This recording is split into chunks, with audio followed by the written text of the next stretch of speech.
Hey guys, today we are going to be building this complete full stack, responsive social media application using MERN from complete scratch. This social media application will consist of a register page with complete validation along with functionality to upload a user image for our profile. We can register and we can then use what we registered to sign in, and we can enter our homepage. And on our homepage, we have a very clean looking website that we can have. We have a number of different widgets. We have the user information, everything about our current user that's signed in. We are able to make posts over here, post, as well as add an image for this post. We can edit, delete, and actually make the post. We can see the post that we have created. And then we can also see the user's newsfeed, all the posts that have been created from there. Then we can also actually like and dislike any post that we want. So we can view the comments as well. And from there, for each post, we can add a friend we would like. Our friends list will be updated over here. We can add any amount of friends, use them, and then from here, we can go to any of the users that we see over here, click on their page, and now you can see this person's friends, then we have the ability for that person to write a post, and then we can see their user post as well. You can see their likes, you can add them as well. Go back, go to this page. And then from here, we can change from light mode to dark mode, and vice versa. And more importantly, everything is going to be completely fully responsive.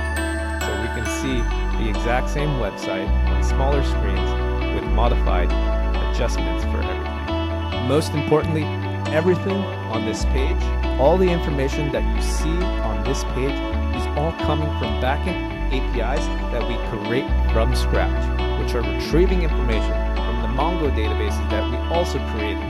So everything from API calls for the information that we set, the user interface that we create, everything is coming from data that we have added and completely configured. Technologies that we will be using include MERN stack, which is represented by Mongo database, Express.js, React, and Node. More specifically for the front end, we'll be using React as our framework, React router for navigation, form validation, Redux Toolkit for our state management. With Redux consists of store in local storage and React drop zone.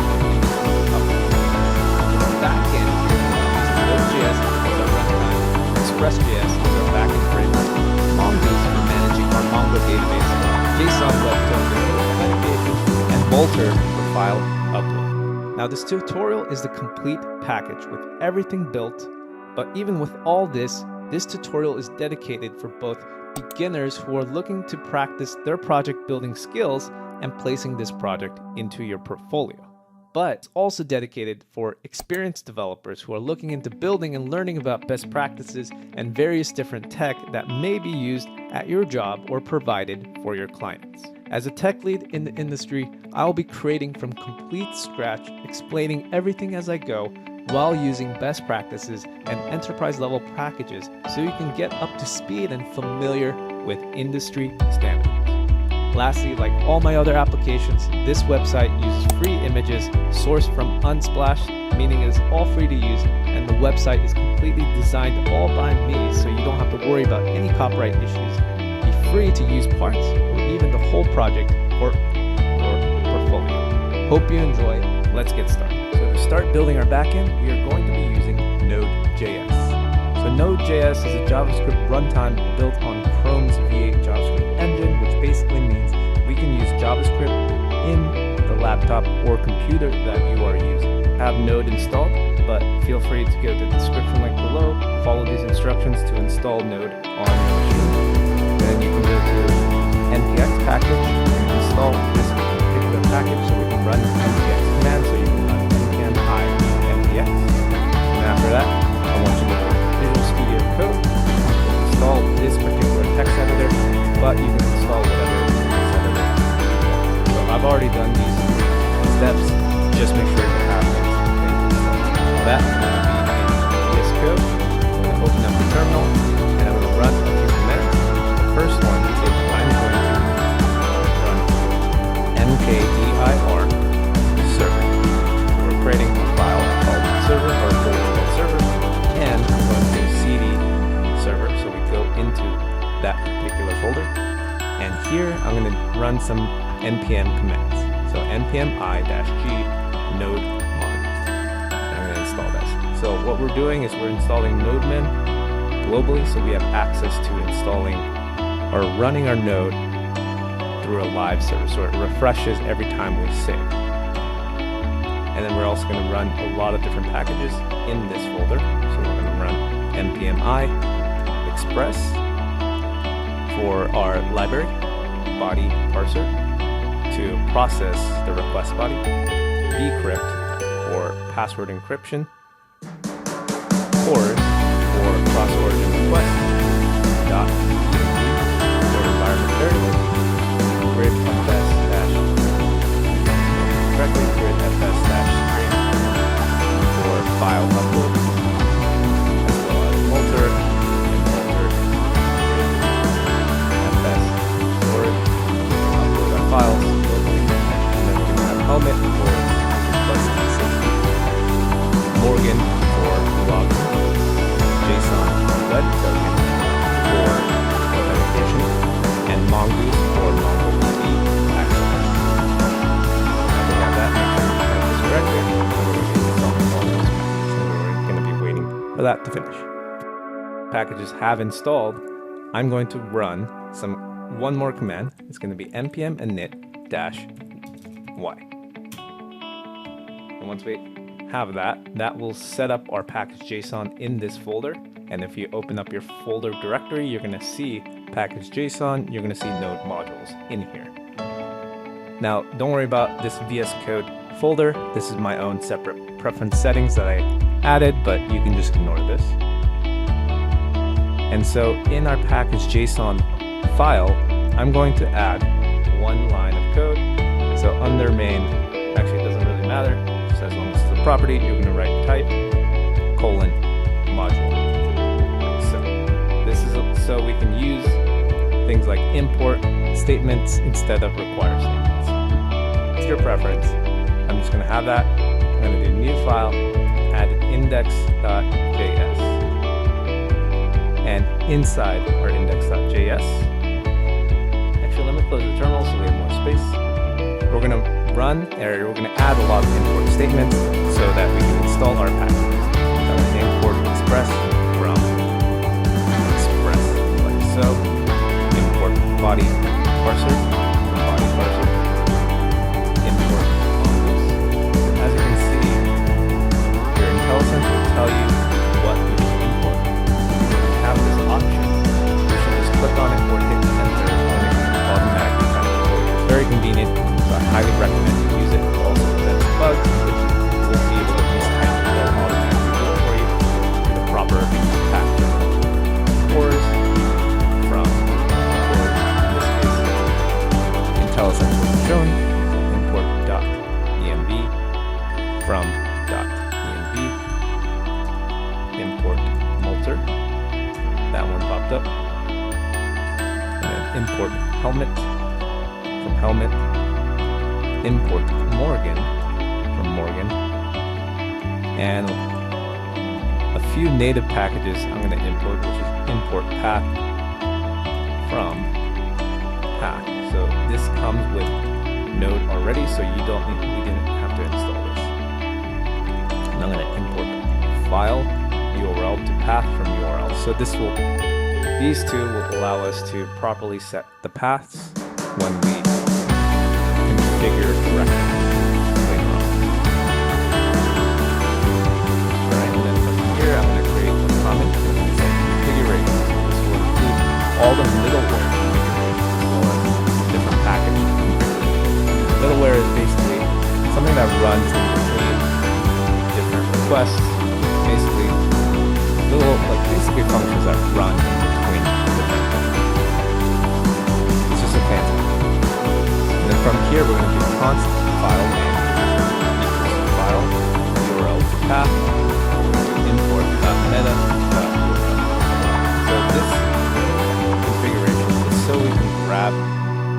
file URL, and it's specifically when you use the modules. So for example, when we did this module, we actually need to use this configuration, so we can use directory name, which is the next thing we're going to create. Const dir name equals path.dir name __ file name. So this is only when you use the type modules. Next, we're going to do .env.config, and we're going to invoke that so we can use .env files. Then we're going to do const app is equal to express, so we invoke our express application so we can use our middleware. So we're going to do app.use express.json and invoke that. And then app.use helmet and invoke that. App.use helmet cross origin resource policy. And I'm going to put the policy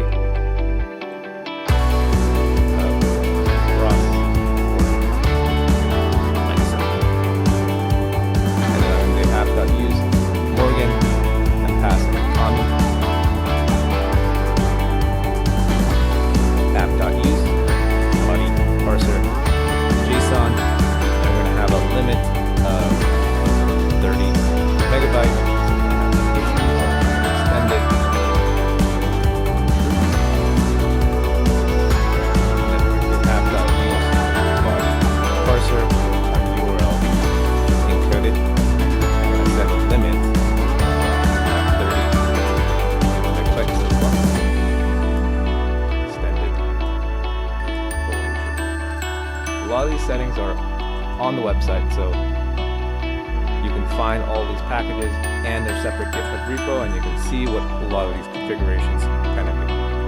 The next thing is going to be app.use cores.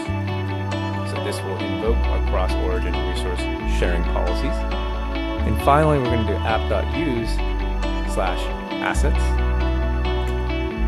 express.static path.join __ dir name. And in here, we'll set this as public assets. So what this is right here is doing, it's going to set the directory of where our assets in our case. So we're going to store this locally. In a real life environment, we want to store it in an actual storage file directory or storage cloud storage like S3. In this case, we want to keep it simple because this is going to be a long course. We want to make sure we store this locally, and that will help simplify a lot of the things that will happen. And so the next thing is we're going to set up the file storage configurations as well. So we're going to do const storage equals multer.disk storage. And we're going to set the destination, and we're going to set that as a function rec file cb are the params. And all we have to do is pass cb null, comma, public/assets, colon like this. And then we're going to set file name function rec file cb like so, cb null file dot original name. So a lot of these configurations are coming from the package instructions. So basically I got all of this information from the GitHub repo of Multer. So this is how you can save your files. So anytime someone uploads a file onto your website, then it's going to say destination. It's going to be saved into this particular folder. And then from here, we're going to say const upload is equal to multer curly braces store. That will help us save it. And anytime we need to upload a file, we're going to be using this here, we're going to actually set up our Mongo database. So we're going to go to MongoDB.com, and we're going to go to start free, set up our account. Once you sign up, we're going to hit create your access account. After it loads, it's going to ask you to send a verification email, and I already set up my email and verified it. Just going to fill this out. Doesn't matter. Other test. For language JavaScript, we're going to hit finish, and we're going to hit free. So we're going to create a free database cluster. We're going to go down. You're going to choose the one that's very close to you. I'm going to choose Oregon. Go down here. Everything should be left default after that. Cluster, and this all should be free. All right, and then from here you're going to see this security quick start. So we're going to fill this out real quick. So we're going to say dummy user 1, 2, 3. Create the user. From here I'm going to hit my local environment, and I'm just going to hit add my IP address. What this will allow you to do is be able to connect to the database from your IP address. So later on, you can change the settings. Database. Close this. So now you can go in and see if you get browser collections. You can see that this will be the location where you have your database and your content. And if you want to change access over here, database access as well is for the user, so you can set whatever you want in these two settings. But we've already set it up, so we're pretty much good to go. And from here, I'm going to go to connect. I'm going to hit connect your application, and I'm going to go in.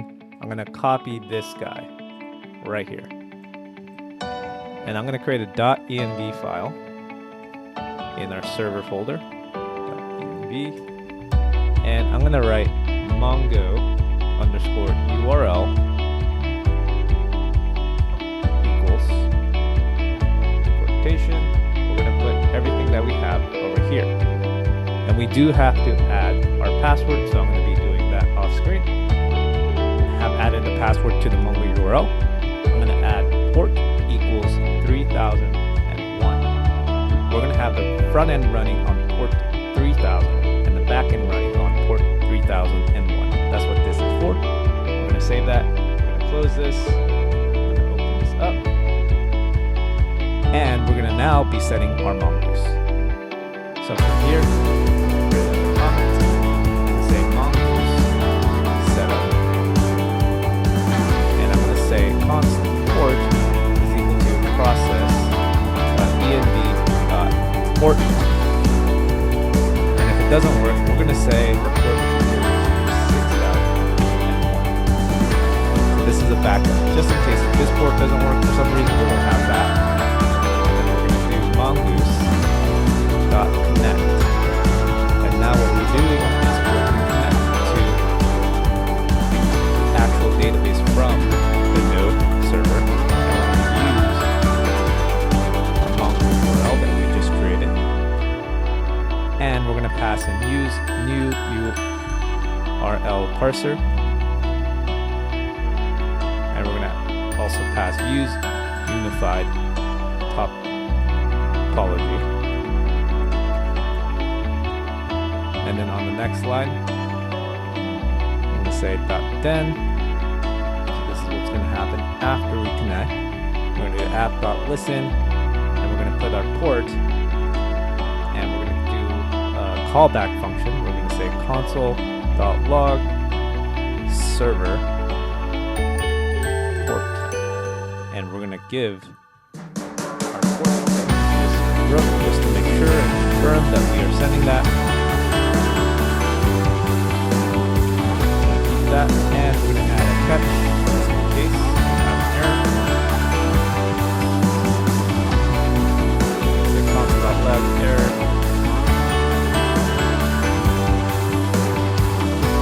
Did not.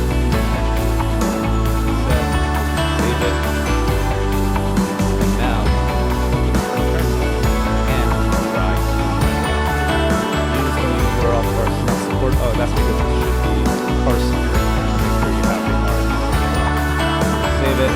That's going to restart, and now we can see our server is being run on this particular port.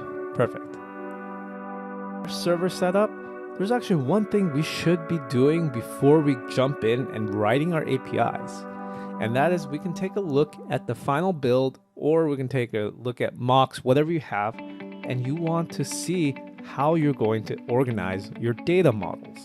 What data models are ways of organizing your data in nice succinct categories and making sure they are separate from each other and we can make relations between each other. We're going to be using MongoDB, which is a little more freeform compared to SQL type database where everything is about relations, but still it's important to try and organize your data beforehand so that when you go into code, you have a very good structure and you can save so much time by doing this.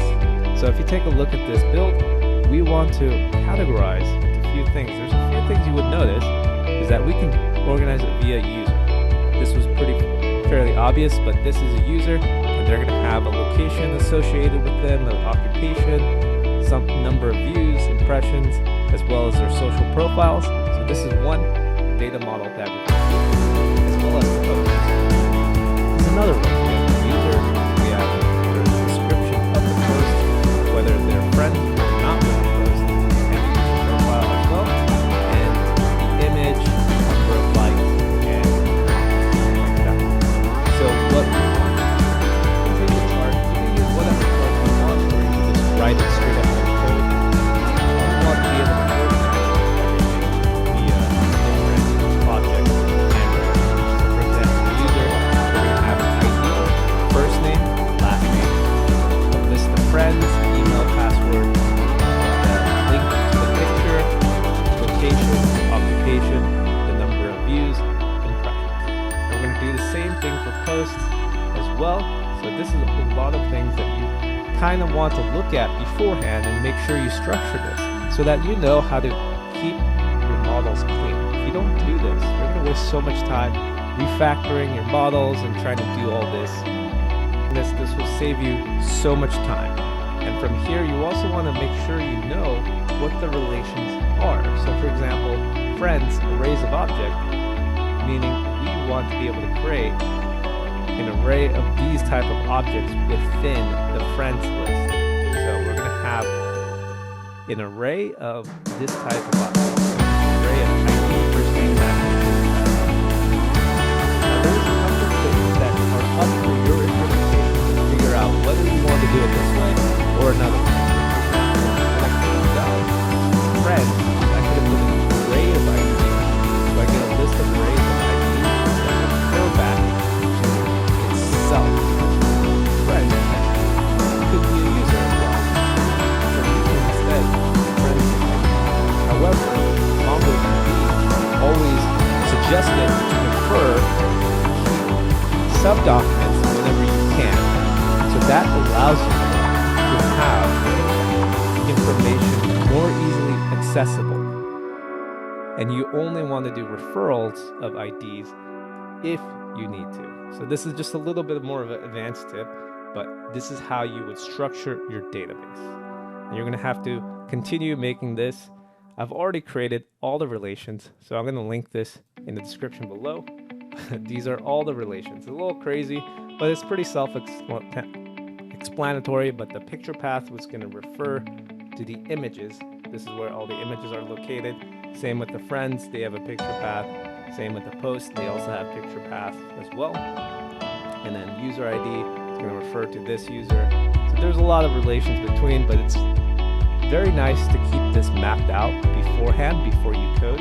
So it gives you a very good idea of how you write the code. I know this is a lot of talking, a lot of thinking, but this saves you a lot of time and this gives you a good overview of how you set up your database. And it's very important to do that beforehand.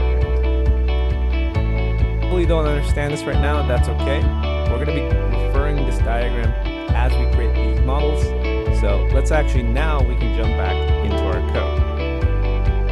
Here I'm going to close the terminal so you can see better. And the first thing we're going to do is we're going to tackle authentication and authorization, which is going to be arguably the hardest part of the chapter. Now there's a difference between authentication register and then log in. That's authentication.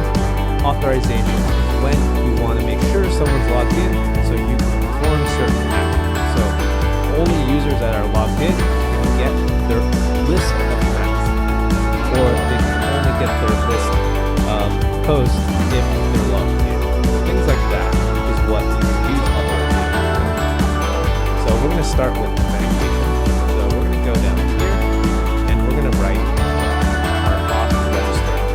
So under file storage, I'm going to go down. I'm going to write app.post. So let me write a comment over here and I'm going to say routes with files. And I'll show you what that means. So app.post is going to have a path of auth/register. So if they want to register, you're going to call this API from the front end. And we're going to say upload.single. And we're going to name this picture. And then comma register. So let me explain what's happening here. So typically you have a route, and this is the route that we're going to hit. From there, we're going to use the middleware upload.single picture. What this will do is we're going to upload our picture locally into the public/passive folder. And this is what's called the middleware. In between, there's for our actual logic. This is what's the logic that has saved our user into our database relevant to register. But this is a middleware function that we can run before it hits that input. So this is what we do.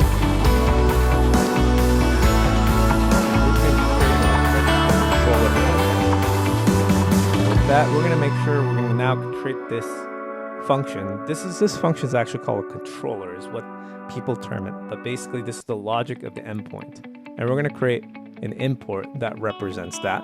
So we're going to import register from /controllers/auth.js. So we haven't created this file yet.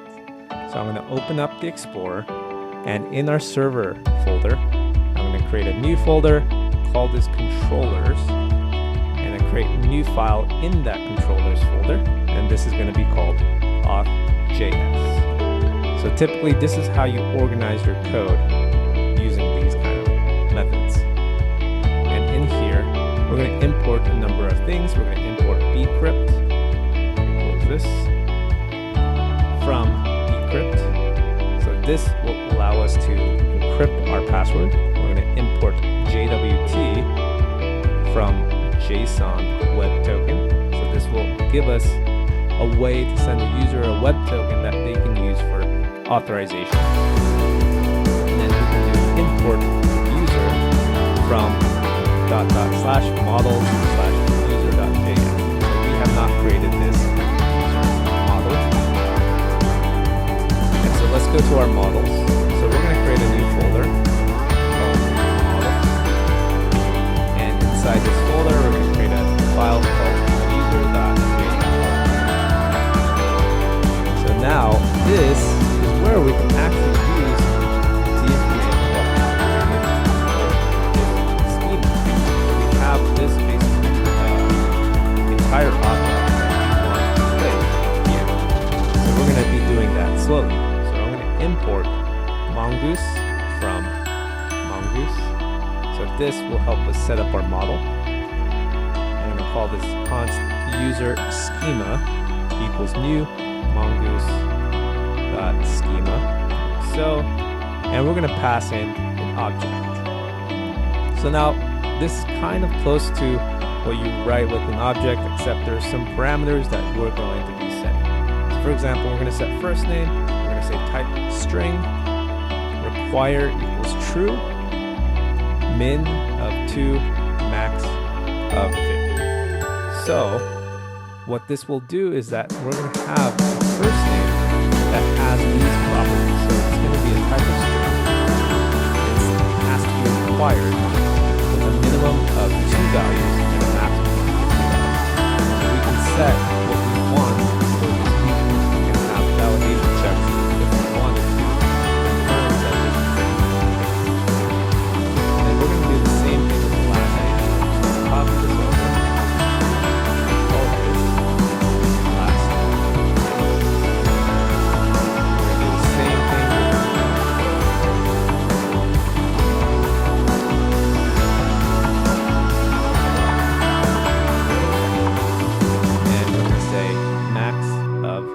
rid of the min, and we're going to say unique is true. So you cannot have duplicate emails. And that would make sense. Actually, apologize for the typos, but these should be required with the D. So make sure you have that. And then we're going to continue on. We're going to say, we're going to copy the same thing.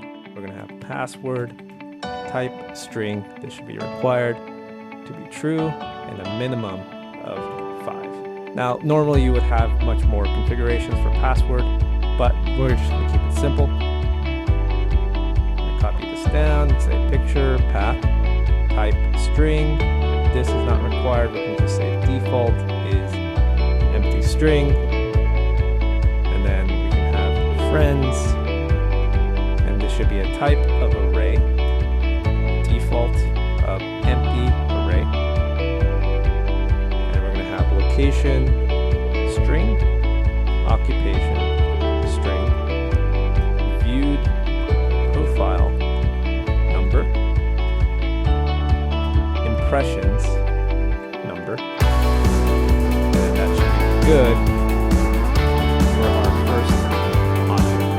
So we're going to have this as our main object, but we're also going to put comma after this object, and we're going to put timestamps, colon, true. So this will give us like automatic dates for when it's created, when it's updated, things like that. It's kind of confusing. We're not going to really use it, but just, and then from here I'm going to say const user equals model user, user. So when you create a mongoose model, you want to create this mongoose schema first, and then we pass it into mongoose.model, and we pass it into user, and that should be how you go about it. And we're going to do export default user. Now if you look at this closely aligns to the object we created right here. So this is going to be our mongoose schema. So this is why this is very important. Later on, if you mess this up, your data is all messed up, so you're going to have to reset the data, you're going to have to redo everything, and you're going to refactor, just waste a lot of time, give you lots of headaches. So that's why it's important to set up your model beforehand. And then with that, we're going to go back to our auth folder, or auth file, and we're going to do this. Register. And I'm going to create our register function that we were creating. Export const register, using rec res, and we're going to call back. So now let me explain this. This has to be asynchronous, but we're going to be calling Mongo database. And when they call the Mongo database, that's going to be asynchronous. So it's essentially like an API call that front end and backend, and rec res. So this will provide us with the request body that we get from the front end, and the response is what we are going to be sending back to the front end. So this provides us those type of functionalities, and Express provides this by default. And then we're going to have a try catch block. So we're going to do try catch error like so, and we're going to attempt to do this logic in here. And then from here I'm going to do const first name, last name, email, password, picture, path, friends, location, should I spell friends wrong with an I, occupation, and we're going to grab this from the rec.body. So basically we're destructuring these parameters from the request body. So on the front end, we're going to have to send an object that has these parameters, or arguments as you call it, and you're going to grab this and use this in this function. So right now we haven't created the front end. We can do this and set this up so that in the future when we create the front end, we can basically take it. So here we're going to do consult, and we're going to await bcrypt gen. So what this is going to do is we're going to create a random salt provided by key. So this is basically encryption. we're going to use this salt to encrypt our password. So we're going to take another variable and we call this password hash. We're going to await decrypt dot hash, pass in our password, and provide the salt. So to encrypt our password so that the password is not exposed, we can create a salt and pass it in and hash this together to get a password hash with that way. And in here, we're going to use constant new user equals new user. We're going to pass in an object in here, and this is where we're going to create our user. So now, just FYI, the way this register function will work is that we're going to encrypt the password, we're going to save it, and then after we save it, when the user tries to log in, we're going to provide the password, or they're going to provide the password, we're going to salt that again, and we're going to make sure that's the correct one, and we're going to give them a JSON web token. So that is exactly the flow that we are looking at, and we'll cover this shortly. So I'm going to pass in first name in here, last name. Actually, we can copy all of this. Replace all that. First name, last name, email, password. Password is going to be the password hash. We don't even store the real password in there. Password, authentication. And we have viewed profile. So this, we're just going to give it some value. So this, we're not actually writing the functionality. We're just going to give it some random value. In here,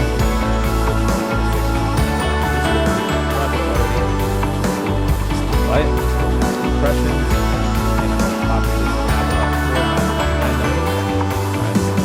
So it's just going to give it a random number between 1 through 10,000. And then after that, we're going to do const saved user, and we're going to await new user.save. So we're going to save this user, and we're finally going to use the res argument that's provided by Express, and we're going to do res.status 201.json saved user. So what we're doing is we're going to send the user back. If all of this doesn't error out, we're going to send the user a status of 201, which is a status code, meaning something has been created. So make sure you understand the status codes. You can look those up. But you want to send the user back the correct status. We're going to create a JSON version of the saved user so that the front end can receive this response.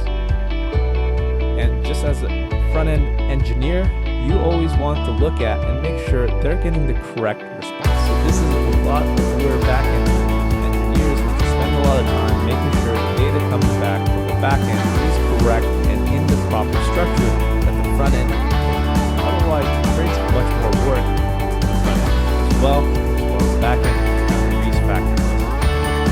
In this case, we're sending back the exact same user format, and the front end will also use the same format. Now, if you work at some companies, they're going to have different naming conventions, and that's okay, which is kind of annoying. But if you have the same naming convention, you can use the exact data that's sent from the backend. So that would be perfect. Otherwise, you're going to have to find ways to write code that will convert it. And then from here in our catch function, we're going to write res.status 500. So this is what happens when something goes wrong. We're just going to send the front end a status code of 500 with an error message of whatever the MongoDB database has returned. So that's what this is particularly doing in this case. So if there's an error, the front end is going to get this error message with the status code of 500. And with this, we have the register complete. There was one thing to note. Make sure you use your IntelliSense. And you will realize I spelled decrypt wrong. So I have extra bars, so we can erase that. So save it. And what I'm going to do, what I've opened up is a separate front end package. I already have a front end deployed, ready, and it's running. The back end is what we're currently format, and we're going to make sure our endpoint works. And before we do that, let me make sure that I have this clear. I added this folder off screen. This is the assets folder with all the images that I'm using for this website. So make sure you have this input into your server so it works. It is in the GitHub repo. It's in the link in the description below, so make sure you place this in the proper folders so you will have access to the images. And now if you go over here, we're gonna write some name, something like that, or actually let's call this fake person, and we're gonna say fake location, fake occupation, give it some random picture from our images. So I'm just going to give one of the random images. I'm going to say fakeperson@gmail.com and add a password. We're going to register. And what's going to happen is if we check our network tab, I've already made several calls before, but check, we have a payload that sends all this information. We can see the response it gives us, or the preview tab over here. So make sure you see the network tab. This is where you can see all your calls, and you can see all the information the backend is giving you. As you can see, we have email, first name, last name, and all the values that we've set. Also, the timestamps with this created ID, updated that, and as well as an underscore ID that we did not create. So Mongo database creates a random unique ID for every model or every data that we create. You can see that we created this perfectly. We go to Mongo database, and you can check over here to see if you have your data. So we can go to browse collections, and then we can see the users. I've already created one before off screen, and then you can see the one we just created. This is our person. They say object ID, but this is basically a string. This is everything that we need or created or successful. Now we can go back to our index.js, and now we are going to work on our login integration. So the first thing I want to do, I'm going to go to the top, and I'm going to write import auth routes from double quotation /routes/auth.js. So we have not created this. This is going to be a route folder where we have the path and the routes for every type of feature. So in this case, it will be auth feature. And the reason why we didn't do it for this particular one, this should normally be in that route file.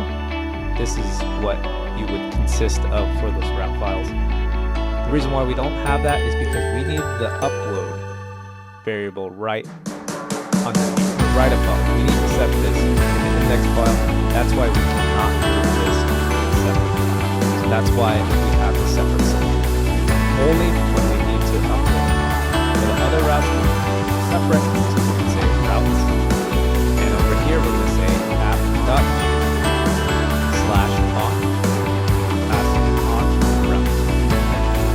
This will help us set up routes and keep our files organized. And now if I go back, close everything over here. Now we're going to open up our directory. We're going to go to the server. We're going to create a new folder, and we're going to call this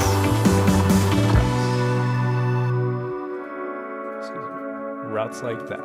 And then in here, I'm going to create a file called auth.js. And this is where we're going to create the routes. So we're going to first import express from express. Then I'm going to import login, which is going to be a controller, which we have not created. /controllers/auth.js. And we're going to set up our router. This piece of code will allow Express to identify that these routes will all be configured, and it allows us to have these in separate files to keep us organized. So instead of doing app.use, we're doing router.post instead. So we're going to do login, login, and we're going to do export default router. Now here I've not specified auth. Like here, in this case, this would be register. But when we do this routes, we have /auth that identifies that this will be prefixed onto login because we are using auth routes here. So anytime we specify here, this is going to be auth/login. So we have that set up. Now we can finally go back to our controllers file, and this is where we're going to be setting our login function. Alright, and then from here we're going to go below the register, and we're going to say login in. And we're going to create a function, export const login equals async ref rev. And we're going to do a try catch login again. And we're going to copy the catch error from before because that's going to be the same thing. Now you can customize the error messages. For this simple app, we're not going to do that. And here we're going to destructure email and password from rec.bio. So we're grabbing the email and password when the user tries to log in. And we're going to say const user await user. Don't forget the equal sign. Await user dot find one email email. So here, what this is doing is we're going to use Mongoose to try to find the one that has the specified email. And we'll bring back all the user information over here. And we're going to say if the user does not exist, we're going to return res.status 400.json and say message user does not exist. This is what happens when the user cannot be found. So if we put an improper email, this is what this is. And then next we're going to say is match. So this is going to determine if we match the password. So the way we do this is we're going to use bcrypt to compare the password they just sent and the user password that's been saved inside the database. And they're going to both use the same salt. So what's going to happen is it's going to use the same salt to compare whether those two turned out to be the same hash. And we're going to say if isMatch is not true, we're going to return res.status again. I'm going to copy this over and instead say invalid credentials.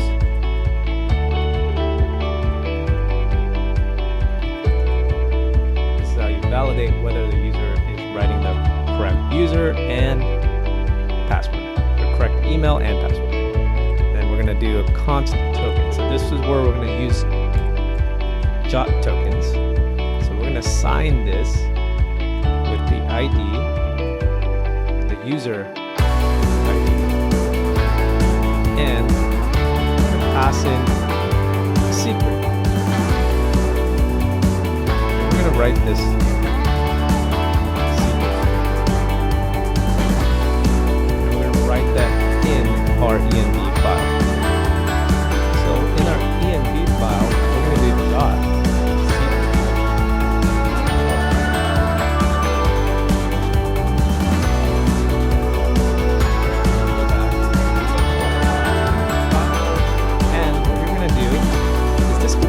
anything you want.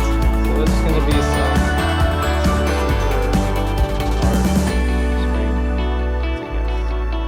but to be fair, this could be any type of string as long as it's not guessable. So typically you probably don't want to use that kind of string, but you want to make sure your string is a secure one that you can keep. And then with that, we're going to do user.password. We're going to delete the password so it doesn't get sent back to the front end. We just want to make sure that's kept safe. And we're going to do res.status 200.json, pass in token, and then user. So, and with that, we have our logging now set up. Now, just FYI, typically when you work at a company, you're going to have either two situations that happen. Either the company is going to be using a third-party authentication. Most likely they're going to have some kind of different authentication being handled by a third-party company who's very good with security, which is way more secure than something like this. And generally those are preferred in production level applications for big companies because authentication is really big and there are lots of ways to hack this. The alternative is they either have a team that will do the authentication themselves and they will make sure everything is secure. So those two are usually what happens at real companies. This is a very basic setup. You cannot verify that this will be very secure for many use cases, but this is the basic way of how authentication works. So this is very good to understand what's happening when you register and then you log in. It gives you some kind of token or some kind of validation, and then the user can use that to sign in, and that is used as verification. This, now that we have the login function complete, we can go back to our website. We can say fakeperson@gmail.com, put in the password, say login, and as you can see, we can now see the home page. Now if you see, we have a lot of different red network, meaning they're failing because we have not created these endpoints, and the front end is sending all these endpoints as well. So when you take a look at this login, this is going to be the payload, the email, and the password, and then the preview is going to be token, user. It's going to send back the user information to the front end. This is what's being sent back to the front end, and as you can see with the login home, it's taking us to this page because we successfully logged in. Perfect. With our authentication being set up, now we have to worry about authorization. So authorization is basically when the user logs in, they have functions or they can do things that a non-logged in user can do. So they can hit API endpoints that a normal user would not be able to. And the way to do this is we're going to create a new folder in the server, and we're going to call this middleware. And in this middleware folder, we're going to create a folder called, let's see, Auth.js. If I can do this properly, Auth.js, there we go. And in here, we're going to import JWT from JSON led token. And we're going to create a function called export const verify token equals async. We're going to have rec, res, and one optional parameter called next. So this next parameter will allow us to have functional. I'll show you what that means. But let's write this first. So we're going to have try, catch, pass an error. Like before, we're going to write the same error as usual. Simple, but in the real application, you want to make sure you handle all these errors properly. It just takes too much time. Project. Here, we're going to do try. Here we're going to say let token rep.header pass authorization.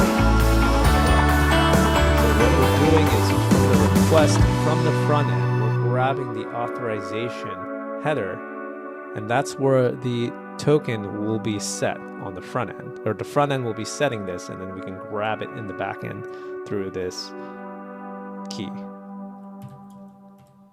And if token does not exist, we're just going to say return res.status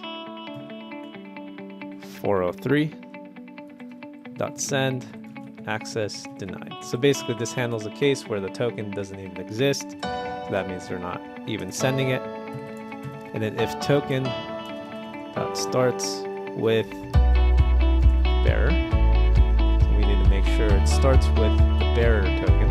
or a bearer string, and we're just going to grab token.slice from 7 to tokens.length, and we're going to trim left, like so. Actually, this should be singular, so token, and we're going to have that. So what this is doing is basically we want the token to be starting with bearer. So again, this is going to be set on the front end, and we're going to take everything from the right side of this bearer. So the token will be placed after a space in the bearer. So that's how we're grabbing the actual token. And then from here, we're going to actually, this is where we're actually going to check with JWT when we created it earlier. We're going to do JWT verify token and pass in our job. So this is where again we're using that secret string that other people know. And we say correct user is going to be verified. And then finally we're going to run the next. So for middleware, this next function that we have to use, that the next one will proceed to the next step of the function. Now the way you would use this, we're not going to use it just yet. We have no APIs to put this, but typically, for example, if you were to set it on this particular route, you can put it before this or you can put it after this, but you just always want it before the last logic, and you can say verify token like this. So if you wanted to protect this route, then you would have this verify token function middleware before the register. But because this is a register function, we don't want, they're not verified yet, they don't have a username, so we don't want to put that there. But for the routes that we create in the following moments, we will be verified. So that is what we're operating. With all that being done, now we can go close all this, we can go back to our index.js, and now we're going to create the user's routes. Now before we write the routes, let me discuss what those user routes will represent. So if I go over here, user route, we're going to need one user route where we grab the code. And also if we go to individual page, we should be able to grab that user's route as well, or user's information. So we're going to have to make that versatile enough so we can grab any user via probably just their ID. And then from there, we're also going to have get user friends. So we want the friends list as well. And then finally, we want one more route where we can add or remove friends. So there's 3 routes we want to create under user routes. So we go back to our code. In this index.js, we're going to set up a separate routes for our app, for our express router to use. So in this case, we're going to do users and then comma user routes like so. Make sure you capitalize the second R. And then up here, we're going to import user routes. User routes from ./routes/users.js. And then we're going to go to our routes folder. We're going to create a new file, call this users.js. And here, we import the number of items. We import express from express. Import preemptively the controllers, which we have not created. We call this get user friends, add, remove,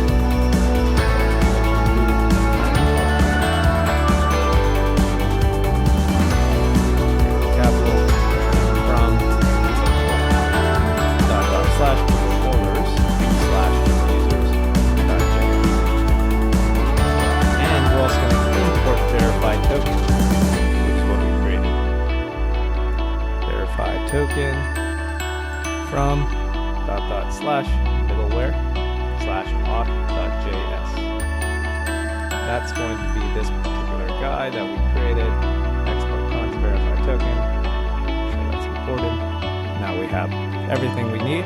So we're going to do const router equals express dot router, and we're going to create the read routes. The read routes represent routes where we grab information. We're not actually saving anything to the database. We're not updating or changing anything in the database. So that's what a read route is. So if you are familiar with CRUD, which is create, read, update, delete, the read is the R part.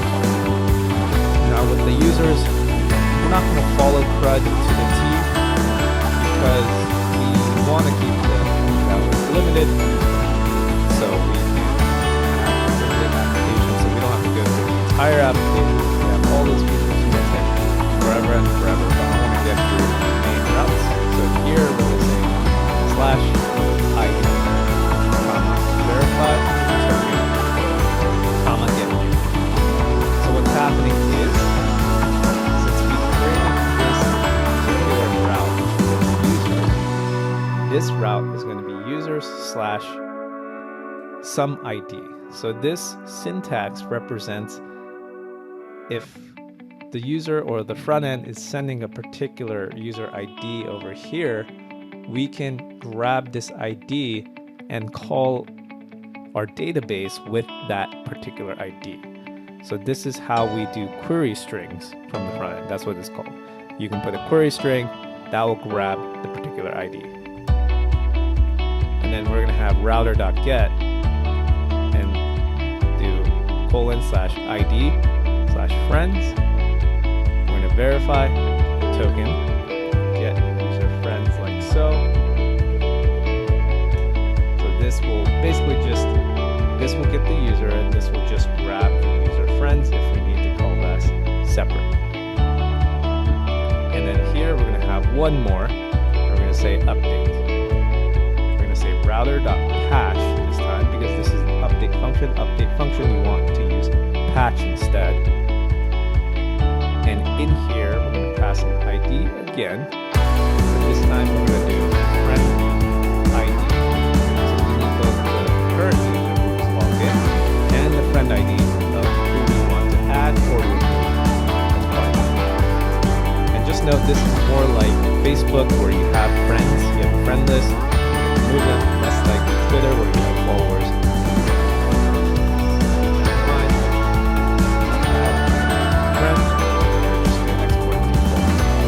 Router,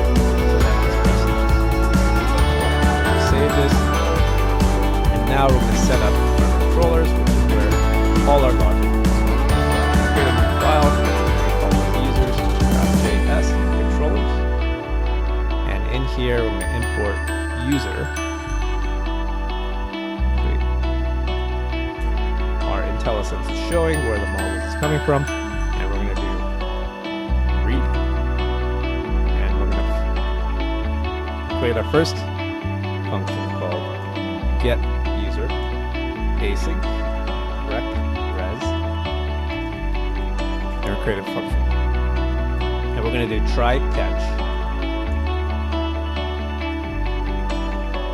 and we're going to do res.status 404 JSON message.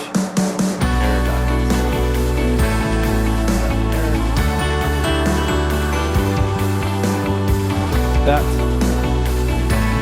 in here, we're going to grab the ID from the rec.param. So like the query string, we can grab the ID from that string, and we can use that particular ID to grab the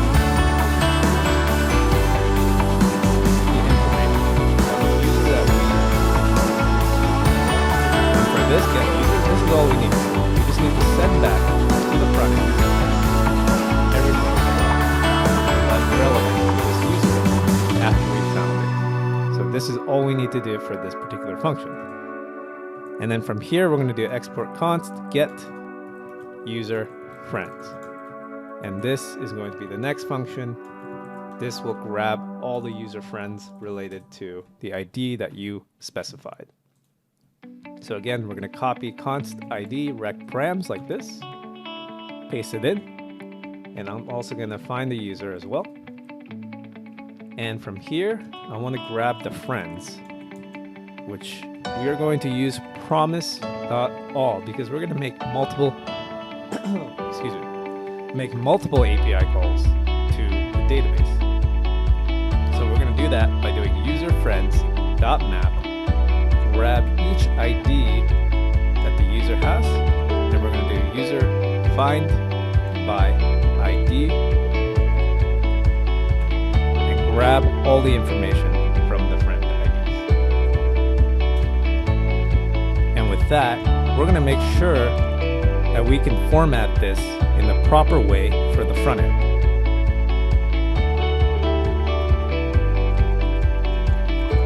So we're going to do friends.map, and we're going to pass in and set up all the information that we need to set to that front end.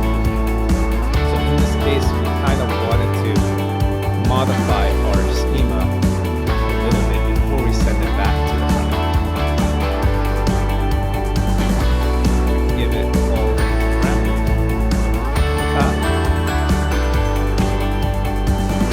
Copy this. We're just going to return object just grab. So now our four friends are all formatted. We have all the users, all the information that we need, and we're going to be sending this to the front end. The friends. So I did forget to do a try catch block here, so I'm going to do try. Cut everything in here. Move it inside. The catch. Error. Like so. And I'm just going to copy the same error that I did before. And I'm going to save it. Once it saves, Prettier will format. And finally, we're going to do the update like so. And we're going to do add remove. So this one's kind of long. So we're just going to do this response, add friend. I'll show you how to grab our friends as needed. Try. Fetch. Again. Status 4, pass it in. And then from here, we're going to do constant ID. Grab a code. Grab the user. Wait. User has defined by grabbing the current user as well, all that information. But also we want to grab the friend information. So we're going to do user.find by ID and then passing in friend ID. So now from here, we're going to have to do some kind of tenuous logic a little bit, but we can make it work. So user.friends, we're going to see if the friend ID is included in the main user's friends ID. If so, if they're included, we want to make sure they are removed. So if the friend ID is already part of the main user's friends list, we want them to be removed. And we do that by doing user.friends.filter. We're going to pass in ID, and we're going to say ID does not equal to friend ID. So filter function, again, is a JavaScript function where we can just say we're going to copy this, basically the same array anytime this is not equal to that. So we're basically removing IDs.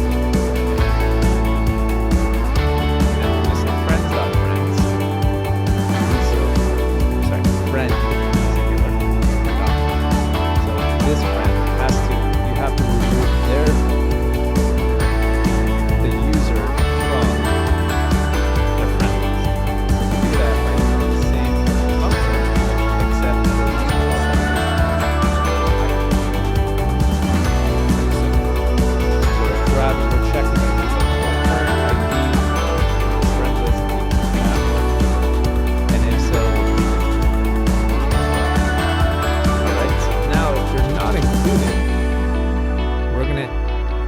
add them to the friend list by doing user.friends.push friend ID. And we also want to do it from the friend as well. Push ID. So essentially we're adding both. So we're doing what Facebook is doing. If one of them removes each other, then both of them will be removed. The same with the opposite. One of them adds them, it gets added to both. So we're going to do await user.save, await friend.save to make sure we save this updated, like updated list. And then what we're going to do is we're going to format it once again. So we want the friend list to be formatted as we did before, so we're going to grab all of what we had from get line 19 through 26. Go down, paste it, and we're going to have everything we need basically. We're just going to get user.friends.map, all of each of the users, we're just going to grab it, format the friends to the front end. The front end can use it. 200.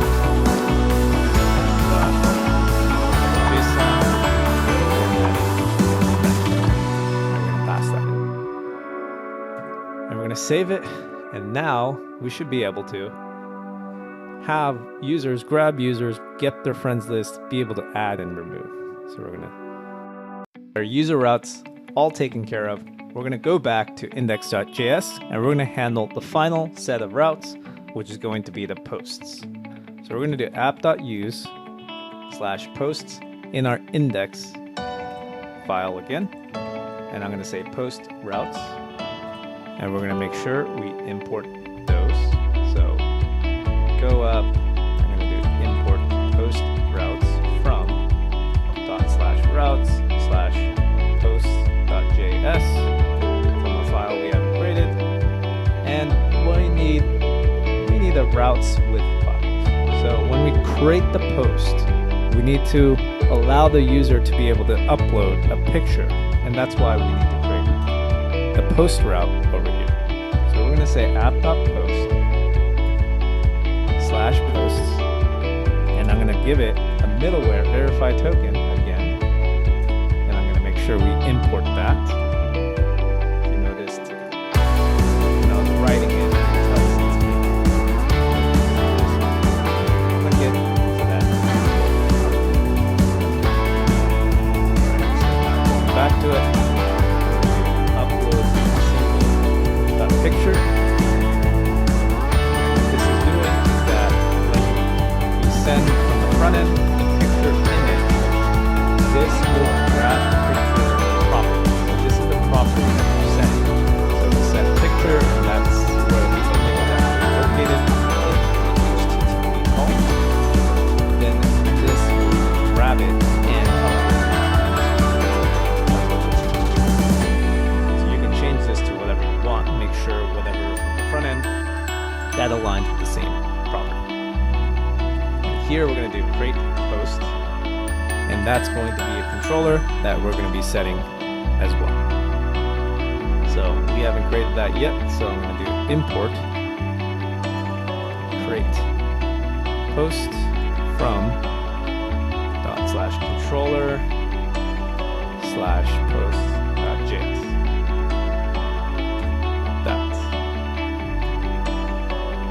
And then from here, we can now go to our routes. We're going to create a new file. We're going to call this post.js. And here, I'm going to import a number of items. Express, that. One of the come from Express. And here, I'm going to import get the posts, get user posts. Controllers we have not edited. /controllers.post.js. And I'm going to import verify. This time they'll tell us it's fucked up. So we have import router express router like before. And I'm going to set up read. And I'm going to set up update. And in the read, I'm going to do router.get slash, comma, verify token, comma, get feed posts. So this is going to grab the user feed when we're on the home page. The home page is going to curate all the posts.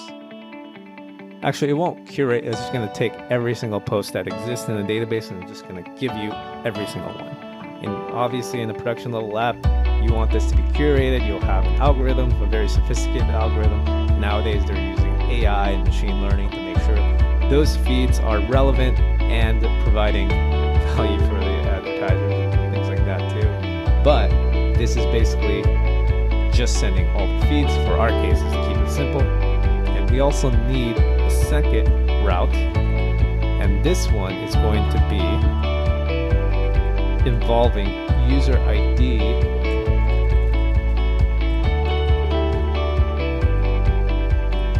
because we want to grab only the user, this relevant user's post only. So that's relevant to the final app code of this route. It's only going to grab this post. In this case, you only have one post. This will show only this post. If you go back, this is going to show every single post that we have.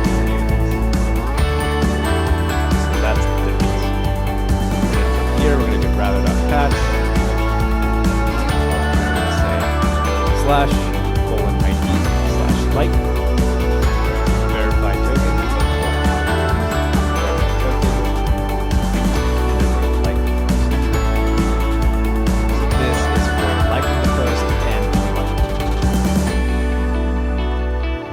and that represents obviously right here. You can see that it gets selected, it goes up and down, and it gets saved if you like it. So we're going to save that. Now we can go to controllers. We can create a file called post.js, and this is where we're going to write our controllers like we did before. So the post is a little more complicated than the users, but we should be able to make it through. So we're going to import post from /models /post.js.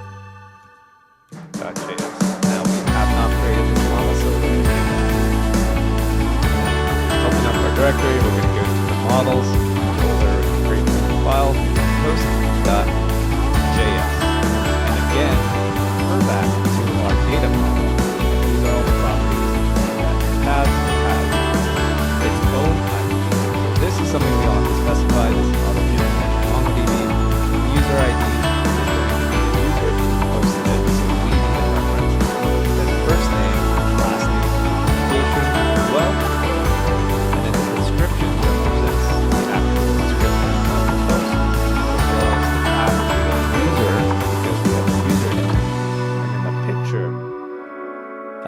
Picture URL as well as the likes. So the way we store the likes is going to be a little more complicated. We're going to have an object, and in this object we're going to have a reference of who liked it, and it's just going to represent a boolean. So this is going to be an object, and I'll show you how this will be mapped out. And the comments is just going to be an array of strings. Now normally you would have comments. You could create another model if you wanted to be more specific. For example, each comment could have the number of its own likes, like on YouTube, you can have a comment, and that can be liked, and that can have its own replies, so you would create a separate model for that. But in our case, we have a very simple idea, which is just posting the string. I did that because it makes it simpler, but typically if you're trying to make a real social media application, you probably want to separate that into models. So again, data modeling is kind of like, you have to kind of know a little bit. It's a little bit more advanced, so if you don't fully understand how to go about it correctly, it's a lot of trial and error, and then you start to see patterns. So I'm going to show you how the both likes and comments are set up. Those are the two most complicated things. Everything else is pretty self-explanatory. And with that, let's jump into it. So we're going to import mongoose from mongoose. We're going to do a constant first schema.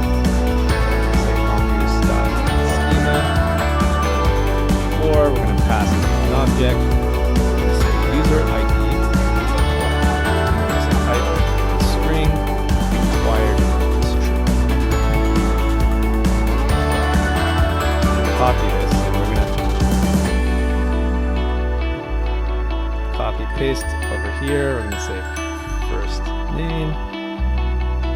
last name.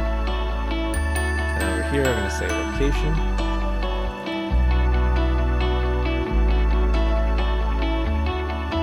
Actually, this one doesn't have to be a string or required. You can just say string like that. Description should be string. Picture path should be string. That's just a URL. Same with user picture path. So this represents the profile image. It's going to be string. Likes is going to be a map. So now typically you use an object, but this is going to be a map. That's how MongoDB saves it. And we're going to have the value of. So all we need to do is check if the user ID exists in this map. And the value is just going to be true always if it exists. So if you like it, you're going to add to this map. If you don't like it, you're going to remove that. And the reason why I did not use an array where I could store it in an array of strings, of the user ID strings to see if they liked it or not. But if you use a map, it's much more efficient. It's just more performant. In this case, it won't make a deal because there's not that many likes, but if you have someone who has like 20,000 likes, you're going to have to go through and loop through every single one until you find the ID that you're looking for. Otherwise, in our case, we can just go straight in an object. So it's a dictionary in Python or whatever. It's basically O of 1. If you understand those, it's O of n versus O of 1. That's what you kind of have to think of it. Anyways, we're going to do comments. We're going to say type array. We're going to say default is going to be an empty array. So the default value for comments is going to be an empty array. And here I'm going to add one more object. This is just going to be timestamps. So we have the timestamps here as well. And just like we do, this is just basically the Mongoose template. So we do mongoose.model, we say post, and we're going to do post schema like so, and we're going to do export default post. Now we have the post, and then from here we're going to go back, and we can continue writing code. We have great functions. So this is going to be export create post. So this is going to handle the function that we created on the index.js file. This will actually have an image passed through.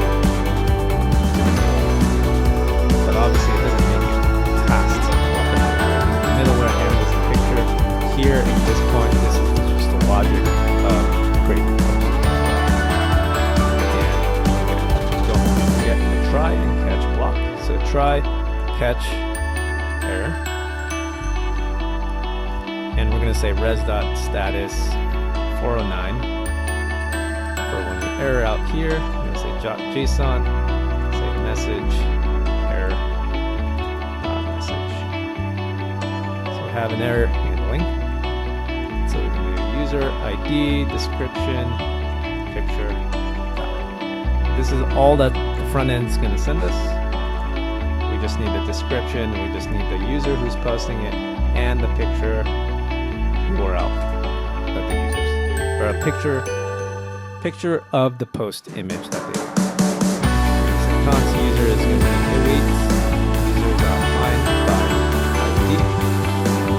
And as you can see, I imported the user just now. I forgot to import that. So we want to make sure we grab the user information. And then we're going to create our new post into our database. ID, first name. First name is going to be user first name. Last name, same thing, user.last name. Location, user.location. Description, user picture, path, and that comes from the user as well because they have the profile image. And then we're also going to pass in the post picture path, which is just going to be picture path. The likes is just going to be an empty object because it starts with 0 likes. And again, like I mentioned, you're going to have some ID over here and it's going to look like this. So this determines if someone's liked it or not. If they're not listed, that means they have not liked it. And comment going to be an empty object as well. And then here we're going to say await new post.save to make sure we save that into the MongoDB. We're going to say const post equals await post.find. So basically we save the post, we're going to make sure we grab the post, then we can return.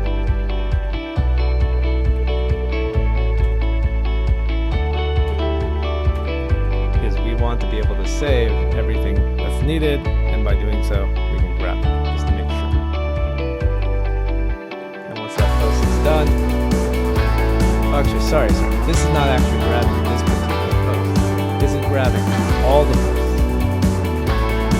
Because once we add this post, we need all the posts to be returned to the front end. So the front end has a list of the updated posts. So now the user will be updated with that post. So you always have to consider what to return and how the front end is going to be affected by that return. And that's where a lot of Mongo, see front end as something easy, but this is where things get hard because you have to consider what the backend is sending you. You have to format that and make sure that when the backend sends you the information, you're going to have to update the front end accordingly. So a lot of time, the hard parts of a big enterprise application is going to be dealing with the APIs, how they're sending it, and how you're grabbing it, and how you're formatting it. And sometimes you have different restrictions because of that. And, that's where things get hairy.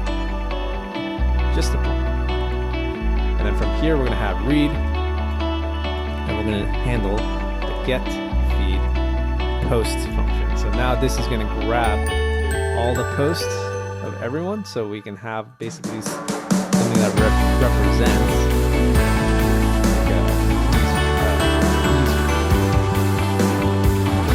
So again, we're going to try catch.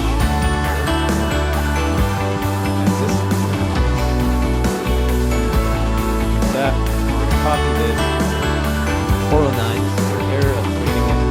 Here we're going to do it.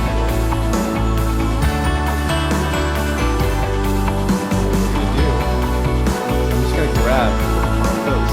This is basically grabbing the post. We're going to do the same exact thing. And in this case, we're doing 200, create something, 200, it's just a successful request. So this is how we do the get feed. Very easy. And similarly, pretty easy is going to be get user feeds or get user posts. You can say async rec res. And this is going to be pretty similar. So I'm just going to copy the try catch block like so. But instead, what I want to do is grab the user ID rec.params.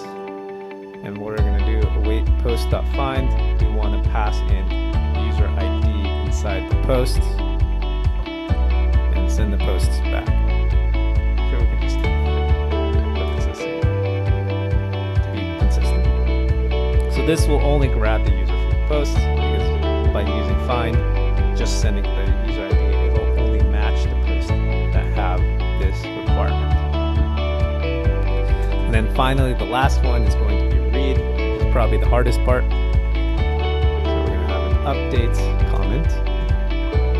And we're going to have export const like post async rec res. And inside here, I'm just going to paste everything that we have just so I don't have to rewrite this. Alright, delete that. I'm going to keep this blank. I'll write that later. This is all good. Now here we're going to do the like. Grab the ID from the rec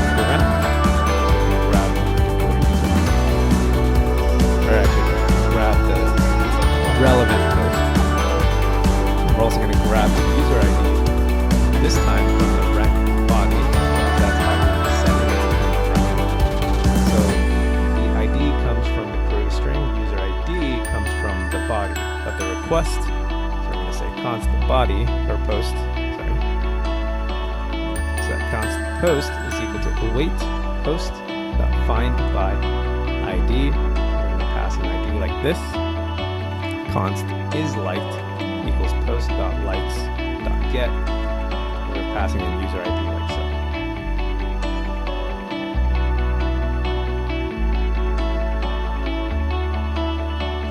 So what this is going to do is we're going to check in the likes that if the user ID exists. If the user ID exists, that means that post has been liked by that particular person. And if so, say it is liked, we say post.likes. So again, like I said, there's an object that includes a list for as the keys is going to have all the IDs.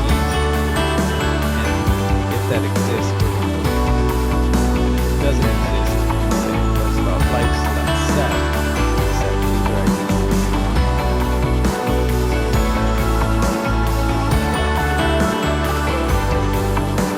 So again, deletes if it already exists, sets it, and then finally we're going to do const updated post. We're going to say await post.find by ID and update, and we're going to pass in ID, pass in likes, post.likes. So this is how we're going to update a specific post. So we pass in ID, we're going to pass in likes to our new post that we have been modifying. So this is going to be the list of likes that we modified, and we're going to say new is going to be true. So we just want a new object. And we're going to say status 200, and we're going to pass in the updated post once we have that. So this, to recap, we're grabbing the post information. We're grabbing whether the user has liked it or not. And if it is liked, we're going to delete the user.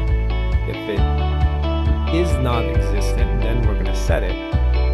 And finally, depending on what this post.likes is, we're going to update our post by finding it first and passing it the new likes. A lot to take in, and then finally we pass in the updated post so that we can update the front end.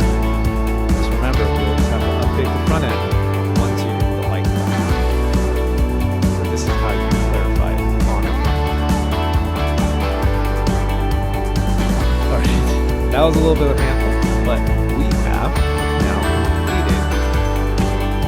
our backend. We have all the routes, we have everything we basically need. We have most of the information set, so then we are almost ready for the front end.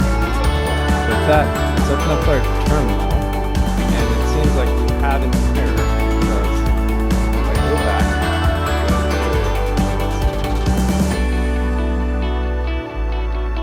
users controllers, users.js, we had a typo. I'm going to put user.js, we should save it, we'll start it, and now it's running. And after that, if we go, you can see the front end. If I refresh it, I get all the information that we need. Now we don't see the post, we don't see the friend list, because this is the only person that exists on this platform. So what we're going to do is we're going to go back. If you see the link in the description, I have a link to the data section of this app. But basically, I have this folder called data, and I have a file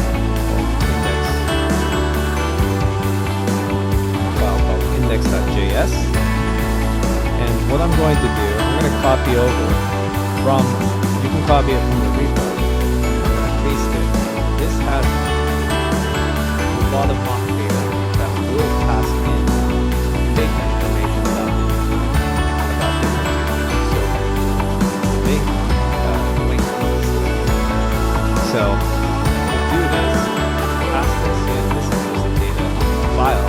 So we're going to go to our index.js file, and we're going to import some of those things in here. So we're going to import user from import/models. We need to pass in the models. Make sure we have the .js as well. We're going to import post using IntelliSense, and then we're also going to import users and posts from the data file or data folder we created next.js, like so. So that exists over here. There's a user section, and there's also a post section down there.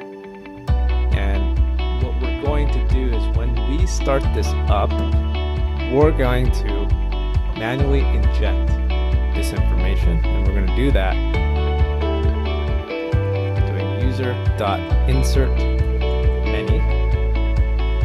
We're going to pass in users, and then post.insert many posts. Now what you have to be careful of is that you only want to add this data one time. So right here, I'm going to save it, and it's going to insert all the data. But if I save it again, it's going to restart, it's going to add duplicate information, so I'm going to comment this. So only one I need. Save it. Now if I go to MongoDB, before we go and check, I'm going to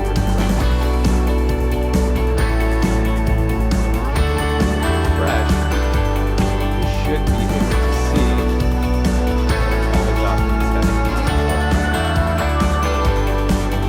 Alright, and then as you can see, we have 6 pieces of information. These are different posts, users, we have 10 different users. Perfect. That's how you can manually input data into the Mongo database. Just for, like usability purposes. You want some fake data so that you can actually use the app. And so if I go to my app now and I refresh the page, now we should be able to see all our posts. And what we can do, we still don't have friends for this person, but we can add a friend like that. We can add them as well. We can add them as well. And we can go and click onto that particular user. We can see their friends. We can see their friend list, which is us. And then we can see their post as well.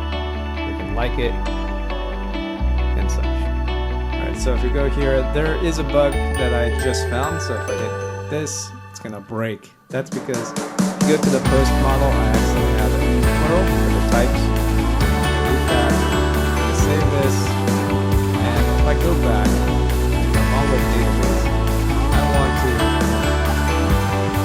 delete both of these because it's going to mess up the data. So as you can see, I have a bug. Sometimes you have to redo it so you have a fresh collection. So I'm going to delete both of these. Drop them. And I'm going to reinsert this out. So I'm going to uncomment this out. Save it. And then you comment it out again. You can save it. Now the information should now be there if you hit refresh. And there you go. And if you refresh it,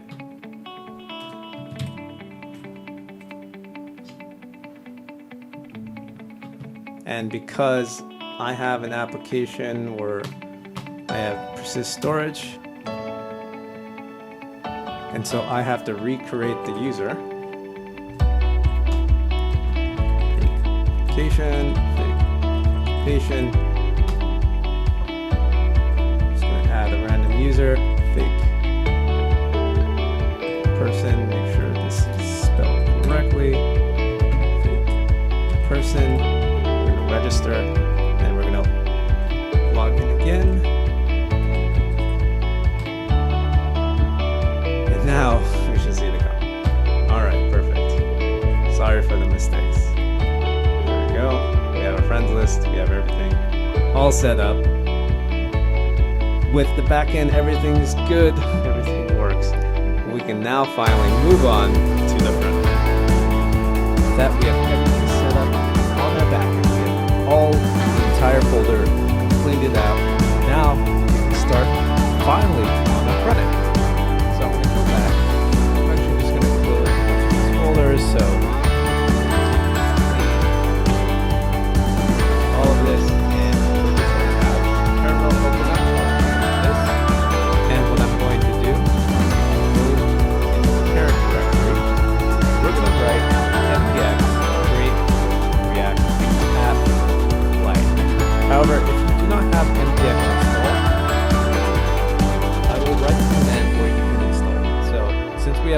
installed, we can run this, the npm i-g npx. So if you don't have npx installed, just type that command and it's going to install the npx package for you. So I'm just going to delete that, and I'm going to run npx create react app client. And we're going to wait for that to finish. That's installed. We're going to go into our client directory, and we're going to be installing a number of packages. So I'm going to be installing React Redux, Redux being the most popular enterprise level state management tool, and then at redux.js/toolkit. Toolkit being a very easy way to use Redux. It's a wrapper around Redux that makes it very, very easy. Highly recommend because the main state management library that you use. And I'm going to use Redux persist so that you can store the state, selectively store state into local storage if you need. So if you want to save our user and cookie information into local state so that when the user closes the tab, they come back, the information is still there in the browser. And then React drops them. So this is the function that will handle file upload and file handling on the front end so we can send it to the back end. For environment variables, formic for form handling, and then yup with validation. React router DOM at 6 for handling React router different routes and different pages. And finally, Material UI. So Material UI has a number of packages that we need to install. First is going to be at MUI/material, at emotion/react, at emotion/styled, at MUI/icons material. We're going to hit enter and we're going to wait for that to install. And then one thing I want to get out of the way is I'm going to open up our Explorer. I'm going to go to server, I'm going to go to public, and then see the assets. I'm going to click on the LinkedIn and the Twitter. I'm going to click both. I'm going to copy, and inside our client, in our public, I'm going to create a folder called assets, and I'm going to paste it here. We're going to be needing these two images on the front end, and this makes it very convenient. I'm going to close these, and then go back to our source. And in here, I'm going to be deleting a number of files: setup tests, report web vitals, logo SVG, app.test.js, app.css. Deleting all these files. We're going to go to index.js after. I'm going to delete this comment.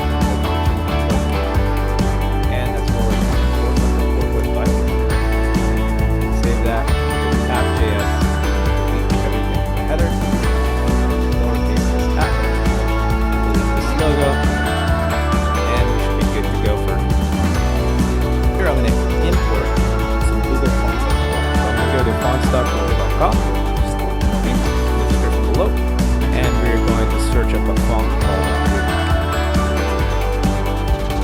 Rubik is a pretty nice balanced font, which is a sans serif, and provides us with a little bit of a different, unique style than, the regular ones you see like Open Sans.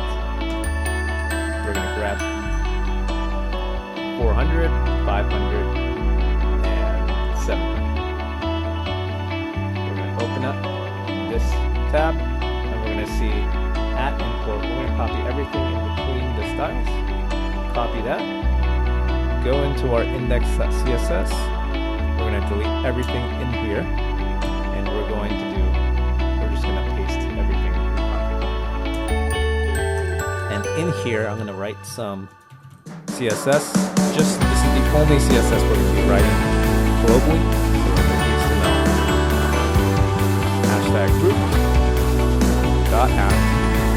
We're going to do height 100%, width of 100%, and a font family.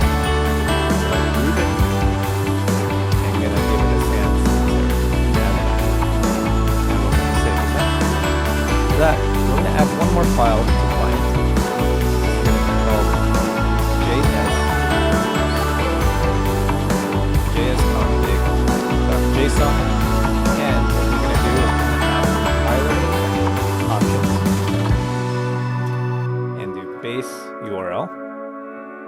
add this as source directory. And we're going to do include colon source. And now what this is doing is that when you import different files into other files, you can just start from source. That means when we code it out, it's pretty simple to understand. It makes our lives a little bit easier. So we're going to save that and close that. And the next thing we want to talk about is our React Redux file folder architecture and React router setup. So the way we're going to set this up is we're going to set it up based on scenes, or essentially how the UI looks.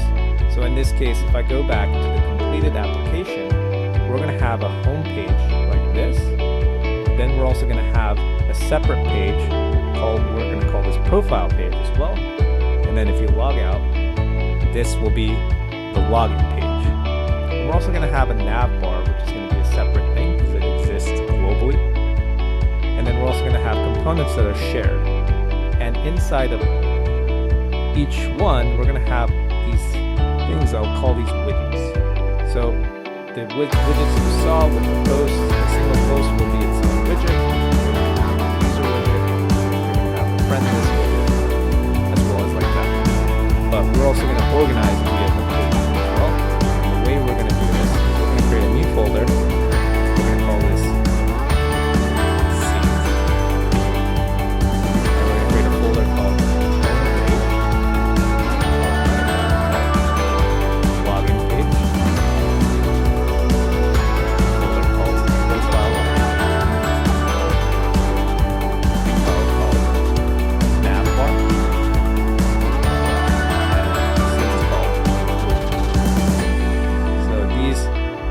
Page, login page, navbar profile page. These are basically portals into which we set up the layouts, or sections where we set up the layouts for our components. Then we're going to have another folder outside the scenes folder called components. So these are components that we can reuse throughout. So if anytime we're reusing a component that's going to be used in multiple locations, we can put this into components. They're going to be a separate idea from widgets. And then finally, we're going to have another folder called state, and this is where we're going to have our Redux and Toolkit information, and that's going to be separate as well. To keep your data and the components separate, it's very cool. Sometimes you can have to connect them together, but in this case, it's very nice to have them separate. We're going to have an index.js. Just to set these things up, I'm going to create an index.js on our homepage. Actually, this should be JSX. So FYI, the difference between JS and JSX is that JSX represents files that have components reacting to each other.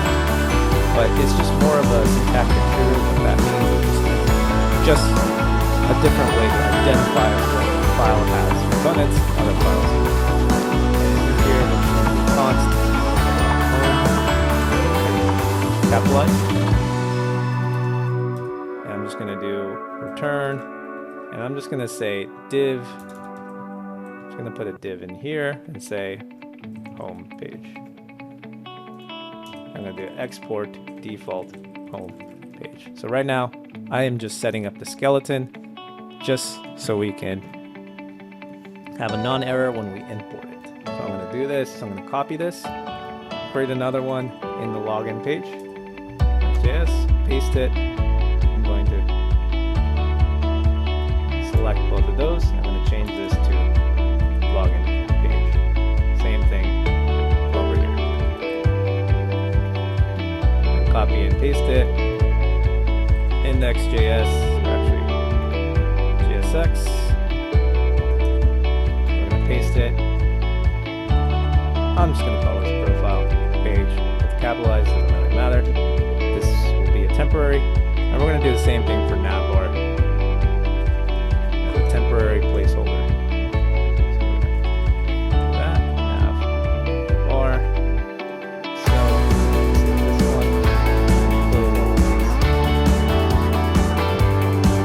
And now we should be pretty much set for our layout.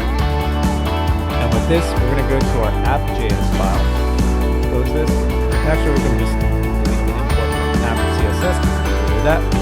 And we're going to be importing a number of items. So we're going to import browser, router, navigate, routes, and browse. All from React router. And then we're going to import home page from the scene created. And by the way, this is the whole purpose of the JS config JSON. This allows us to reference scenes instead of having to do a lot of relative imports just like that. So this makes it very convenient. In many cases, this is not that important over here, but in other cases, this will be quite useful. Keeps it very quick. And then we're going to import login page as well, and then import profile page from that. Then I'm going to go into our component. I'm going to write const mode equals use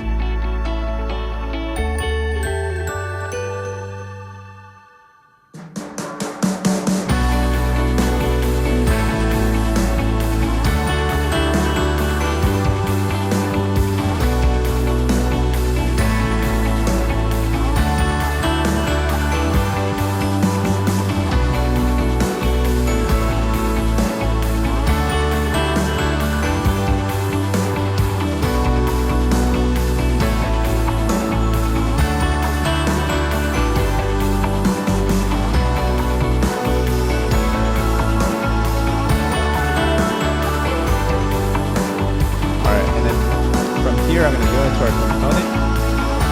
I'm going to go into between our div. I'm going to put browser, router, like so. Close it. So we can use our routes, and we can set up our routes as well. I'm going to have that, and we're going to put our route of path equals slash, and we're going to say element is going to be login page. And I'm going to close this route. So this will essentially be our login page. So that's the page people will come back. I'm going to copy and paste this one. I'm going to say this should be slash home.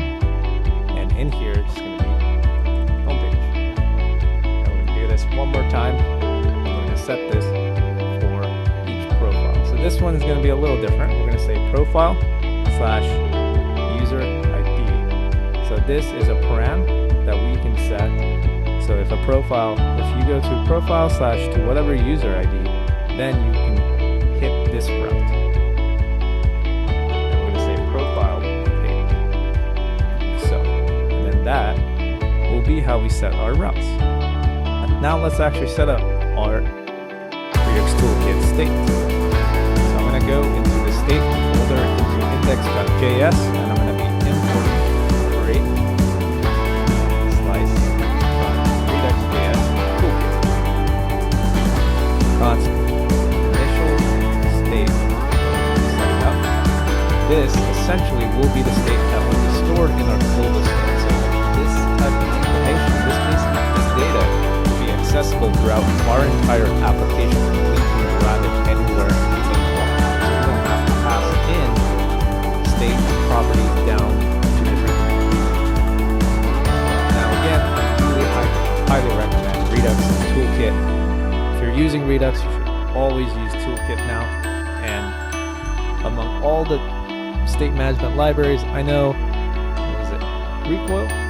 Was it Recoil? I forgot. Or no, Jotai.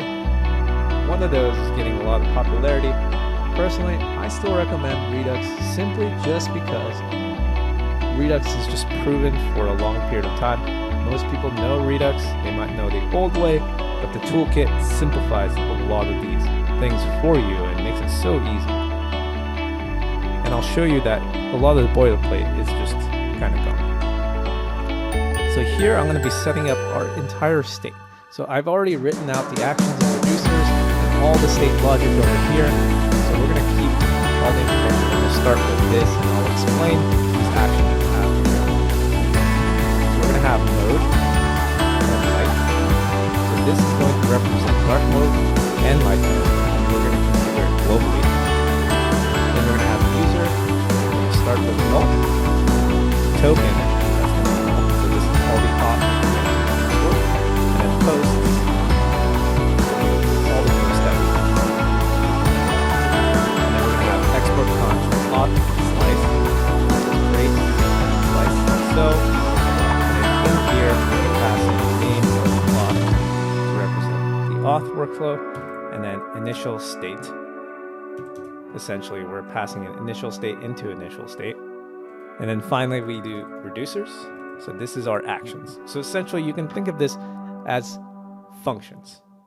That's basically it. These are functions. These are functions that involve modifying the global state. That's the only difference in this and a regular function. I'm not sure why people always use fancy terms to describe it, but these are just functions that do what you need. And so the first thing we want to create is going to be set mode, and this will be changing from light mode to dark mode. So we're going to have state.mode equal to state.mode. If that is equal to light, we're going to change it to dark. And if not, we're going to change it to light. So essentially, if it's dark, we're going to move it to light. If it's light, it's going to move it to dark. That's all this is. And Redux, if you come from Redux, Redux has this idea of you can't change this state directly. You always want to replace the object as opposed to directly modifying the state. Toolkit has this built-in library called MERN. This is the one thing I might not agree with, that basically you can act like you're modifying the state directly, even though under the hood this is not what's happening. But essentially, this is state.mode represents the previous state. And then set it to be the new state. Alright, and then set login. That's state login. So action is going to be set functions. This is where you set it. It's called payload, but it's basically just a arguments for the function. That's what they call that. From here, we're going to say state.action.payload.user. So in our payload, this is the parameter. We're sending a user parameter from this function. And then we're going to say state.token will be action.payload.token. Basically, this includes all the arguments. So action.user, action.token, action.payload.user, action.payload.token. So those are just parameters. We're going to do something similar for set logout, just a little bit different. And we're going to say state. And all we're going to do here, state.user equals null, state.token equals null. So when you log out, when you hit the logout button, we're just going to reset this to have nothing in there. We're going to set friends. With this, we'll set the friends into a local state. And what I'm going to do is check if state.user. The user already exists. We're going to set state.user.friends. We're going to be setting the friends inside our state. As long as the user already exists. Otherwise, error.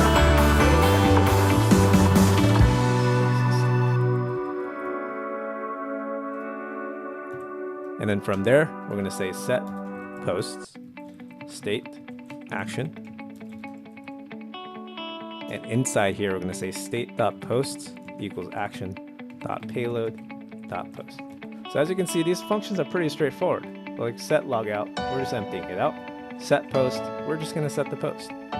These are simple functions that modify our state as we need. And I've already done this beforehand, so these are the functions that we kind of need. And I'll explain them when we actually use them. So state.action, state.post or set post. This one is the most complicated one. We're going to say updated posts. So what we're going to do is we're going to grab our list of posts, map through each one, and if post.id is equal to the current post that we're sending into this function. We're just going to return action.here. Return the post step. So we're only going to return the relevant function. Otherwise, we're going to return. So we only update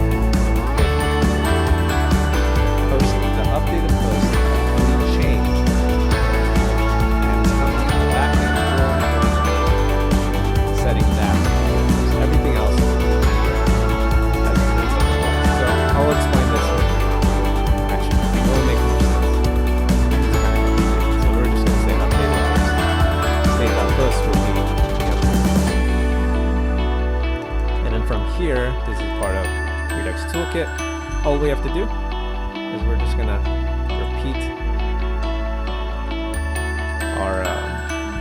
our actions. And we just have to write every single one of them. Set post equals auth slice dot actions. And we're going to export default auth slice dot producer. And this is basically our entire state. This will be all the logic that we'll need for the entire application for Redux. And then finally, we just have to configure a few things, specifically more so for persist state. We're going to set the reducer inside our index.js file. So over here, we're going to import auth reducer from state. So we're going to export the reducer we just created, and we're going to import the configure store from Redux.js Toolkit.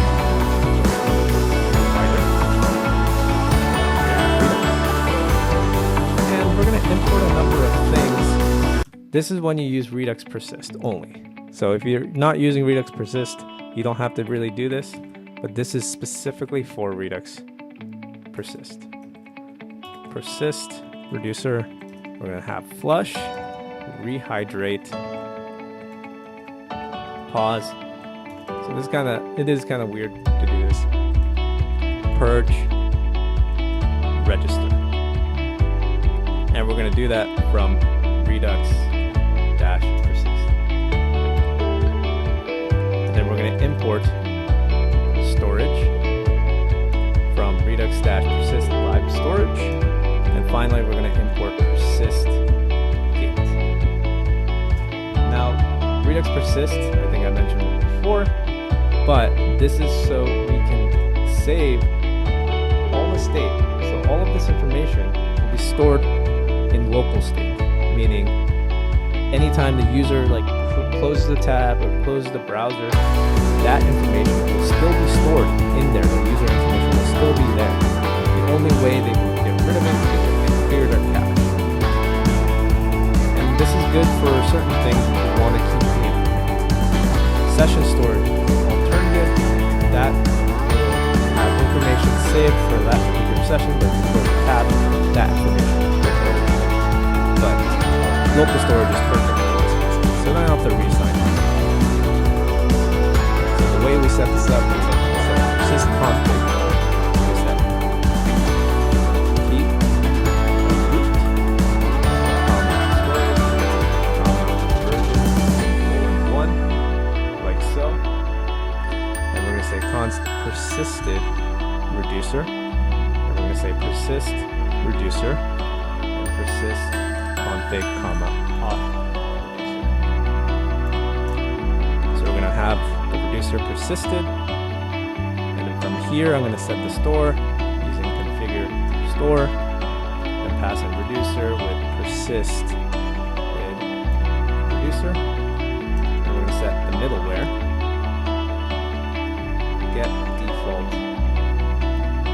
middleware. So if you're wondering where I'm getting all this information, I'm getting a lot of this from both Redux.js Toolkit in combination with Redux. They have documentation on what to exactly run. That's not no toolkit that well in terms of setting up. The set of code that broke down. And this is to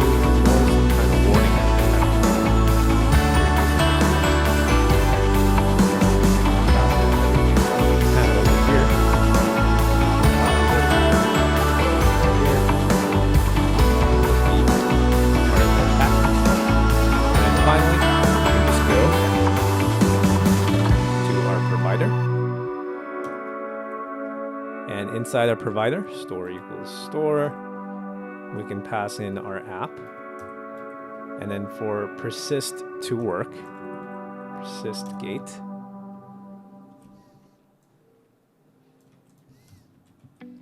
Inside of here, we're going to pass in loading equals null, persister equals persist store like that. Now I know what you're thinking. There's still a decent amount of boilerplate. You still have to configure all this. You only have to do this once, but once you configure it, you're good.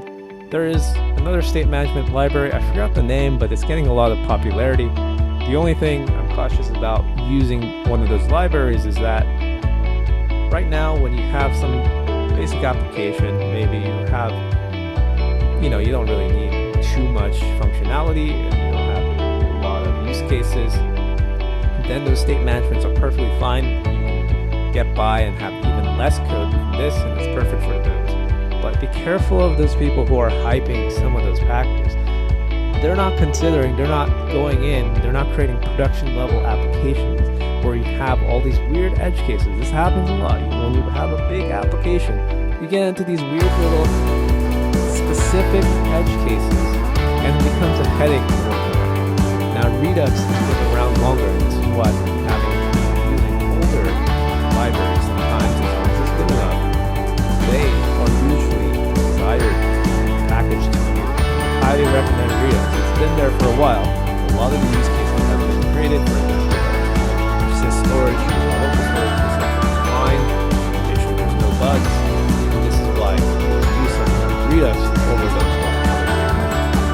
Yes, you can get up and running faster than some of those other tools, but Toolkit makes it easy enough that it's worth using so that you can always scale your application as much as you want later on if you ever have a need for it.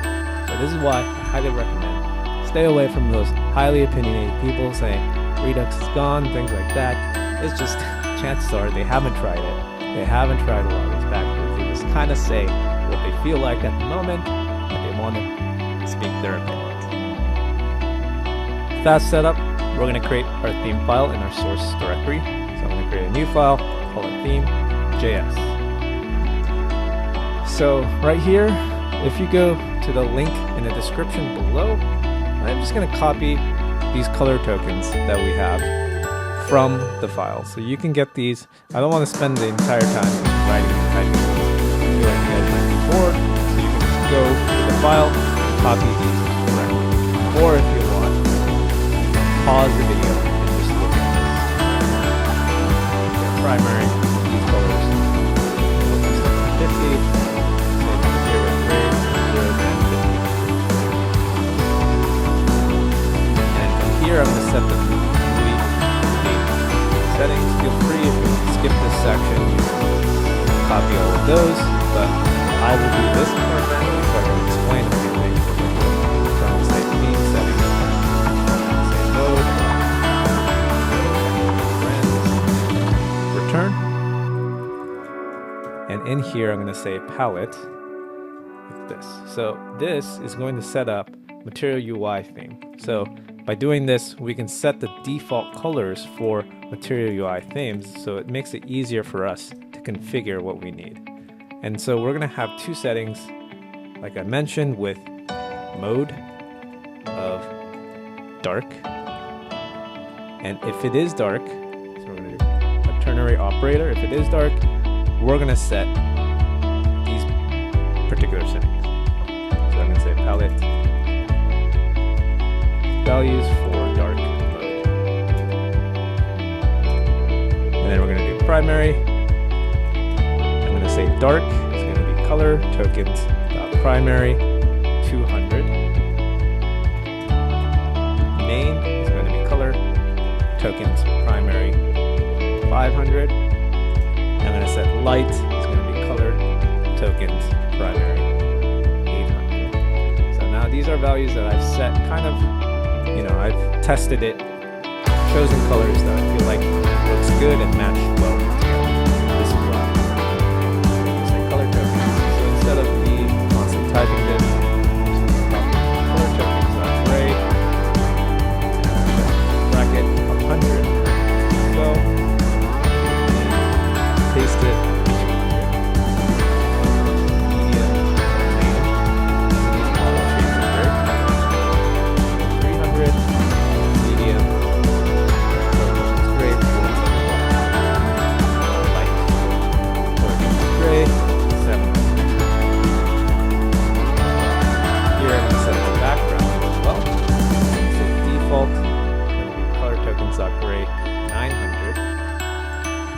comma, alt, color, tokens, dot, gray, 800. Like this, I'm gonna save it. Actually, it's not gonna auto format because we still have an error. So what I'm going to do is I'm gonna finish up this ternary operator, and I'm gonna copy all of these values inside, and I'm gonna manually change each one. Let's say for light mode, this is going to be 700, 500, 700, 500, 400, 300. This is going to be 10. Now you notice, I'm curious. Color settings are here. They're kind of like inverted a little bit, so you have almost inverted colors. I did manually go through and test them and see which one is best together. Typography settings over here. So we're going to set font family. Rubik, Sans, Serif. I'm going to be joining these together with the comma. I'm going to set the font size of 12, and I'm going to set the H1 settings, and I'm going to copy the font family.join like so, and then post in font size of 40, comma. And from here, I'm going to just copy and paste this several times.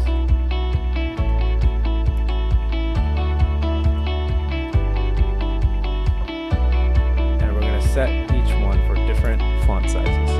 We're going to keep the fonts the same, but we're just going to change the font size. This will be H3. I'm going to set this to 24. We're going to set this H4. This will be 20. H5 is going to be 16. H6 is going to be 14. And that is our Material UI theme settings. So you take a look, and double check all the values you have in the finalized repo. I will link to this as well. And then from here, we're going to go back to app.js, and we're going to configure some of our settings for our theme. So we created the theme settings, but we have not placed it in the components yet. Import a few things first. Use them from React. Import use selector from React. Import CSS baseline theme provided from @MUI/material.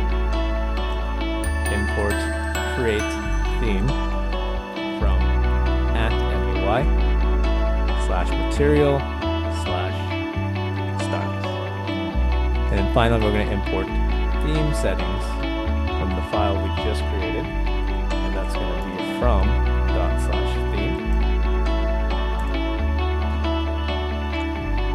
And then from here, above our return, we're going to do const mode, and we're going to be grabbing the mode that we have from our state. So the way we do that, we're going to use state.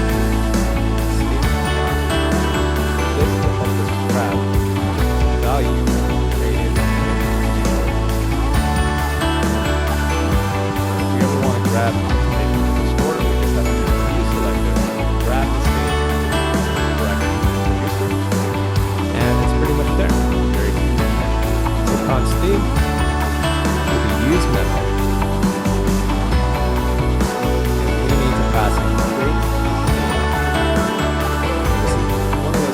Have to do one settings,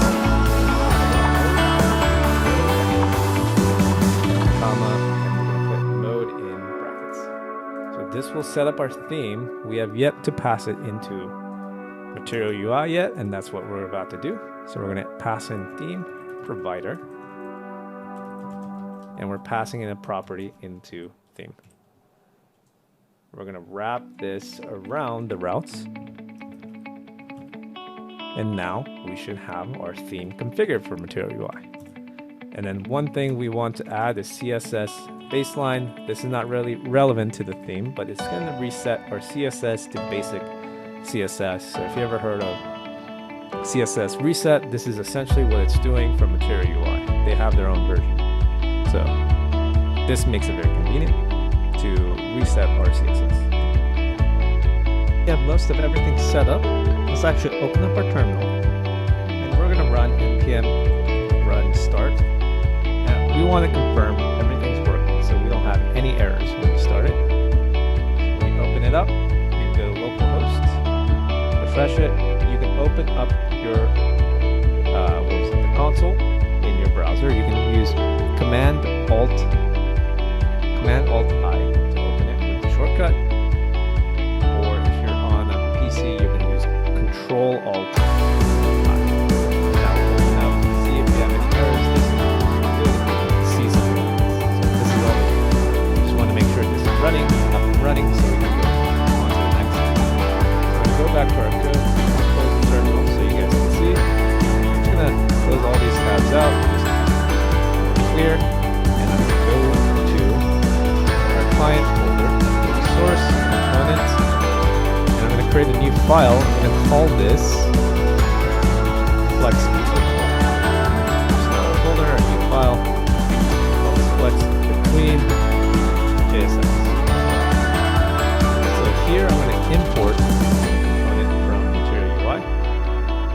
At MUI/material, import styled from MUI system. And I'm going to create a component called flex between equals styled box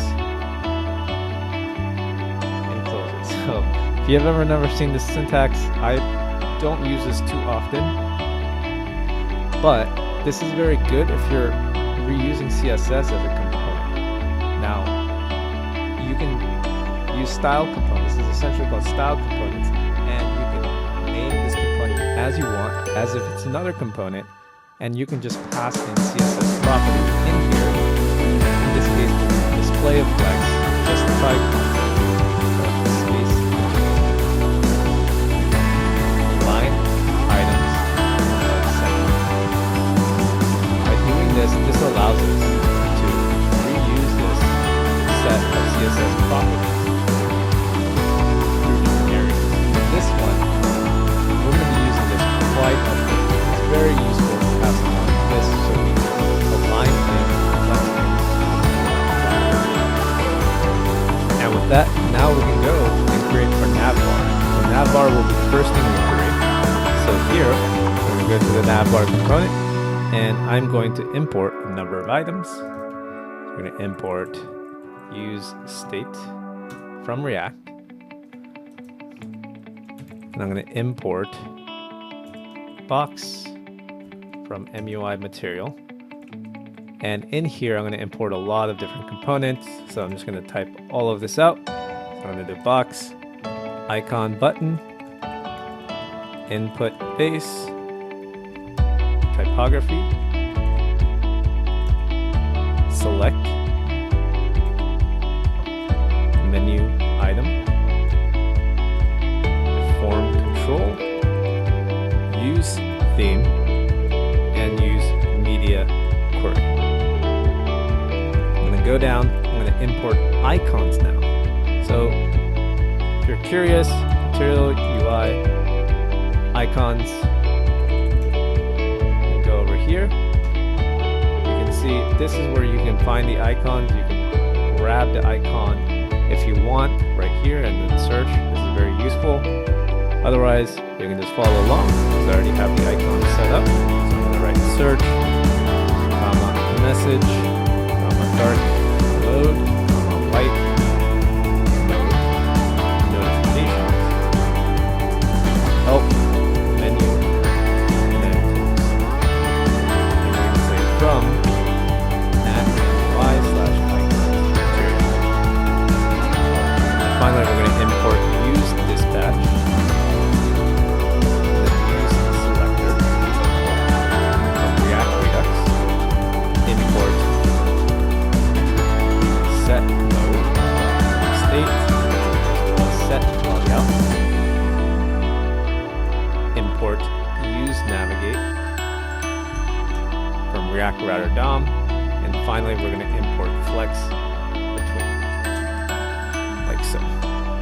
A lot of things we needed to import, but we're going to be using a lot of these things to create this complete navbar. So we're going to be creating a number of state and a lot of things over here. So we're going to create is mobile menu toggle and set is menu is mobile. Let me spell that correctly. Make sure you spell that correctly.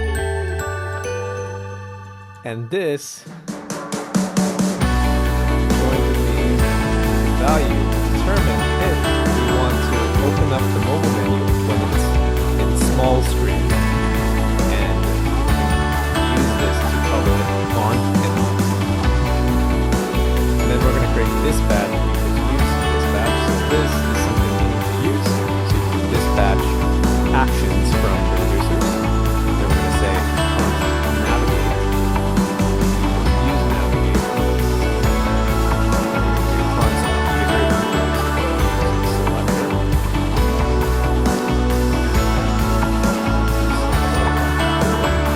Spell it correctly, and then we're going to grab the user information. Then we're going to grab, or we're not going to grab, we're going to set a variable called isNonMobile screens. And we're going to be using use media query. So this is a hook built into Material UI that allows us to determine if the current screen size of the user is below this min width or higher than min width. So it's an easy way to use a media query inside of React and not have to use like media query that you normally would in CSS. And so we go like this, we have our min width, everything's set, and I'm going to say, and the final thing we're going to set is the theme, and we're going to be using theme. So basically, this theme will allow us to go back to our theme.js file. We can use any of these colors that we've set. As long as we specify, for example, theme.palette.neutral.main will give us this color if it's in dark mode. Otherwise, it will give us this color if it's in light mode. So it's very convenient to use this because it already automatically determines the color based on their mode. This is why we use these. So the first thing I'm going to get is neutral, light, same theme, palette, neutral. So this kind of annoying that you have to write this stuff, but it makes it very nice and clean if you figure these variables before you run it inside JSON. Start one, I'm going to copy this theme.palette. Say we're going to get the background, theme.palette.background.default, and then we're going to do primary light. So we're going to do that theme.palette.primary.light, and we're going to do const alt is equal to theme.palette.background. These are the colors that we'll be using. And then finally, we're just going to set the full name. This is a convenience variable. And we're going to set this as user.firstName.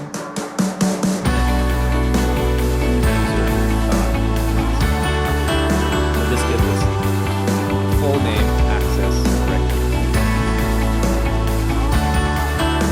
And then from here, we're going to go to our JSX. We're going to define some variables here. So I'm going to do flex between.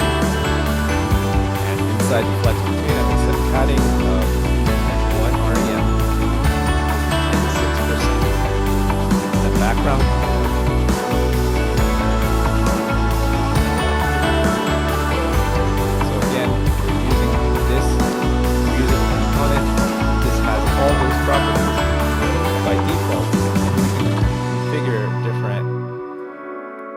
CSS properties like we normally do with Material UI.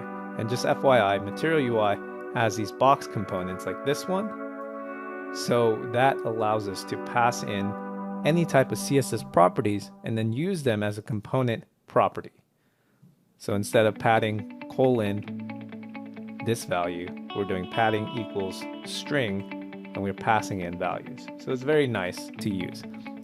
But this is only available to the box component. If you use other components like button component, you cannot do the same thing. You have to pass it into a property called SX and pass it in as a property of an object within that. And I'll show you when we use that. So it makes a lot of sense. And from here, I'm going to use flex between again because we want to set a particular navbar gap as well. Now, if you go back and you look at our build component, I'm just going to sign in real quick just to show you. Seems like I did not. I'm going to re-sign this in. Fake location, fake occupation, set the user. I'm going to say fake person at gmail.com, fake person.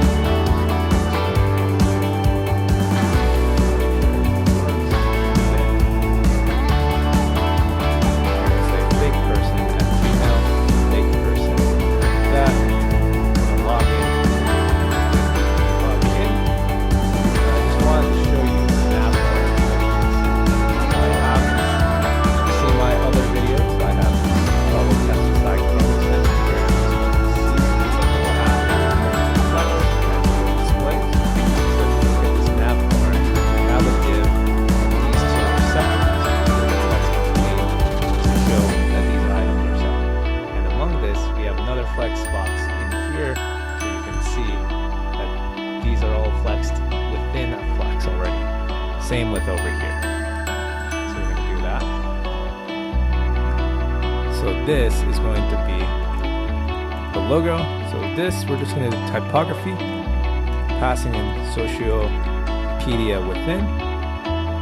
And inside, I'm going to set font weight of bold. I'm going to set a font size of clamp, 1 rem, 2 rem, 2.25 rem. So now if you're unfamiliar, clamp is a function we use in CSS that determines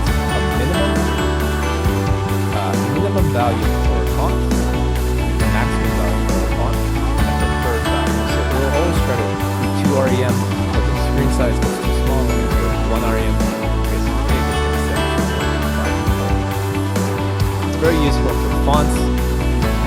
You can probably use it for width as well.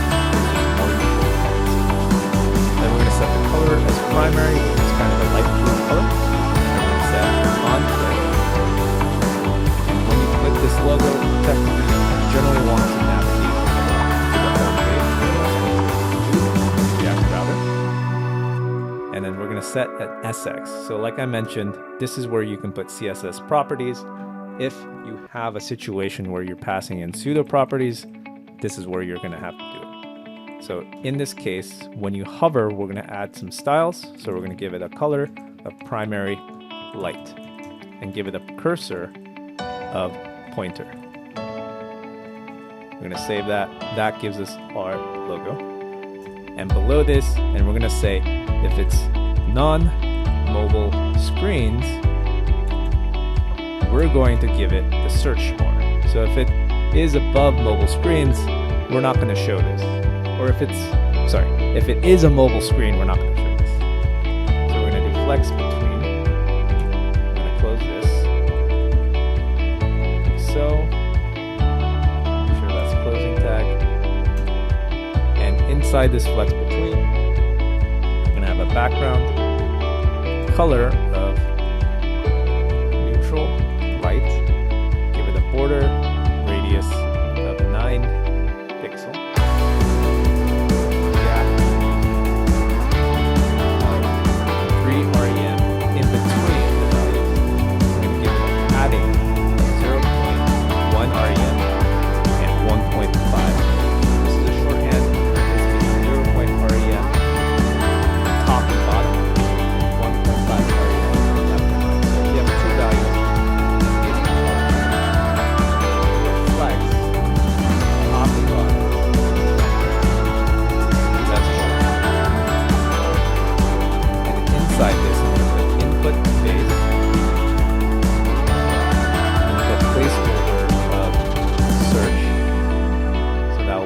search value. And we're going to close this. We're going to say icon button. And inside here, I'm going to give it a search value, which is basically the icon. I'm going to save this. And everything gets formatted. And below this flex between, I'm going to create another comment. I'm going to say desktop nav. And below this will be navigation dedicated towards non-mobile screens. So I'm going to say is non-mobile screens again, and we're going to put a ternary operator. We're going to give this flex between, and make sure we close that. And I'll fill this in a little bit. And for now, I'm just going to put icon button.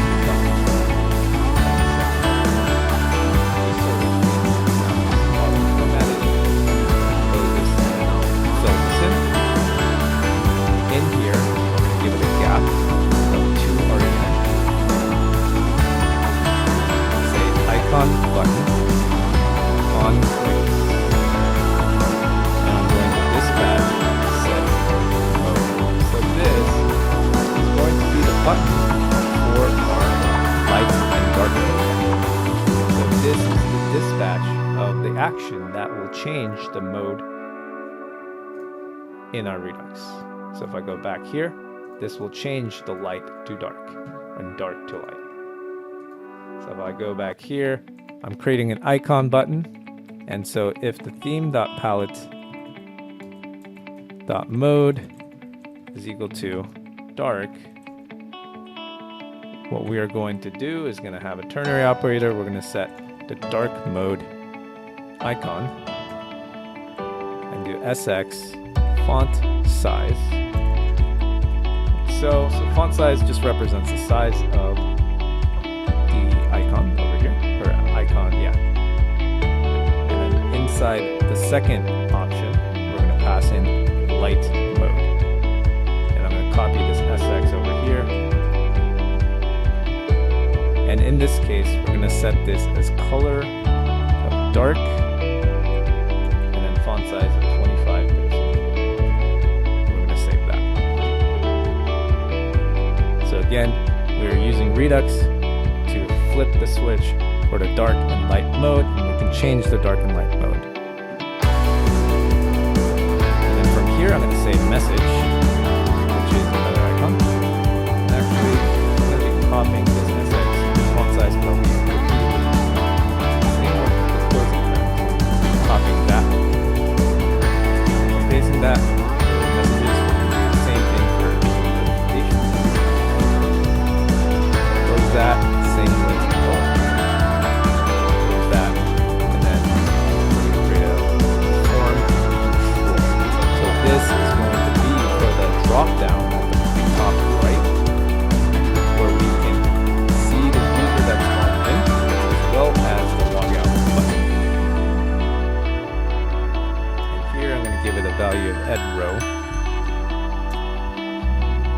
Actually, this value should be full name.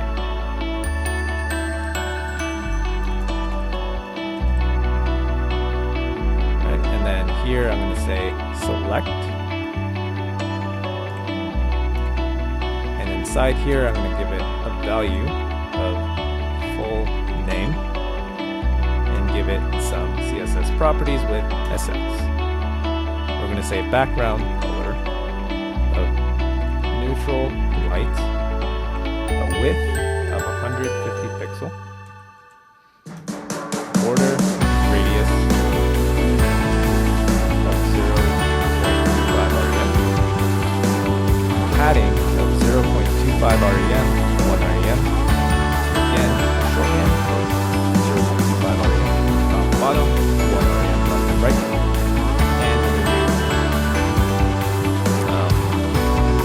Select within, so the way we select within the CSS class, we target a specific class name in your UI. You can do that by going into the inspector, search inside it to see which class you want to target, and occasionally you have to do it. But once you find this class name you want to fix, you can change it like this. give this a 3 rem, like so. And then from here, I'm going to set and.mui select focus. I'm going to say colon. I'm going to say background color of neutral light. Okay, and then the last thing we want to do is input.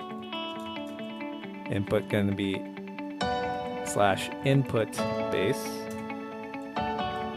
So we're going to pass in an input of an input component of input base, and inside the select, we're going to say menu item value of full name. So this is not actually going to be like a select component where we're actually selecting from the drop down. We just have a button with, essentially this is just a button within a drop down, because the only thing you can select is the logout, which will take us to another page. But this is what we're using. Say this is going to be full name as the value, and I'm going to set menu item, and I'm going to say on click we are going to dispatch set logout. So when you click this menu item log out, it will take us and log out.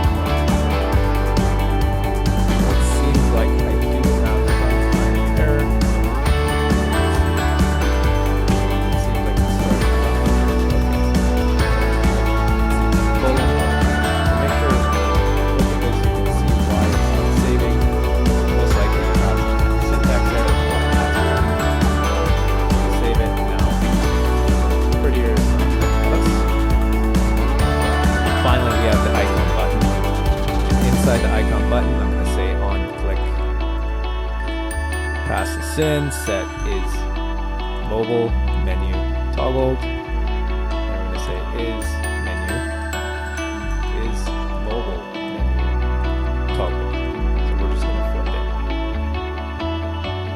So this is going to pop up an icon of a menu when you are in small screens. So that's what it's doing over here.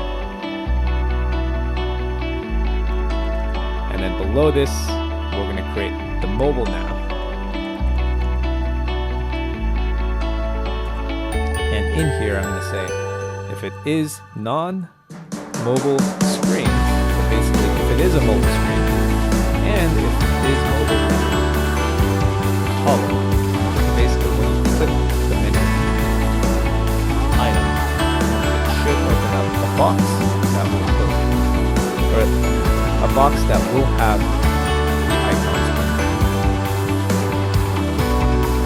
This, since it's going to be a mobile in front of everything, we can give it a position of 6.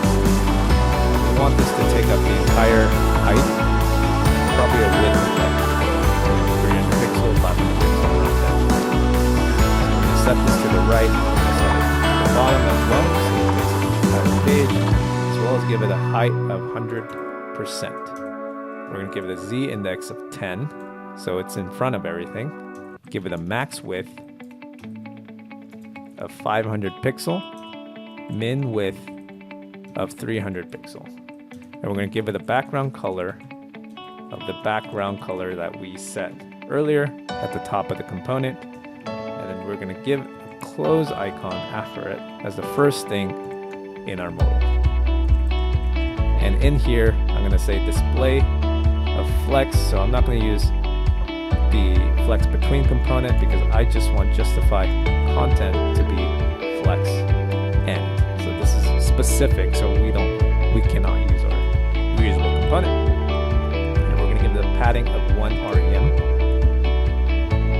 And inside this, I'm going to go back up. I'm going to just copy this where you have the menu toggle, and we're going to just be using that in our icon button. So I'm just going to hit enter, do on click, pass it to close, icon. And below that, create menu items. So this is going to reflect closely to what we have earlier. It's just going to be slightly different, but I'm not going to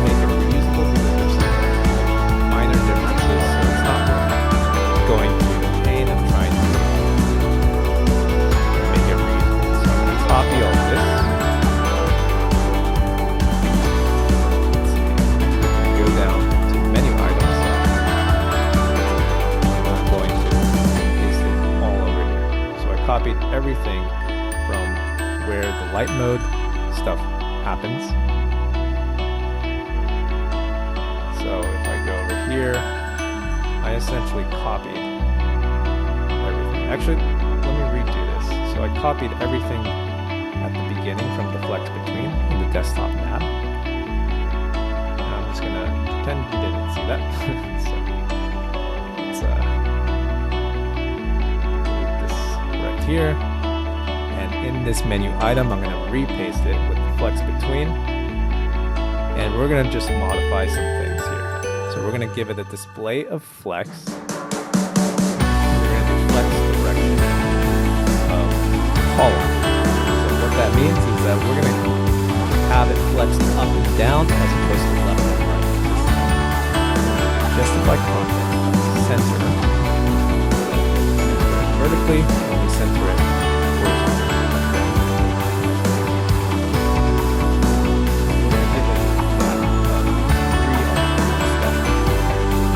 Save that.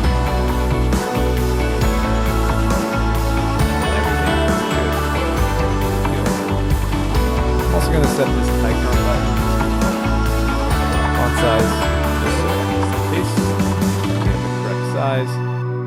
Everything else, let me double check, should be exactly the same. I think even this is going to be the same with 3RM. Yeah. And with that, we have our navbar. I know there's a lot of moving pieces. Let me zoom out so you can see everything. You have the menu items, you have mobile menu, you have a close icon, you have the mobile nav, and then you have the desktop nav. You have all the different theme colors and the logo and the search. A lot of things going on, but this is probably one of the bigger components that we are going to be creating. This, I want to see the navbar for the time being. I'm going to add it to home right here. So I'm going to do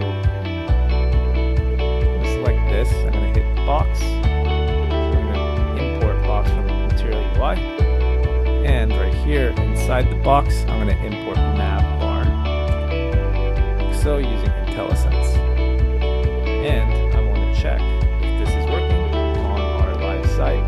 So this is our let's look at our live site. So now we added this to the home page, so we have to go to the home page to see it.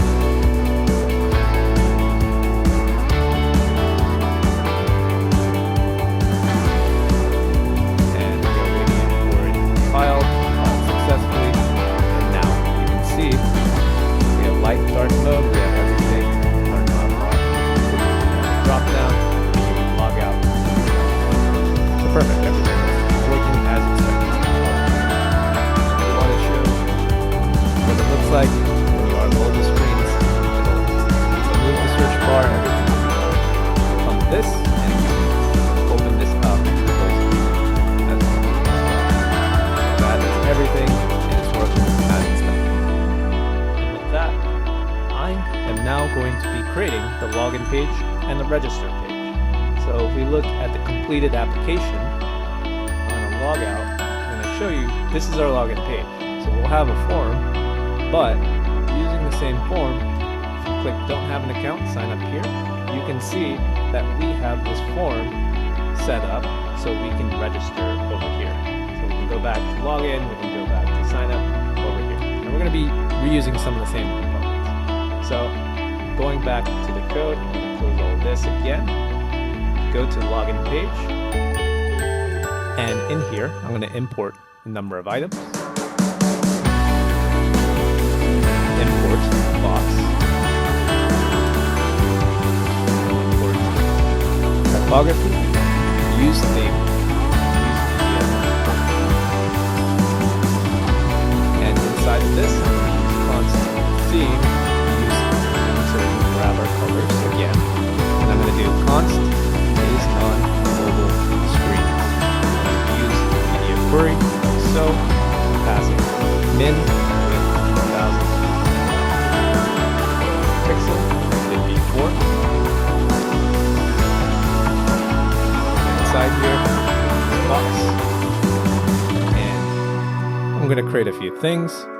So actually, I'm going to copy a few things from the Navbar because we have the Sociopedia value over here. So I'm going to just copy this typography and we're just going to modify a few things. So in here, I don't really need an on click because we don't need to navigate with this typography. And then from here, I'm going to remove the color. Primary action, we can keep that. We can say font weight of bold, a font size of 32 pixel. We don't need a hover because we don't need to click on it. And around this typography, I'm going to get a box like so. And I'm going to say width of 100%. Give it a background color of theme.palette.background.alt. I'm going to give it a padding of 1 rem, 6%. So 1 rem top and bottom, 6% left and right. Text align of center. So we center the text. Let's save it. That should include the text at the top. After this, I'm going to create another box, and this will be the form box essentially. And inside this box, I'm going to set the width. If it is on the screens, you're going to be setting the width to 30%. Otherwise, I'm set it again. Values that I messed around is the best. Set padding of 2 rem, margin of 2 rem. Auto. By the way, I'm using root EM, so REM. This is based on the root size of the font. And by doing this, this allows us to have consistency across different browsers and font sizes. So that's why I'm using REM instead of other values. And occasionally we still need to use pixels here and there, but if you can use REM, might as well use it. We're going to have a border radius of 1.5 REM. Give it a background color of theme.palette.background.alt. And inside this box, I'm going to set typography like so. Give it a font weight of 500, a variant of H5, SX, of margin, bottom 1.5. REM as text. Write the text. This is where there's the description. Welcome to media, social media.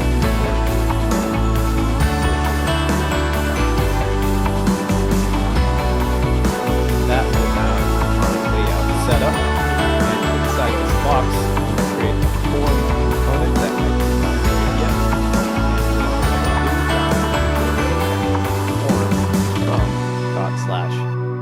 Form. This is again a component I have not created, so I'm going to go into the login page folder. I'm going to create a new file, call it form.jsx. Apologies, I have not closed the Explorer, so I'm going to do that. And in this form, this is going to be where we do all the register functionality. So there's going to be quite a bit of things to do in this component, but a lot of it is pretty self-explanatory and straightforward, I would say. But I'll walk you through everything. So import use states from React. I'm going to go down. I'm going to import number of items from Material UI. So I'm going to import box, button, text field, use media query, typography, and use theme. And then from @MUI/material. And also, I'm going to import edit outlined icon from @MUI/icon_material. Just for that particular icon. And then I'm going to import forming, which is going to be what we use for our form library. Then import everything as yep from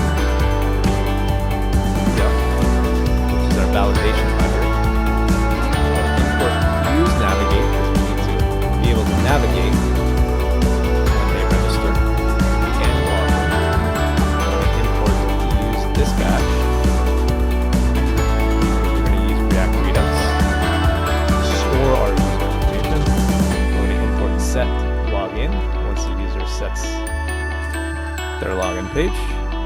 Then we're going to import drop zone, so we can drop a file or let the user put in the image so that they can upload the file as well. And then also we're going to import flex between. We're going to be using that component quite often. And that should be our imports. So in here, I'm going to create the schema. So these are the yup validation schema. So this will determine the shape of how the form library is going to be saving this information. So I'm going to say register schema yup.object.shape. And I'm going to pass in all the values for our schema. We're going to have first name, last name, email, password, location, occupation, and picture. And for the values, I'm going to do string, required, and required. I'm going to have this for pretty much every single one of these values. Since I'm not going to spend the time to validate everything perfectly, this will make it just easier for us to deal with at the time being. And the only one that's going to be different is going to be email, because it's already configured for us by yup. So we don't actually have to do anything, and that's why I am setting up this particular one. Required, true. So basically what this is doing is that when we validate our inputs to make sure, for example, they don't put something that isn't correct for a first name. If you put like a weird symbol or something else, it's going to show an error. And also if you don't have anything in that value, you're going to have a required value error that pops up. So that's what this is kind of doing. Same with this. If it's going to say if you don't have a correct email address, it's going to say invalid email, and if it's empty, it's going to show required. So depending on which error is prevalent, it's going to run that. And also we're going to have a login schema, and we're going to set yup.object.shape like so. And I'm going to pass in email, same thing as well, and same thing with password. So login is going to be like a stripped down version of the register schema, so we can reuse some of the values. And in here we're going to do constant initial values register. So now, well, the schema set up the validation. This sets up the initial document. So I'm just going to do first name and the string. So I'm just going to copy this. Just write last name, paste, email, paste, password, paste it, location, occupation, picture. And then finally we're going to do the same thing for login. So we're going to have email, paste it, password, paste it. And then after all that, we can now create our form component. So we're going to make sure we do export default form. Make sure we don't forget that. And in here, we're going to create a number of states. So I'm going to do page type, and then set page type like so. I'm going to say use state. It's going to be login. We're going to have a situation where we set the page type to be login or register. We're going to display a different form depending on this state. And then here I'm going to grab the palette that use theme. We're going to set up this batch like we've done before. Then we're going to import, not import, but use navigate, so we can navigate through the pages. What we're going to do is non-mobile, and we're going to use the same media query we did before. So min width, and this one's going to be 600 pixel because we have a different criteria for this one. So I'm just going to set it like that. And finally, just to make it convenient, because we'll be using this number of times, we're going to say page type is going to be equal to login. Actually, that there should be triple equal, and that's going to be a variable of is login. It's just to shorten it, makes it easier. Same thing with is register. Just makes it very clear and concise. And by the way, this is a more advanced topic, but naming is one of the hardest things in programming. Is login, when you have a boolean, it's almost so nice to keep it with a prefix of is. So if you can, try to prefix a boolean with is.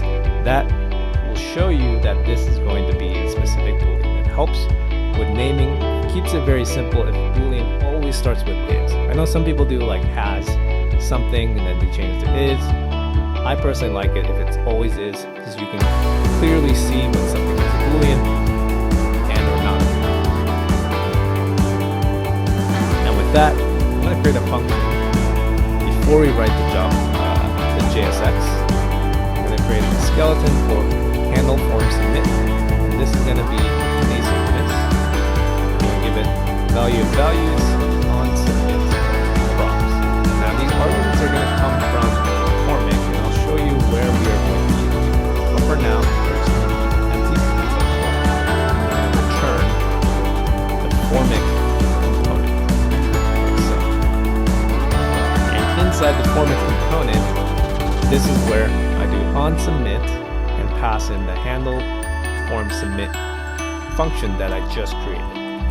And also I'm going to set the initial values. I'm going to set is login, initial values login, and initial values register. So if we're on the is login page, we're going to initialize our values with the login component or login object that we created. Otherwise we do register. And we're going to kind of do the same thing for the validation schema. So if I go down, I write validation schema, we pass in is login schema, we do register schema. And this is very convenient. I like how this is set up. Formic, we have initial value, validation schema. It's pretty simple to use. Now there's a weird part of the syntax that it's going to be right here. So I'm going to create curly braces, with parens, another curly braces, and I'm going to pass in a number of values. Okay, so values, errors, touched, handle blur, handle change, handle submit, handle submit. So set field value and reset form. And it seems like it's giving me some kind of error over here. I'm not exactly sure why. What is that saying? And in here, so we have reset form. So like this, I want to do arrow function like that. So make sure you're getting this, you're correcting the syntax. So the syntax can be a little wild right here, but these values allow you to use them inside your components and your form. So it makes it very nice to use. And with this, we want to add a form HTML tag. I'm going to do on submit equals handle submit. So what formic is essentially doing is just grabbing the handle form submit and passing it in our formic so you can pass it into our on submit function. So once we have that, now we can do all the form stuff inside this like normal. I know this is a little bit of funky syntax, but you know, sometimes you have to. Reactive form has its benefits, but also has some other downsides, but I won't get into it. So we have the box, so, and inside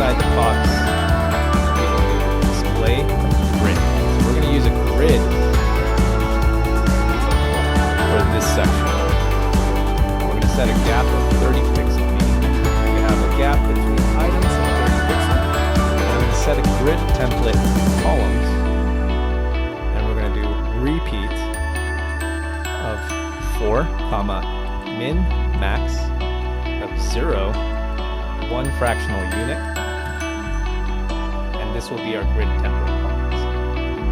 Min, max.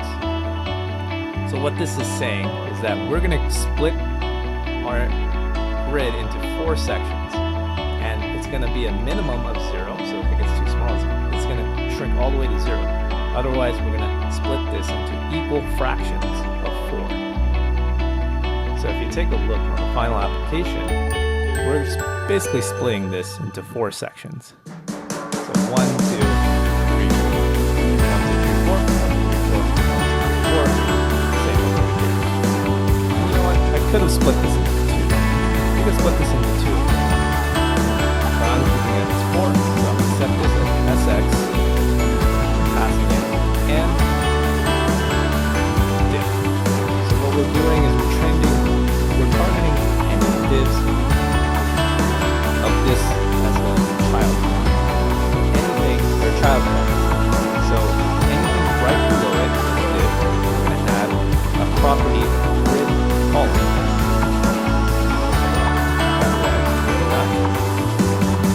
And if it is non-mobile, meaning wider screens, we're going to say undefined.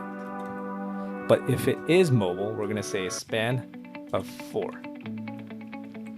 So essentially, when we specify our text field, we're going to give these guys a grid column span of maybe like 2. For example, right here, these will be 2 on larger screens. But when you get smaller to a mobile screen, these are going to become a span of 4. So they'll take up their own entire width. So that's why I am doing this particular section. So you don't have to use mobile media queries aside from this one, and it makes a very clean code without much complications. And right here, I'm going to set a bunch of text field with is register. So in this case, if it's on the register page, we're going to have a number of components over here. And we're going to write our first input, which is going to be text field.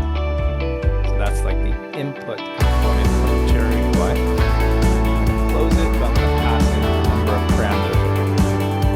So I'm going to say label of first name. I'm going to say on blur. I'm going to pass in handle blur. So this right here, these values are going to handle the situation. Click out of it. On change. Handle the situation. Typing is we're going to give a value of our first name. And I'm going to say name is going to be the first name, so we sync it to the correct value. So this has to align with the name you are setting down here. Not the label. This is just the display of the text. And then we're going to set the error to be a boolean of touched.firstName. So basically, if the first name has been touched or not, and we're going to do the same thing with boolean errors.first. So we want to check if it has been touched or if there is an error. Then this will show that we have an error for this particular text field. And we're going to do the similar things with helper text, and we're going to do touched.firstName and errors.firstName. So what this is going to do is, if it has been touched, but we have an error, we're going to be showing the error. Otherwise, it will show that it's touched, or if it hasn't been touched as well. So this will show the helper text. And then finally, we're going to do SX, grid column, give it a span of 2. As I mentioned, in larger screens, it's going to have a span of 2. In smaller screens, this is going to override this guy, span of 2. Now, I know there's a lot of properties over here, but it's very nice because you can just copy and paste it like this multiple times, and all we have to do is change the values. So if I go like this, I want to change this to last name. And then from here, I can do Command D, select all of these guys, change it to last. And then that's our next input. So it's very convenient. I'm going to do the same thing. This is going to be location, and this one's going to be occupation. So I'm going to set this one as location. Same with the name. Actually, I'm going to change the last name, Command D, change all of these to location. And then finally, I'm going to do this for label and occupation. Dot. Change the last name as well.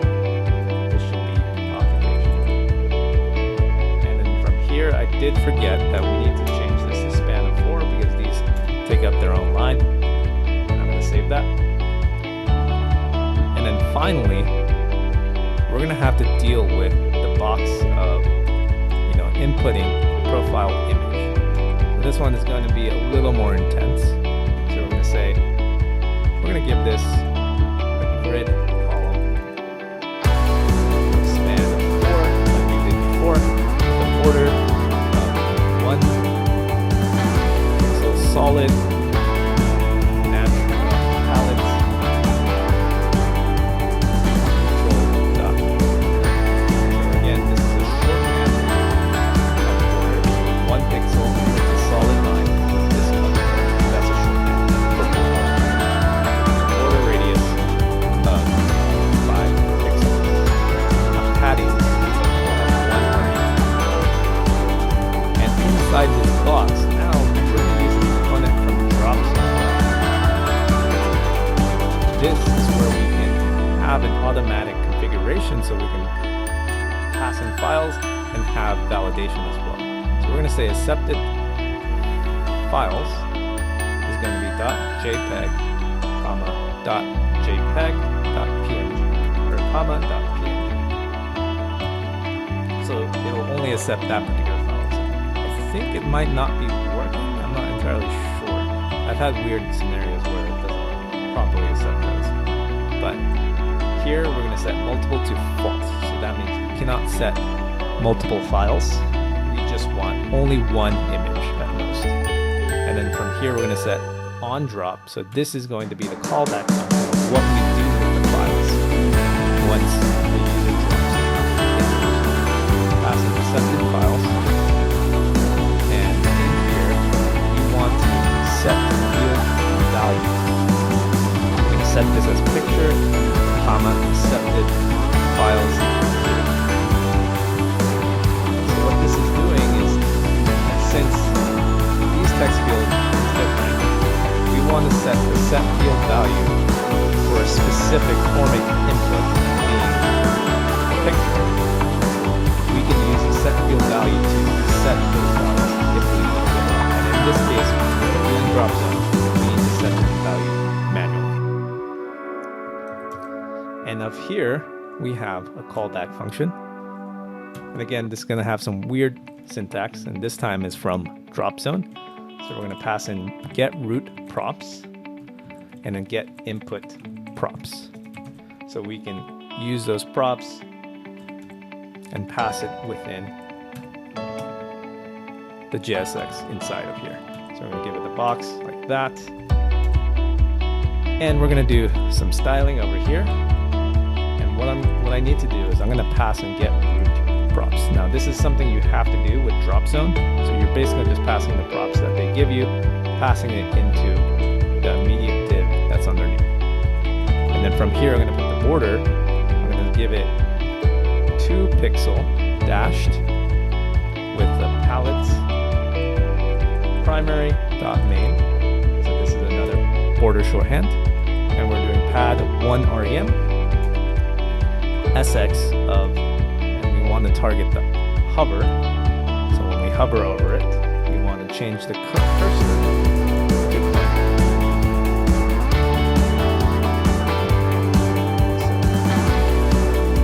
Odd bit of funky syntax going, but it's just this one section where we pass in files. So it is acceptable. So input, pass get input props.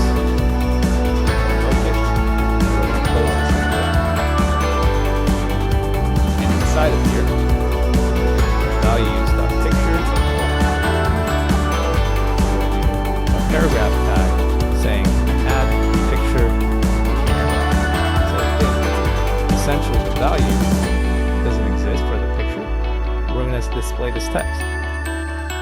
Otherwise, what we're going to do is we're going to show the name of the image that's been added. So values.picture.name. So, and then we're going to pass an edit outline icon. And that is essentially our drop zone. So now let me go back and I'll show you what we have created. So this is how it originally looks. Add picture here, because there's no value, we're showing this. Once we add some kind of image, it will show the image name and it will show the edit icon. It changes what we want. So that is our drop zone. That's all we have to do for our drop zone. So now there's a lot of HTML tags, so be very careful where you put this. You have drop zone, you have box, you have tag. You want to go after this guy, but in between the box. And I'm going to create a couple more text. So I'm going to go copy this application. So now this is in the section. If you remember closely, this part is enclosed just for the register section. So this is for register. But this section is going to be the section for both login and register. So that's going to be email. So this one is going to be email. And this is going to have to also change the email as well, like that. And then I'm going to copy this and paste it one last time, and this is going to be password. And the one difference here with the password, we want it to be hidden, so we can do type password and it'll hide the value. I'm going to change the email as well. All of these, I'm going to do password.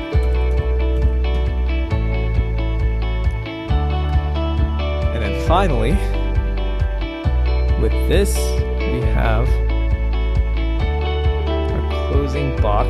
So underneath the closing box, right here, I want to create the buttons section. So this will be the register button and the text below it, switch between register and login. So I'm going to create another box over here. I'm going to say button. And inside this button, I'm going to give it some properties. Full width, type of submit, SX of margin 2 REM, 0, padding 1 REM, background, color, palette, primary, main, give it a color of palette, background, alt, and we're going to say and hover, colon, color, palette, primary, main. So, and inside this button, I'm going to do is login, with login as the text, if it's a login, and register if it's not. And I'm going to do another typography. So this is a link below to switch between login and register. And in here, I'm going to set on click. I'm going to set page type is login. Is login, then we're going to set register. Otherwise, we're going to have it login. So now when we switch to register and login, it's good to clean up the inputs that they already have, or else you'll have some bugs. Inside this, we're going to have SX, text declaration, we're going to set underline. So this one, we're going to give it a color of palette, primary, main, and we're going to say and, colon, hover, and we're going to give it a cursor of pointer when we hover over it, and give it a color of palette dot primary dot light. Save that, and inside the typography over here, I'm going to do is login. Then we're going to have a text of don't have an account, question mark, sign up here. And if you're on the register page, we're going to have already have an account, login here. And that should cover most of everything that we have for this. Now the only thing missing is going to be the logic when you click on register or login. So that is going to be handled because of button type submit. And anytime you have a button type submit inside a form, it's going to run the handle submit function of this, so on submit. So we're going to run this, and the handle submit essentially is this handle form submit that we created earlier. So what we're going to do is we're going to go in and we're going to pass the logic in that we want. So if we are on the isLogin page, we want to run some functionality that will call our backend that we've created for login. And we haven't created the function yet, so it's a login on submit prompts. We're going to pass that in. And if it is register, we're going to do the same thing with the register function values. It keeps auto typing it for me, but we're going to create these functions. So on submit props, we're going to be passing it into these. So the first function we're going to create is going to be the register. So we're going to do register const register async values, comma, on submit props. And in this, we're going to create something with form data. And we're going to use form data. Normally, you have the values. So every value that we've created inside the text field, these values will show up essentially in this value. And these values get passed into the register function, which we are using. So typically, we normally could just use that, pass it into our request body itself. But because we have a fixed image, we're going to have to use this thing called form data.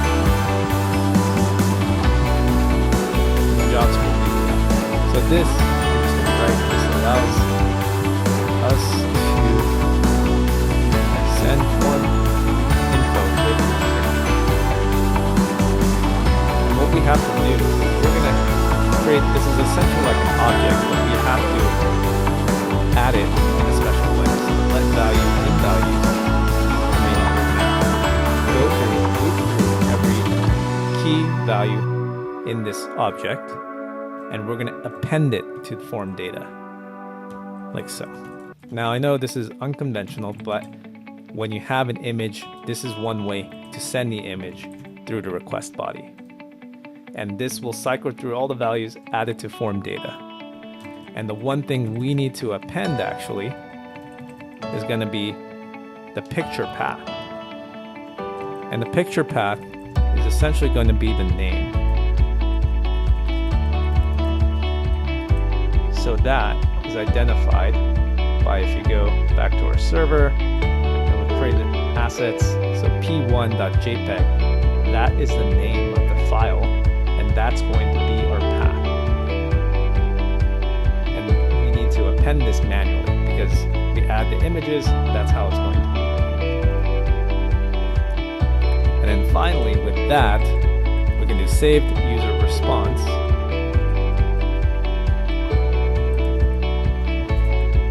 Save whatever is returned from the backend. We're going to do a fetch call, call an API. We're going to do http://local host :3001. So that's what we set the port to. And register. Like so. Inside here, I'm going to create an object and say method :post. give it body of form data.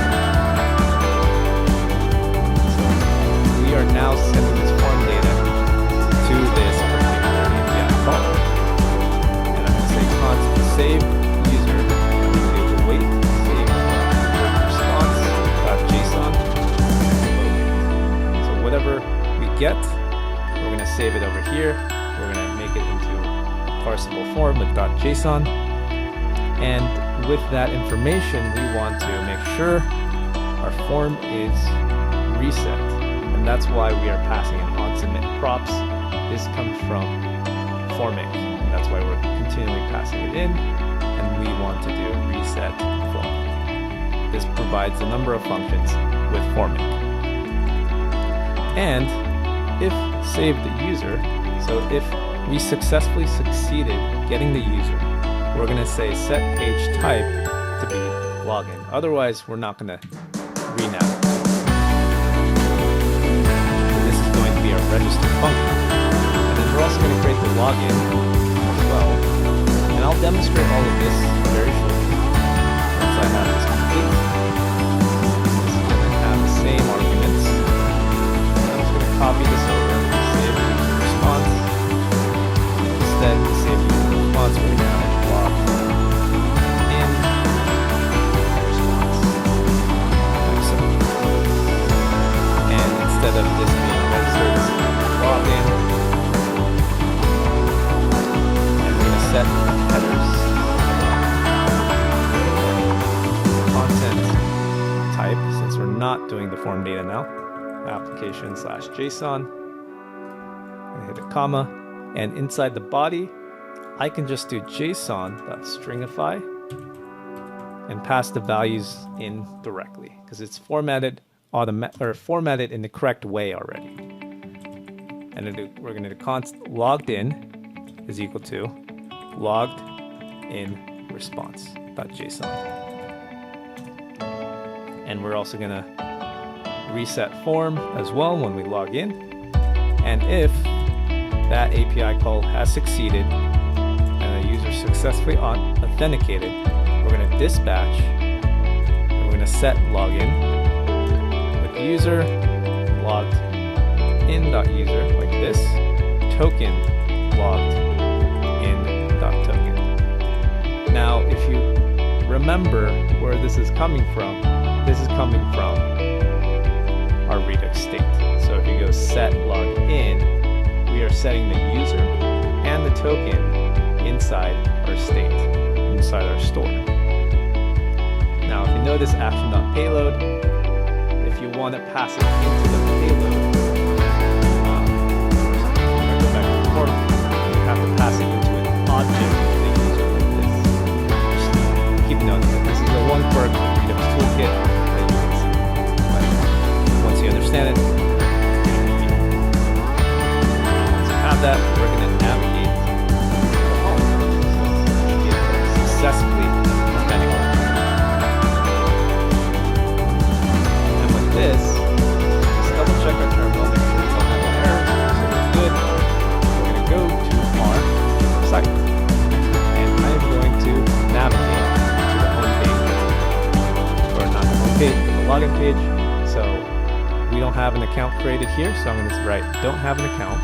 I'm going to say fake man.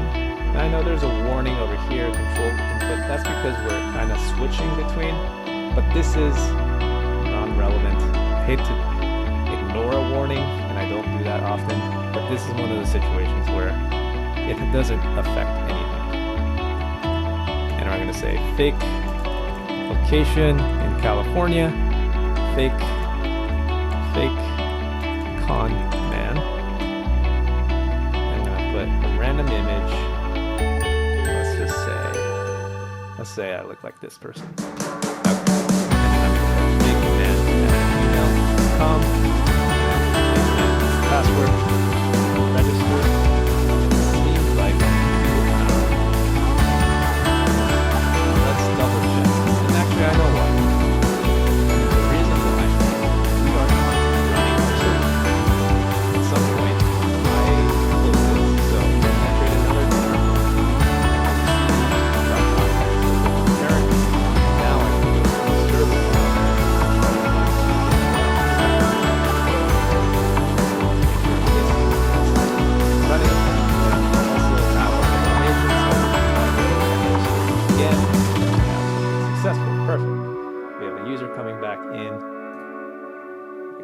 that because we already fixed that. So we're going to say fakeman@gmail.com, fakeman as well. Just note that we don't have any validation checks, so this is case sensitive for the email, but typically you want to change that. And then we have login, and now we can now log in perfectly.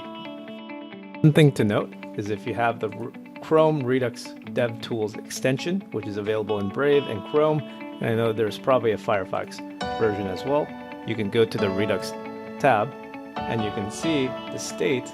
You can see all your current state as well. I know it's a little hard to see. I'm not entirely sure to how to make this bigger, but you can see that we have the user information that we saved in as well as the token.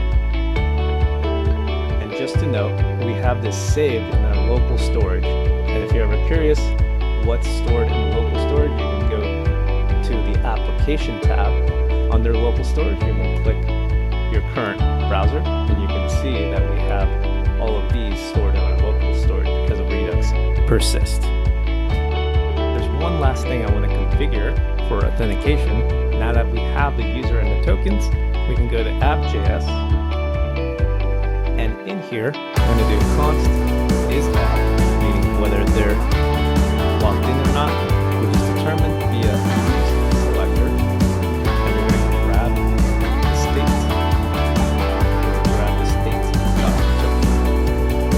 So if the token exists, we're authorized. So we can add this to our routes. So in the element section, I'm going to put is auth. Okay, if it doesn't, or if you're not authenticated, we're going to do navigate that component from React router. And we're going to navigate to the login page. This should be closing tag.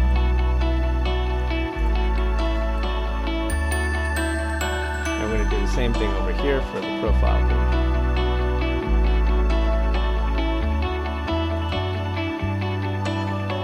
Colon. Close that. I believe that's correct. One extra one. Okay. So basically now the home and the profile user are protected. You need to set the token. Now someone could obviously just set the local storage and make sure they have some random token in this case, but even then those routes are protected, so it doesn't really matter. This is just more of a UI thing so that they can't access these points. Just navigate them back to the login page. They can go to it directly. And with that, the authentication and authorization is complete. And now the next thing on our list is going to be the home page and layout. So we're going to be working on each of these widgets that I call them, one by one. But before we start creating the first widget, we are going to create a component, and this is going to be called widget wrapper.jsx. So like before, this widget wrapper is going to be a style component. So I'm going to go to flex between, copy the imports, paste it. I'm going to create widget wrapper. It's going to equal styled box and theme like so, and pass in an object, and in here we're going to give it a padding of 1.5 rem, 1.5 rem, 0.75 rem, 1.5 rem. So this is a shorthand if you didn't know. This represents top, right, bottom, left. So it goes clockwise. So if you have 4 values for padding, you can add 4 values to represent each side. It's quite handy, so you don't have to specify different padding for each side. And from here, I'm going to say theme.palette.background.home. So if you're using style components, you can pass the theme over here and grab the value. Also, by the way, I'm missing that.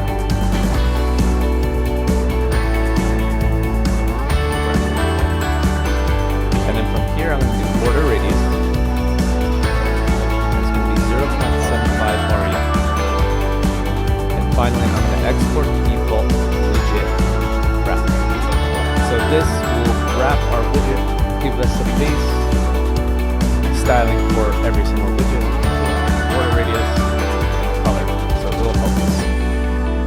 build some of these widgets a little faster. Okay, and then the next thing we're going to be building is going to be a user image widget. So user image JSX, like so. And in here, we're going to import box from @MUI/material. We're going to do const user image is equal to image size equal to 60 pixels. And in here, just return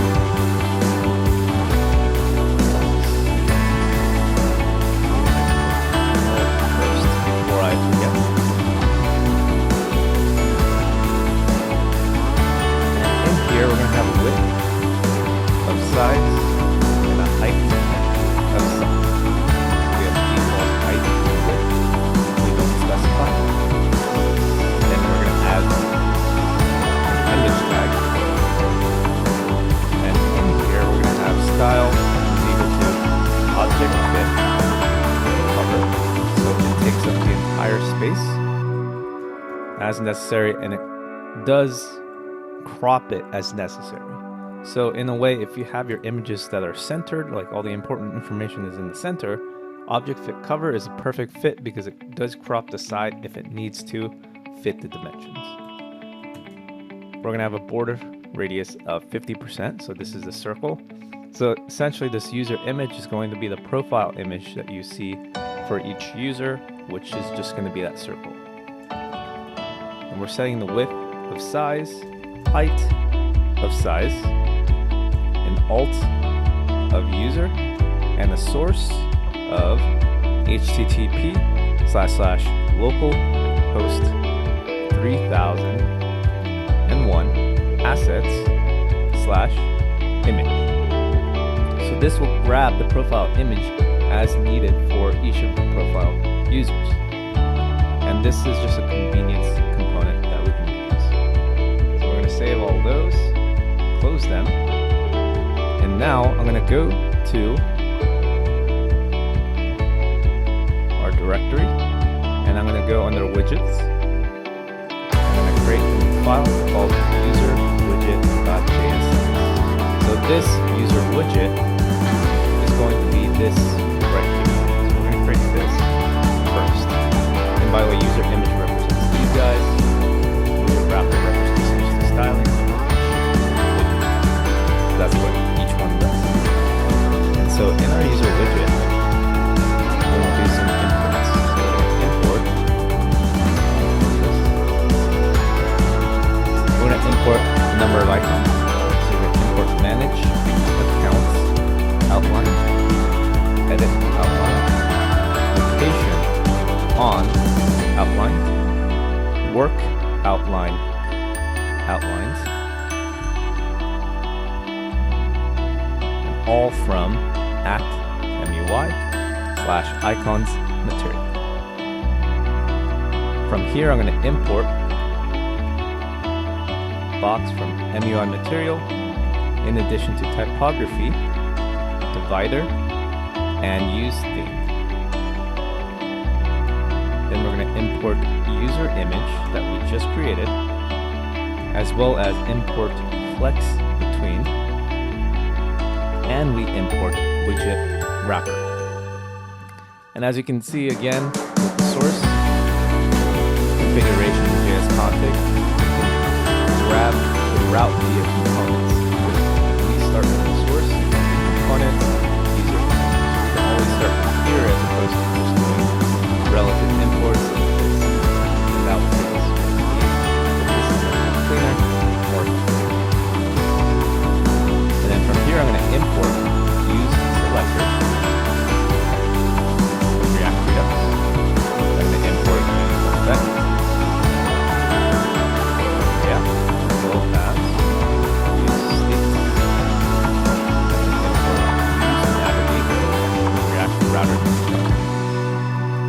And below this, I'm going to do const user widget is equal to user ID picture path.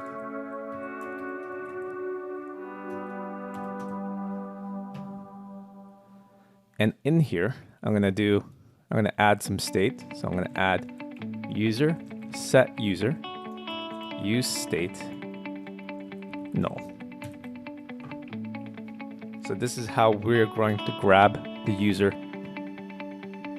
from the backend and save it for our use. And then we're going to do const palette is equal to use theme. Const navigate is equal to use navigate. Const token is going to be use selector. And we're going to grab from the store. And then we're going to grab, oops, I don't know why that did that. And then from here, I'm going to grab colors from the theme. So dark equals palette dot neutral dot dark. I'm going to just copy this so that I don't have to write too much. So I'm going to do const medium equals palette dot neutral, and then const name is equal to palette dot neutral name. And again, this is all coming from the themes file. You can check all those colors out. And here in our user widget, when we enter this particular page, we want to grab the user information. So we're going to call the API to grab this user. So the way to do that is to do const get user with async. So we're going to make an API call.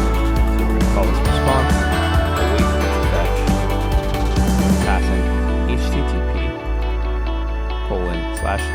://localhost 3001 users / user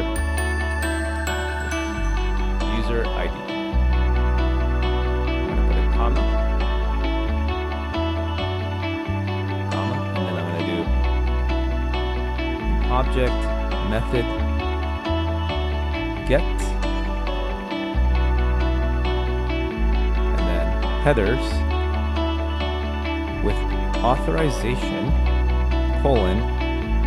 bearer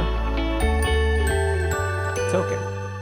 So now if you remember why we are doing this, if you go back to our server, go to Middleware, Auth, you can see in our authorization, we are writing there in our authorization header. We are taking everything behind it. That is how we grab everything to verify the document. This is what happens. And with that, the next line we're going to say constant data is equal to await response by JSON and set user as data. It also occurred to me that instead of setting the user, you can set the user. Actually, no, this is correct. This is correct. Don't worry about it. Ignore what I said. Use effect. And what we're going to do in this use effect is we're going to grab get user. We're going to invoke that. And we're going to hit with an empty array. I'm going to do ESLint disable line React hooks exhaustive depths.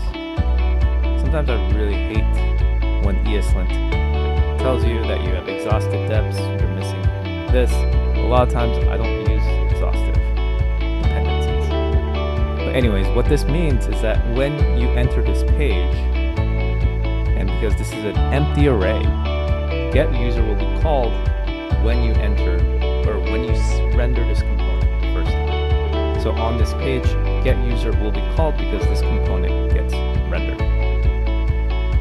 And this is how you make that API call.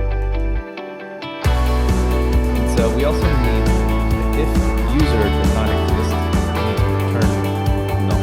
So if we don't have a user, we don't return anything for the user widget yet because it will error out. What we're going to do next is destructure items from the user, like this.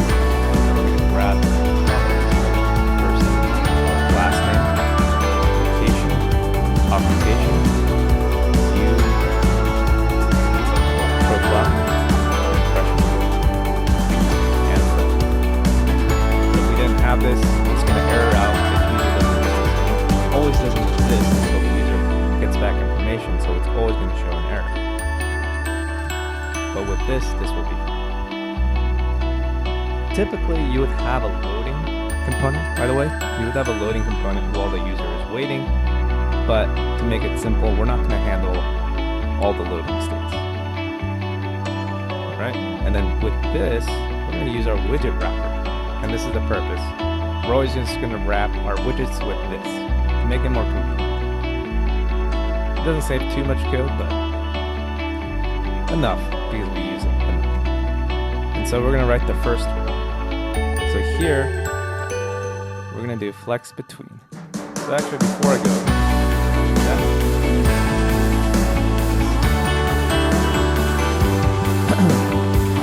before I do this, you can see this is going to be the first row. I'm going to turn on this. This will be the first row. This will be the second, third. And as you can see, we're using flex for each one of these. Flex. This is split into two. And then you can place these together. And then this will be flex behind. This is flex between. These two, this element right here. See where I'm circling. And this one is flex between. And then these two are flex between in this particular div. So a lot of flex is going on, but pretty self-explanatory once you get the hang of it. So flex between, we want to do a gap of 0.5 REM, so there's a space, a padding bottom of 1.1 REM, and on click, we want the user to be able to navigate to the profile page if they click on it. We have not created the profile page, but I am just going to write this just for now, and we'll handle the profile page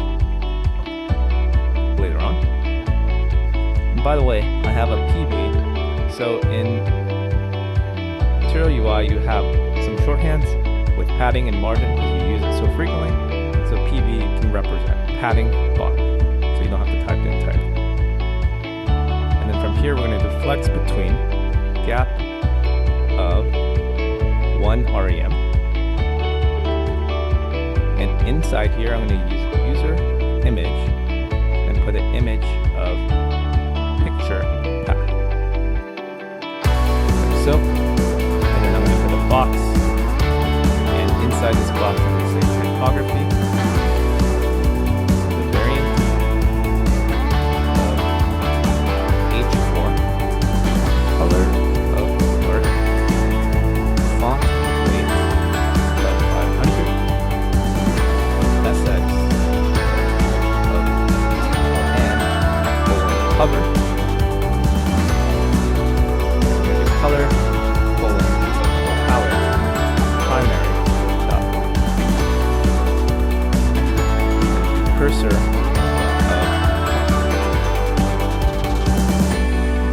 close this typography, and inside here I'm going to write first name and last name.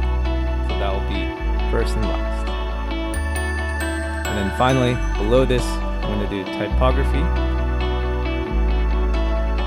Give it a friends dot length, so to show number of friends that they have. Friends, and we're going to give this a color of medium. And then finally, we're going to have an icon that says manage accounts outlined, and we're going to close that. And after that, I want to add a divider between our first row and our second row. Second row. Yeah. And this one is going to be a little bit simpler. We're going to do box with a padding of 1 REM for top and bottom, 0 for left and right. Then we're going to add a box with display of flex.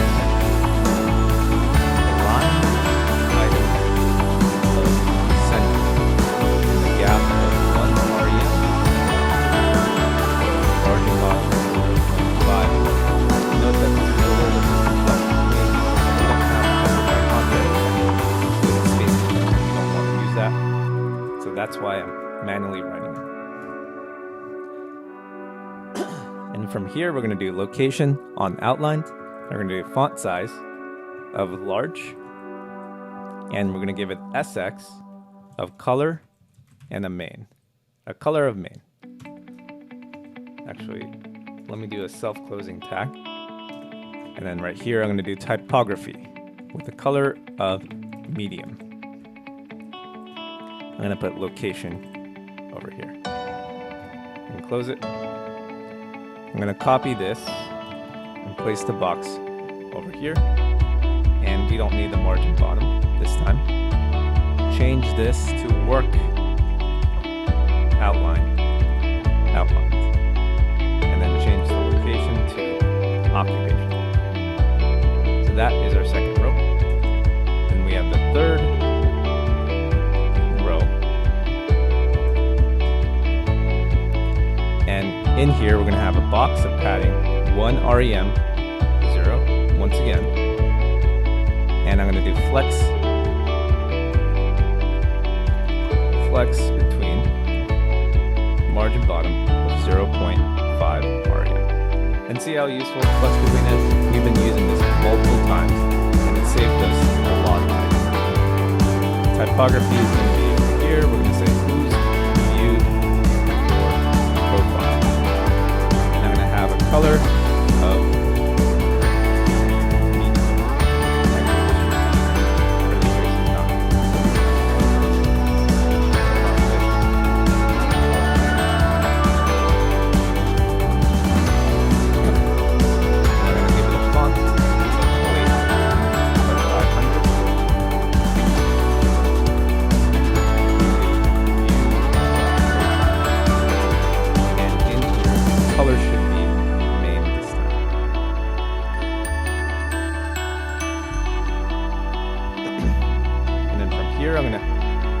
copy everything in between. I'm going to flex between here. And inside, I'm going to paste what I had. And we're just going to change the text. It's going to be impressions of your post. And this should be impressions. There's a lot of typing for this, so we're just going to breeze through everything. So we're going to do fourth. So the final row, we're going to do a box, padding of 1 rem, top and bottom, 0 left and right. And in here, I'm going to do typography, font size, 1 rem, color of main, font weight of 500, margin bottom, 1 rem. We're going to write social profile. Flex between, give it a gap. Now we're going to do a gap of 1 rem, a margin bottom of 0.5 rem. Then I'm going to do flex between with a gap of 1 rem once again. I'm going to put an image tag with the source. And we're going to do ..assets / twitter.png. So we're going to source the image that we manually placed into the front end. And then here, we're going to do a box with the typography, and color of main, and the font weight of 500. And inside here, I'm going to write Twitter. And below this typography, I'm going to do color equals medium. I'm going to do social network. And then below this, I'm going to write edit outlined, do SX, color, main, like so. So that is our first social icon. Space.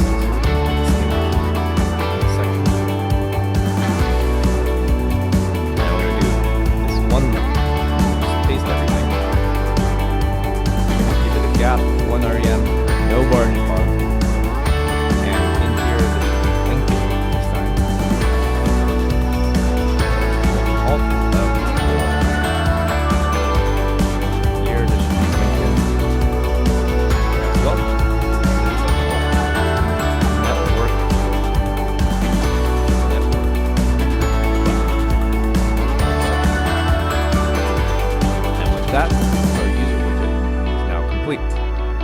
now we want to input this into the right location. So I'm going to go to homepage, go to our index, and this is where we will write and input our user widget. But before that, let's actually add a few things.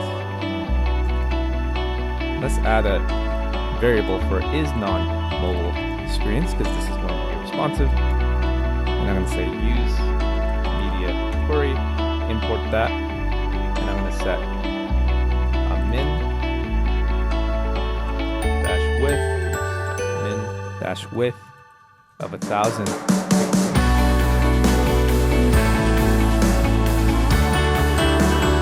Grab user information of ID, picture, path, use selector, import it, state, dot, grab it from. And in here, I'm going to set up some layout stuff. So I'm going to do box.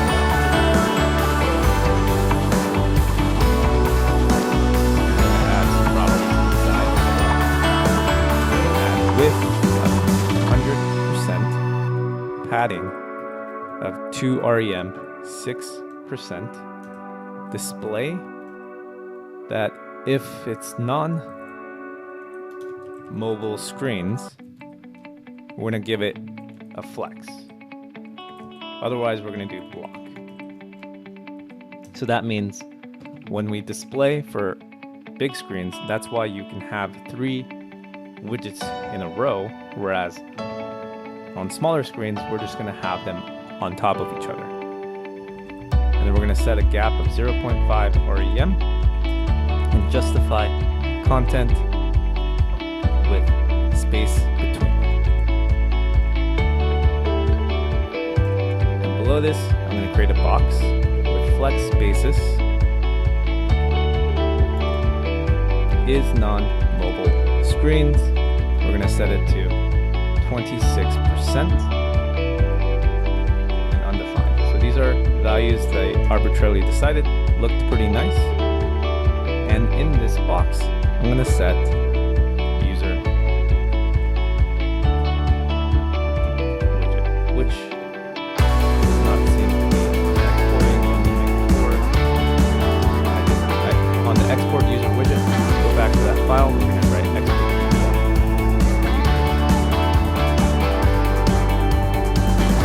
Right now,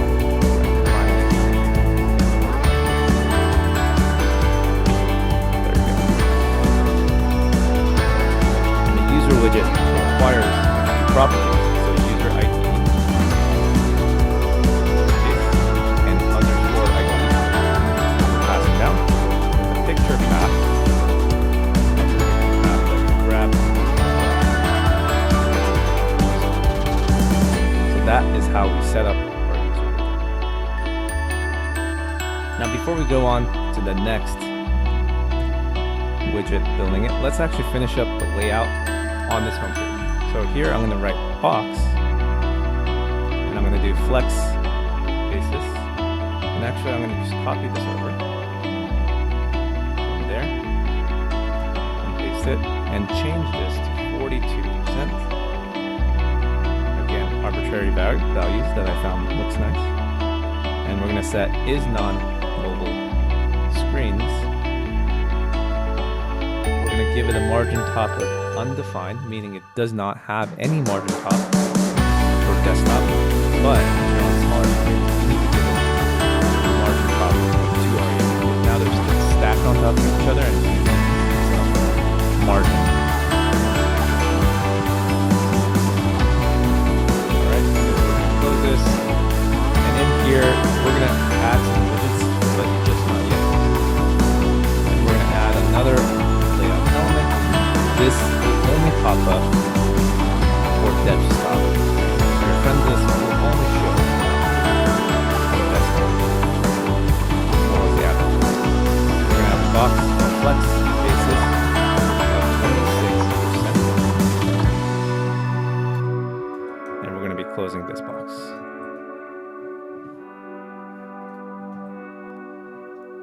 So we're going to fill out what these widgets are going to be as we go through. If I actually take a look, I see that I have made a mistake with this. This is aligned left to right. So if you go back, you want to move Manage Accounts Outlined on line 77 after the flex between on 78. So move it after that. And then also, if you go all the way down to line 143, this flex between line 143 should be placed all the way up right below Manage Accounts Outlined. Now if you look back, now everything's fixed. We're missing some dividers actually. So if I go back after divider second and then third, we'll now have dividers. Everything should be aligned perfectly. There you go. As you can see, I make some mistakes, only human, but always you can just double check the UI. You always want to make sure as you go along, you're double checking what you have. Next thing we're going to create is going to be this component. We're going to call this the MyPost component, and you'll be able to right thing, you'll be able to add an image, just like we did before with the component. Add it, and then hit post, and it should add a post. There you go. So as you can see, it should have.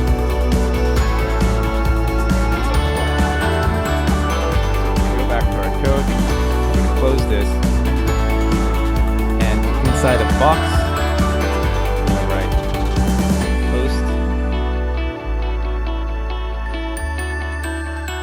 I'm going to write my post widget with picture path of picture path like so. And I'm going to import my post widget from scenes widgets my post widget. We have not created it yet, so let's do that. So we're going to create a new file, my post widget.jsx. Inside this component, inside this component, I'm going to import a lot of icons, edit outlines, delete outlines, attach, sure you don't have all the errors, attach file, outline, GIF, box, outline, image, spell this correctly, image, outline, micro, outline, more, horizon, outline. Lots of kind here. So from that, MUI, icons, material. So a lot of icons. And then from here, I'm going to import a lot of material components, box being the first one. I'm going to import divider, typography, input base, use theme, button, icon button, use media query. I'm going to save it in a line. I'm going to import drop zone from React drop zone. Import flex between. Okay. IntelliSense fixed my error for me. And I'm going to import user image. Import widget wrapper. And then we're going to import use state. I'm going to import use dispatch as well as use selector. And then import set posts from state. So a lot of things to import. We have a lot of things to do for this component. So I'm going to create const my post widget equal to picture path create a bunch of statements. So I'm going to do const dispatch, use dispatch, const is image, set is image. So this is going to represent the switch whether if someone has clicked the image button to open up a place to drop an image if they want to for the posting. So we're going to start with false. And then from here, I'm going to do another state. This will be the actual image if they actually drop it. So I'm going to set image there. And then we're going to start with null. Then I'm going to do const post, set post with use state of empty string. So this will represent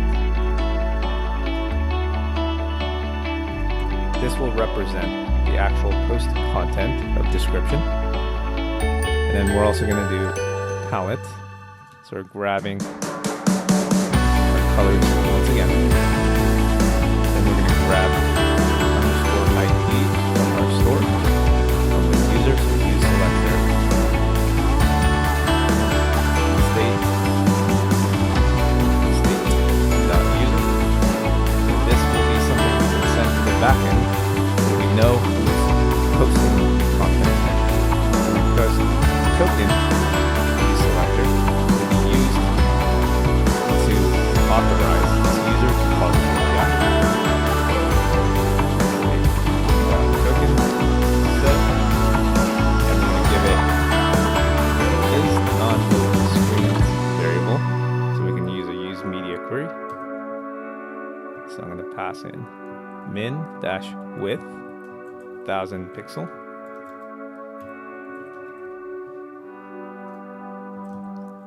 Const medium main equals palette dot neutral dot medium main. Const medium is going to be palette neutral dot medium, like so. So now we have all our state, we have all our colors. It's a lot of things going on over there, but we should be good. Now, before we do anything, we're going to create the function that handles our post and makes the API call. So I'm going to do const handle post async.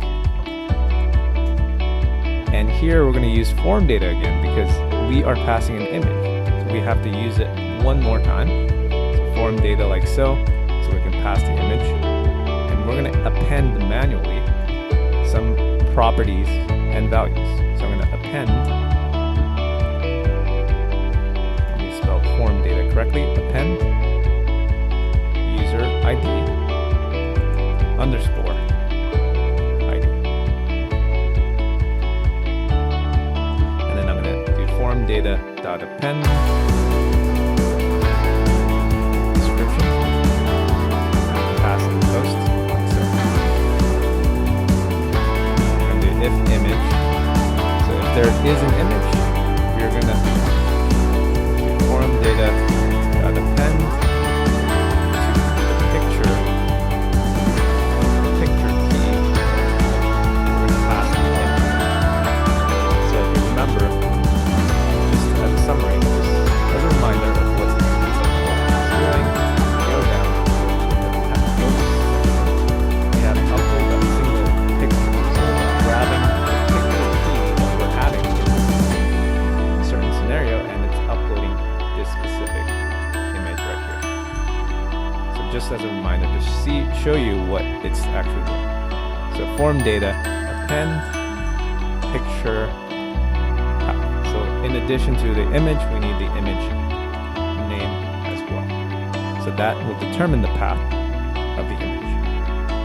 And then after that, we're going to do const response, await, fetch, and we're going to pass in http://local host 3001/posts, like so. I'm going to do comma. I'm going to give it a method of post, the headers of authorization, and a bearer token.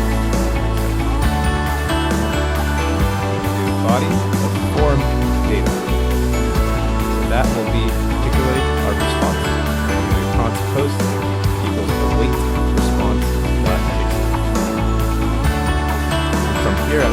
dash set post, and give it a post value. We'll do set image of null, and set post of empty string. So this will basically reset all the state that we have once we make an API call.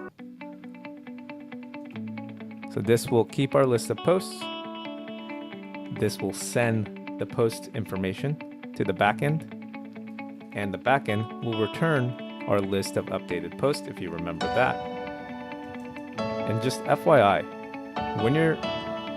and this is why it's so important, when you look at this, when you're building this application, you have a set of mods.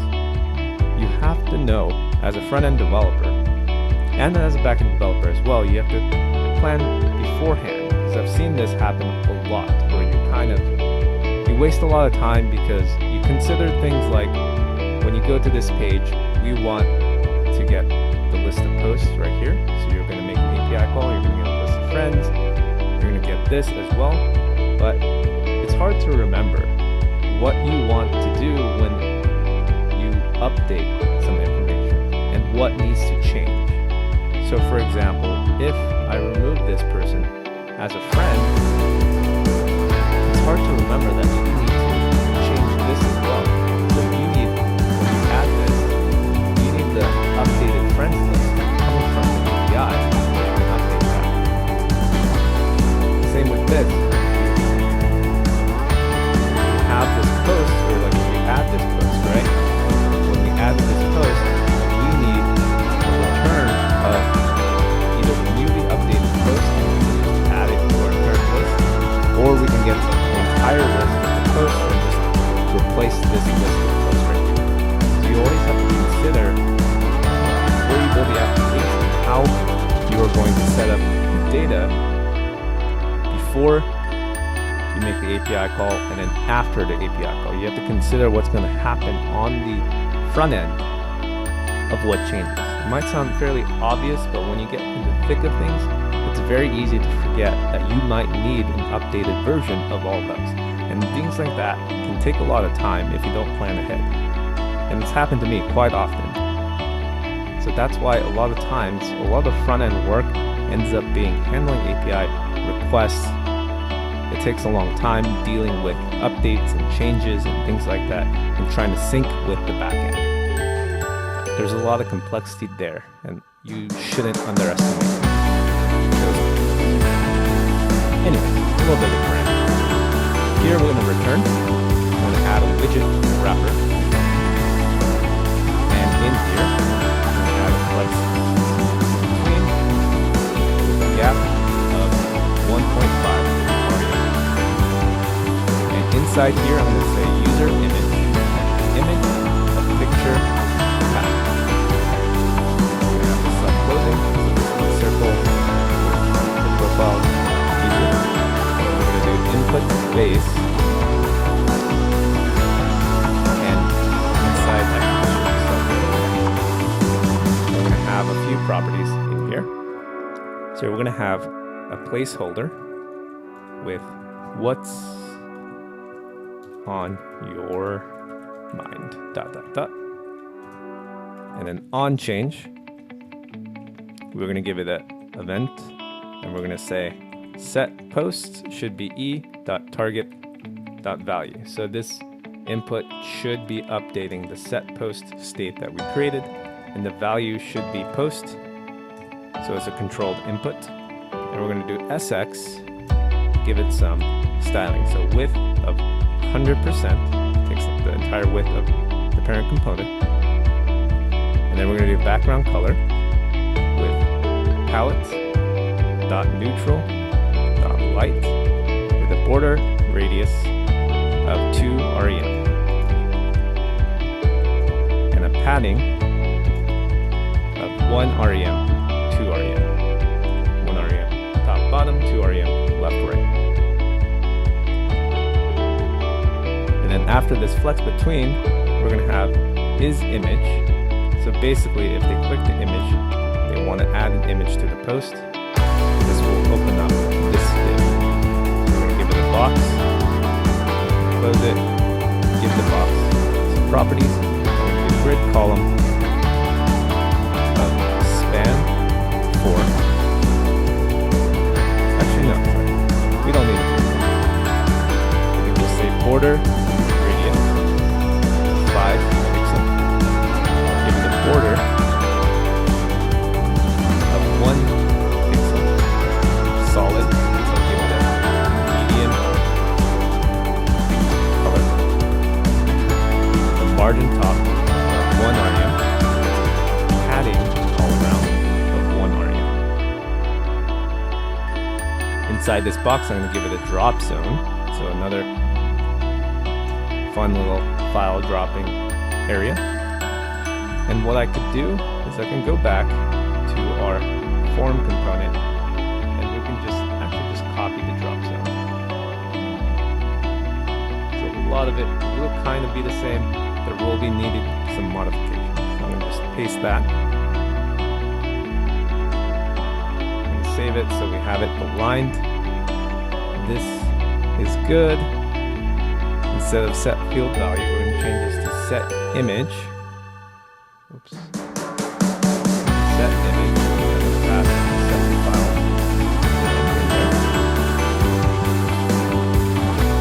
And inside here, I'm going to put flex.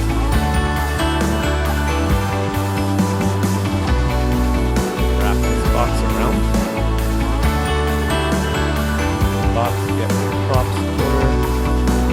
This is not good. 1 rem. Pointer. We want to give this an input. Input is good.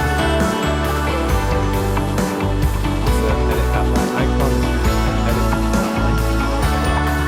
Instead of value.picture, we're going to say image.name. And instead of values.picture, it's going to be exclamation image, and then instead of picture it's going to be add image. So everything is pretty clean. And then let me check. So below this box I'm going to add an image, and I'm going to add an icon button here because this time we're going to add a trash icon if they want to remove the image.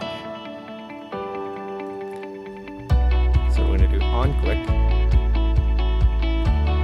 and we're going to do set image null, and sx of width 15%, and we're going to have a delete outline.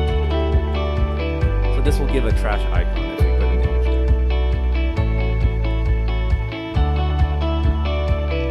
That is our drop zone. So we're going to have a box, we're going to close it, and then from here we're going to have a little divider and say sx margin of 1.25 rem 0. So, and we're going to close it.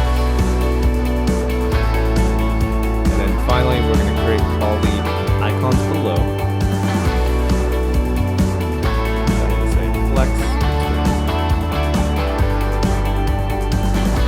Flex between over here, gap 0.25 rem, on click, set in image, so this will turn off and open the image drop zone. Image outline, sx of color, medium name. I'm going to have that self-closing. Here I'm going to put typography, close that, and inside the typography I'm going to put color of medium name, sx of and cover, the cursor of pointer, color of medium. And in here I'm going to put image. Alright. After the first closing flex between and before the second one, I'm going to add a section where it says mobile screen. Because when it gets small, all the icons get smashed together. So we want to be able to address that. This to address the situation.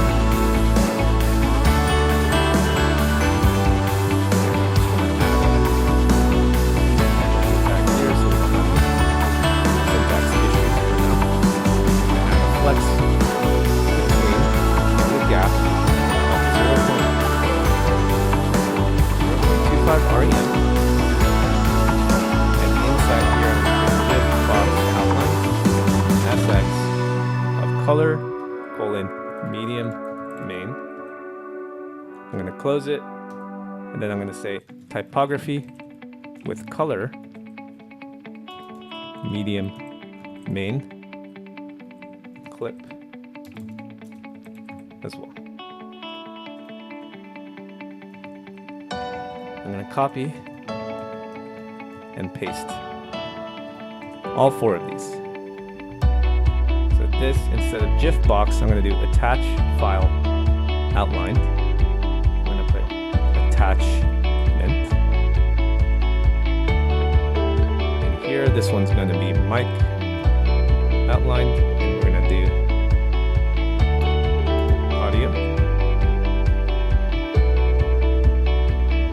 That's actually it.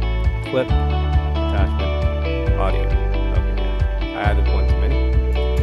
So these won't have any functionalities for the sake of time. But we'll keep going. So we're going to have gap of 0.25 REM. And inside here, let's space on smaller screens. We're just going to add one icon. This is going to be or outline.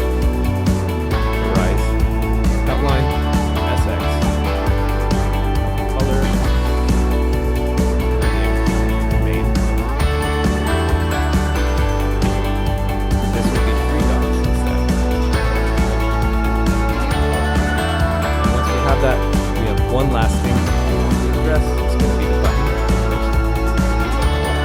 Button. Value post. Inside. By the way, this is within flex between. And this is going to start with disabled. Exclamation post, and we're going to say on click equals handle post.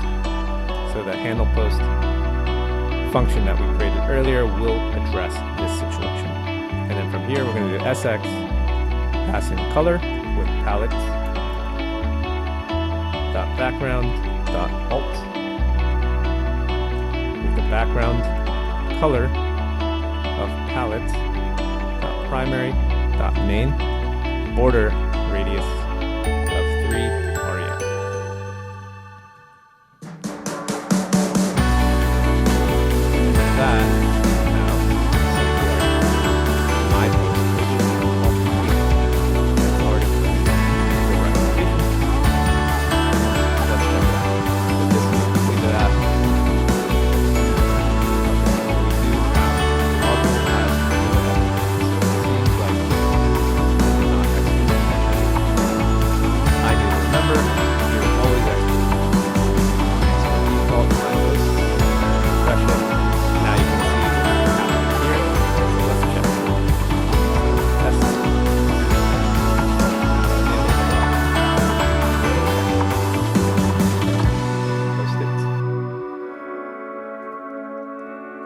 Everything works. So now we don't have the My Posts widget, so we have not placed the posts, but we are making an API call, and we're getting the list of posts as well when we return it. So it's working as expected. Perfect. Next thing we're going to create is going to be the posts widget and the singular post widget. So we're going to have the plural version of the widgets, so that's going to have all the posts, and the singular post widget for each one of these. So let's get started. So I'm going to go into the widgets folder, and we're going to create posts, file post, okay, let me type posts widget.jsx. I'm going to create another file called post widget.jsx. So I'll have those two open. start with plural posts, and we're going to start importing. So we're going to import use effect from React, import use dispatch, and use select. Then I'm going to import set post state and import post from /post, which is something we'll create and export. So here I'm going to create our component posts widget equals user ID is profile false. Those are the arguments that we have, and just so I don't forget, I'm going to do export default post widget like so. Make sure I don't forget that. In here, I'm going to do const dispatch use dispatch, so we can use Redux. Then we're going to do const posts and grab the store list of posts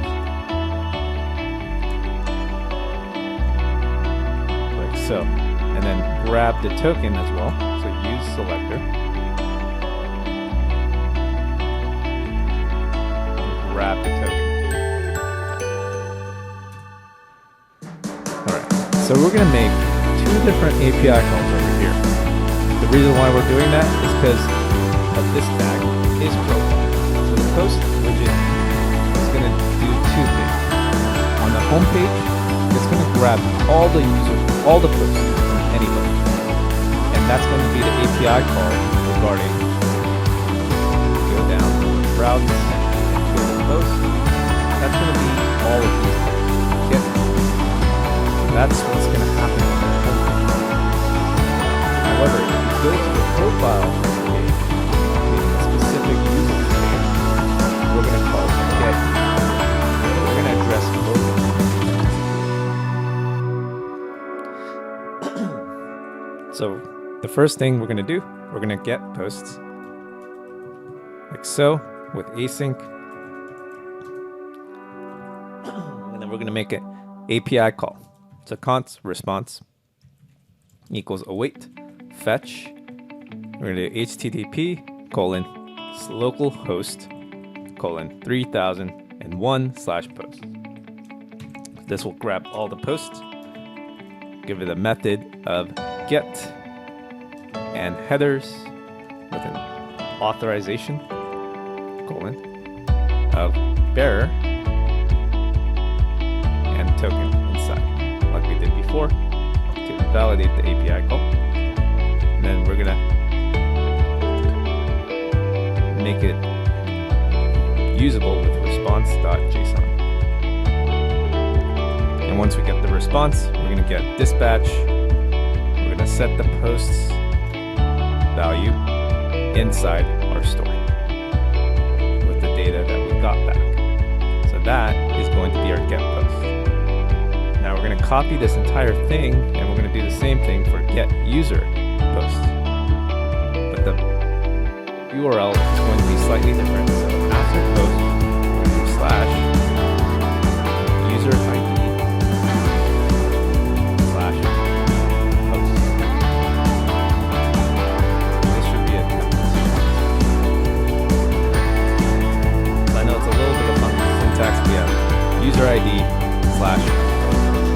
I can make sure that's correct. So yeah, post / user ID / post. Probably get rid of that. But we're going to keep this one out. We'll probably get rid of this extra / post. It's redundant.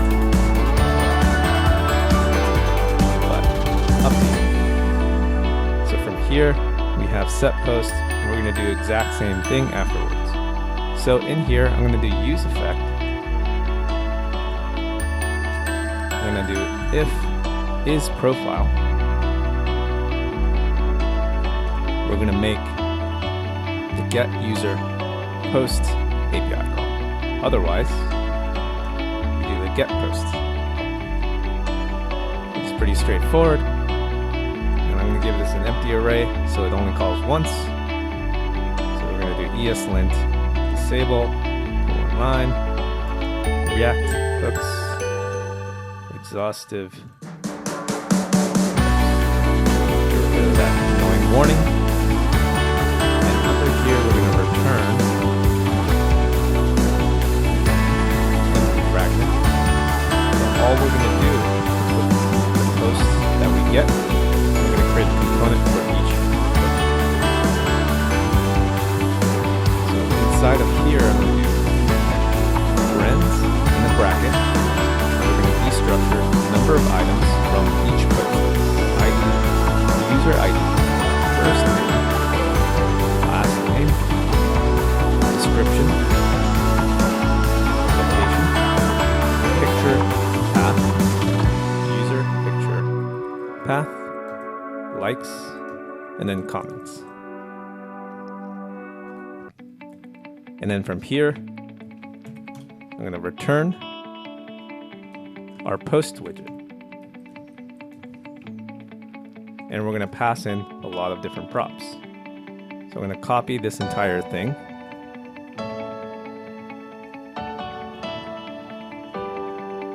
I'm going to select all the commas with Command D, hit equals, put curly braces, and we're going to write each one individually. And also we need a key as well. So React doesn't give you a warning. So you're just going to pass it as ID. In here, I'm going to change this to post ID. And then we're going to change this to post user ID. This should be underscore. This should be user ID. And actually, instead of first name, last name, we're going to put name. And we're going to pass in first, sign, curly braces, first name, space, last name. We're going to have description, and then location,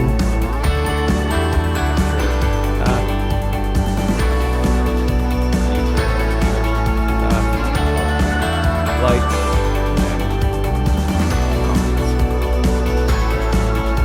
and that should be all the values that we're going to use for our post. And I made sure to export. So from here, I'm going to go to our post widget now and fill this out. So we have a number of imports here. Import chat bubble outlined.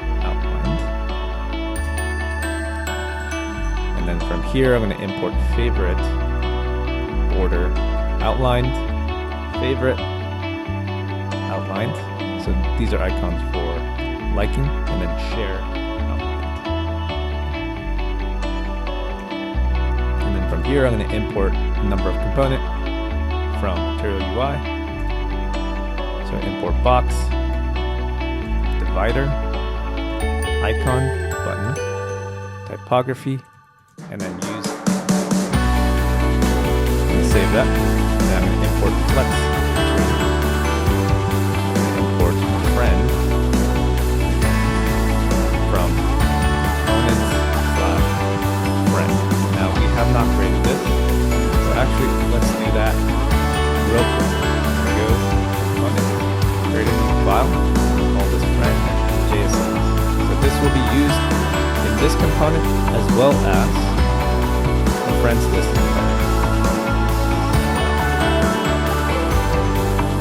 So this is going to have a number of items. So we're going to import person, add outlined with person, remove outlined. And actually, just to prevent confusion for you, friend is going to represent these guys right here. So see these three items right here. This is particularly a friend component. Or actually, not this, but this. Since we're reusing these, we want this to be a separate component. So we're going to go back and fill out our friend component. So here we're going to have import box from material UI, icon button, typography, and use link. Then we're going to import use dispatch with use selector. We're going to import set friends from state. We're going to import flex between and import user image. And we're going to have the friend component, and the friend component is going to take the friend ID, name, subtitle, and user picture tag.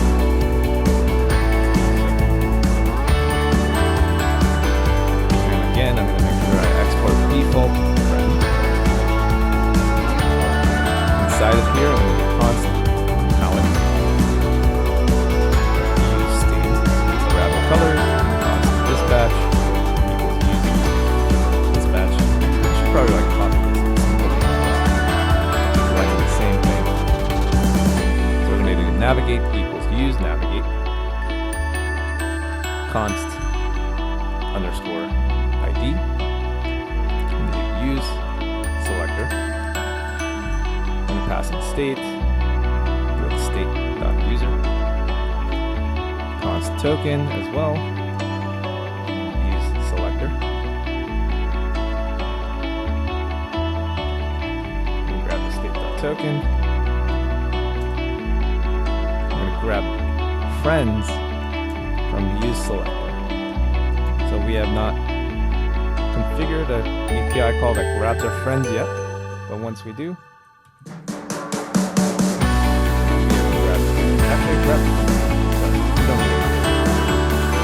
the user will have friends attached. So with that, we have here, let's move this little colors together. It makes a lot more sense. Primary light, palette,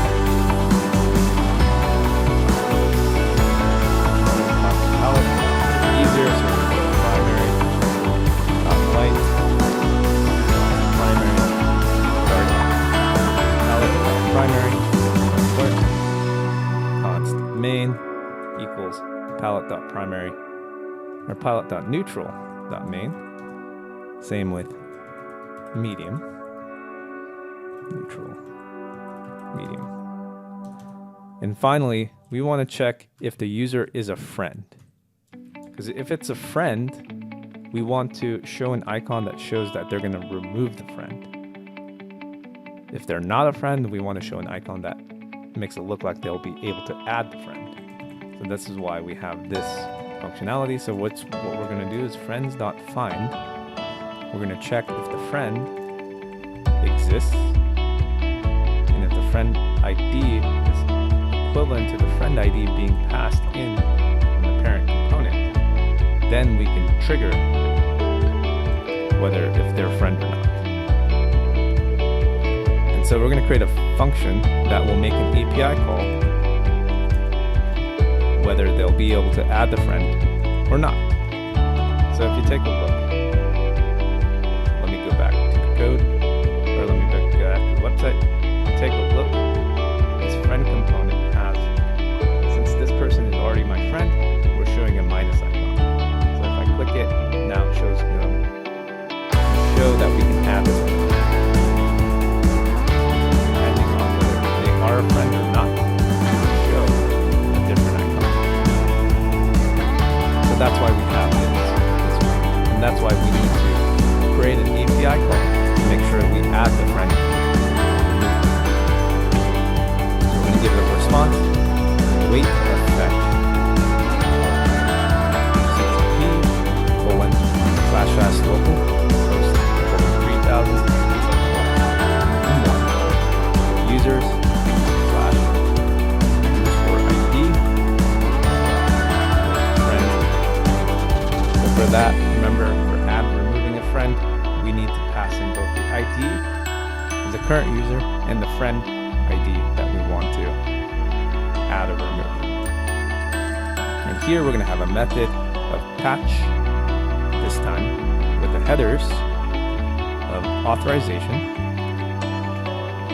bearer of token, like we did before, and content type of application JSON. With that API call, we're going to do const data await response.json, and we're going to dispatch set friends and data. Inside here, I'm going to return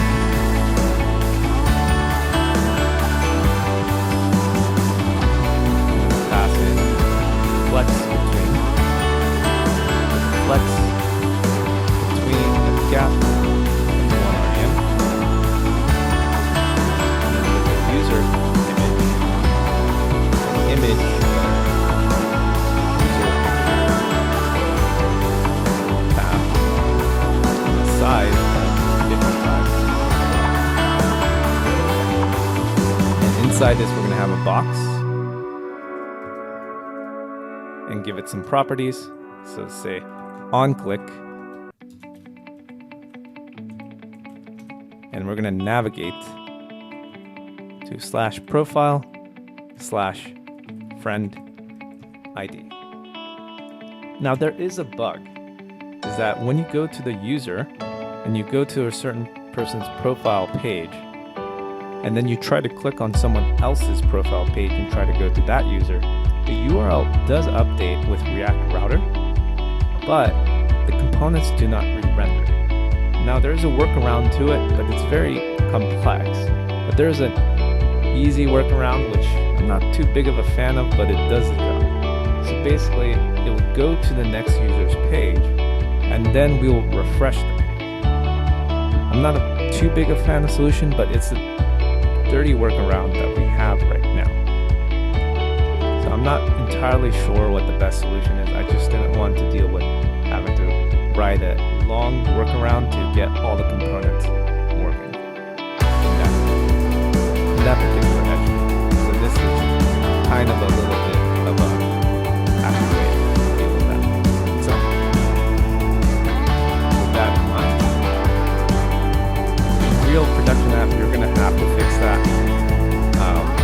But for something small project like this, I don't want you to get hung up on fixing little edges. Not too important unless you're dealing with a real problem. So we're going to give this a typography with the color of name, the variant of each file, with the font weight of 500, and the SX of and hover color of palette primary light with a cursor pointer. Inside here, I'm going to pass in the name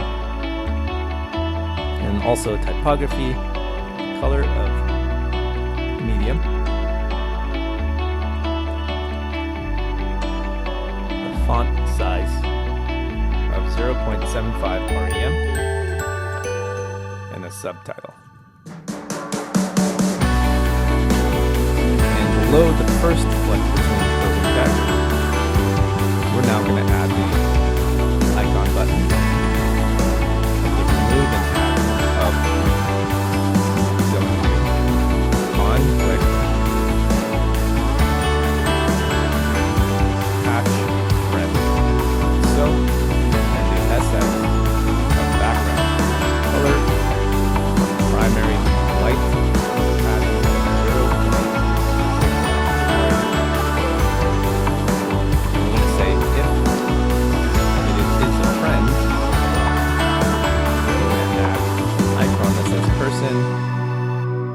remove outlined, give it a SX of color, primary, dark.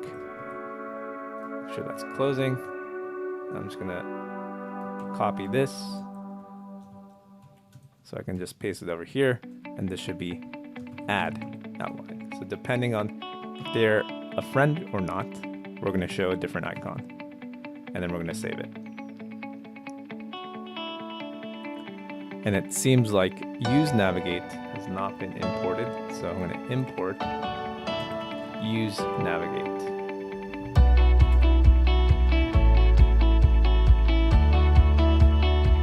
Use dispatch, everything's good.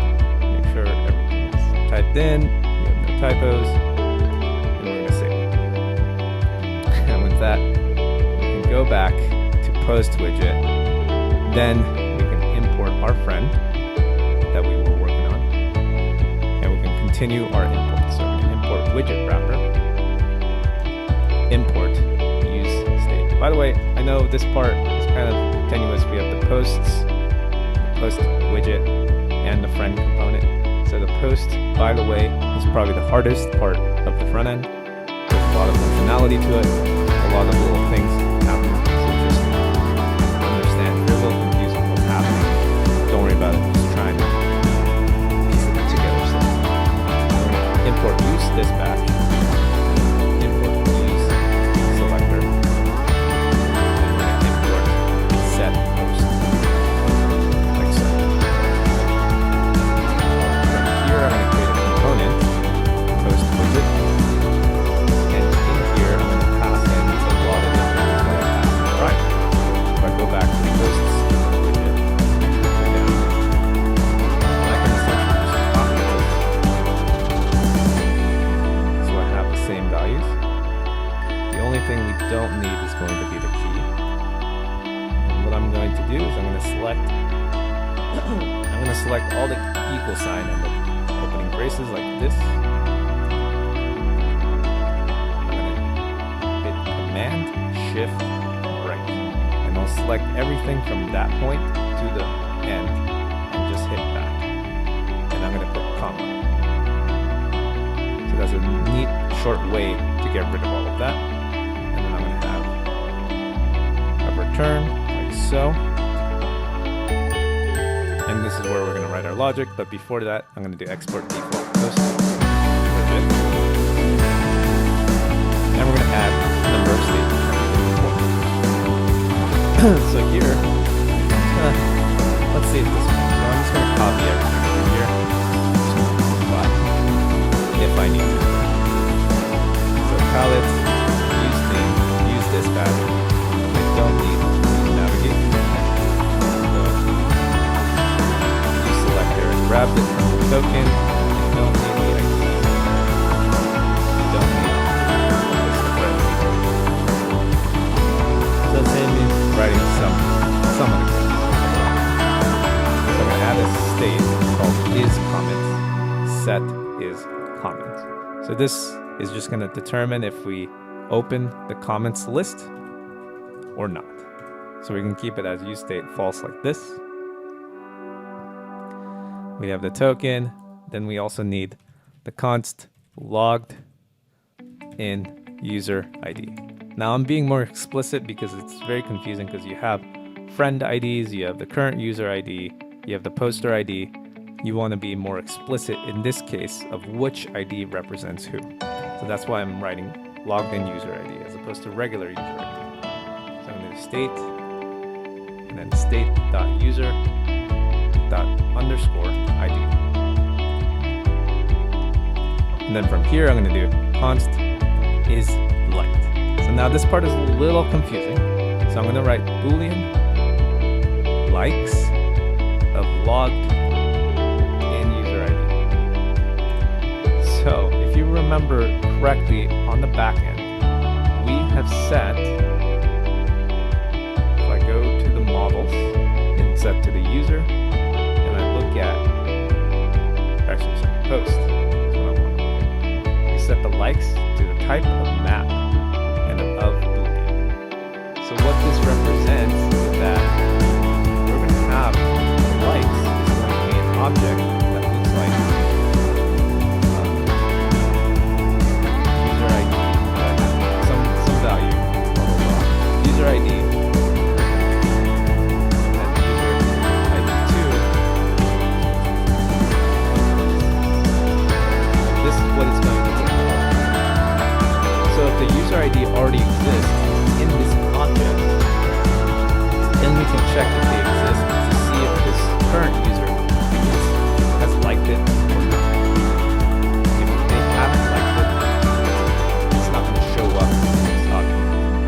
So that's why when you do likes, you're passing in the logged in user ID. So the current user ID that's logged in, you're going to check if it exists in here.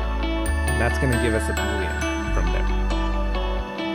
If they don't exist, it's going to be false. So that's how we check if the user has liked it or not. And the reason why we need that is if you go back and you can see if I have liked this, we need to know and we need to keep track of if the current user has liked it or not. Because if you refresh and you come back, this needs to keep the state of which the user has liked it or not. That's why we can't just do, we can't just put this as a count. Like there's a possibility of storing just the number of likes in the backend, and you can have, whenever the user clicks this, it'll increase the number of likes, but you won't be able to track whether that particular person has liked it. So if you just continually like it, increase the number themselves.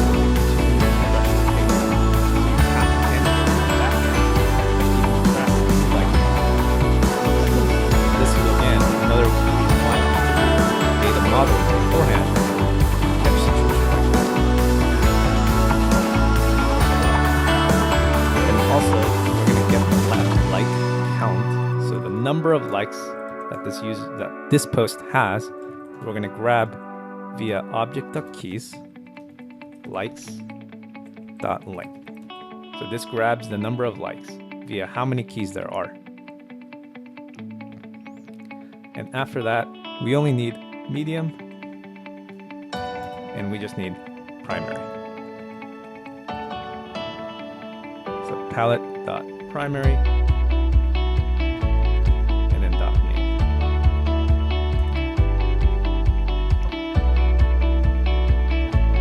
And then with this, now we can create a function that will change the number of likes. So we're going to create a function called patch like. We're going to do async.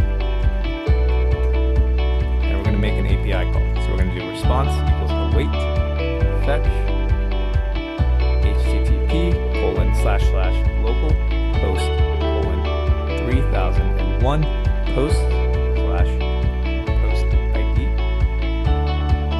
/like colon, and then a method patch.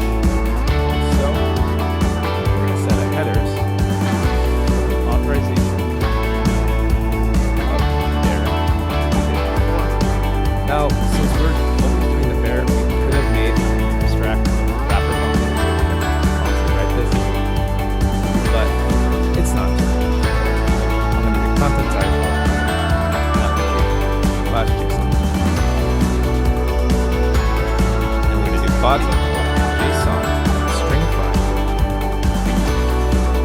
And we're passing in the user ID, so the backend to keep track whether the current user has liked the post. And what this response, what we configured it, was to return the updated post. So we are just returning the entire post. Spell this wrong, so it's giving me some funky results. So response.json will give us the updated post from the backend. So then that means we can just update the post instead. So that's why if you go to state, remember correctly, I'm going to go through the list of the posts to try to find the post that we just updated.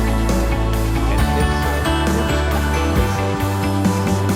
Basically replace that single post. Otherwise, we just return the original post if we did not find it. So if I go back to post widget, we have our patch function. Now we can write our JSX. So in here, I'm going to do widget wrapper, margin of 2 rem, top and bottom, and 0 left and right. And in here, I'm going to create the friend component. So this is why we created it. So now we're actually creating the component of post widget, but we just need to pass in the correct things. So friend ID is going to be the post user ID. So the ID of the user who posted it.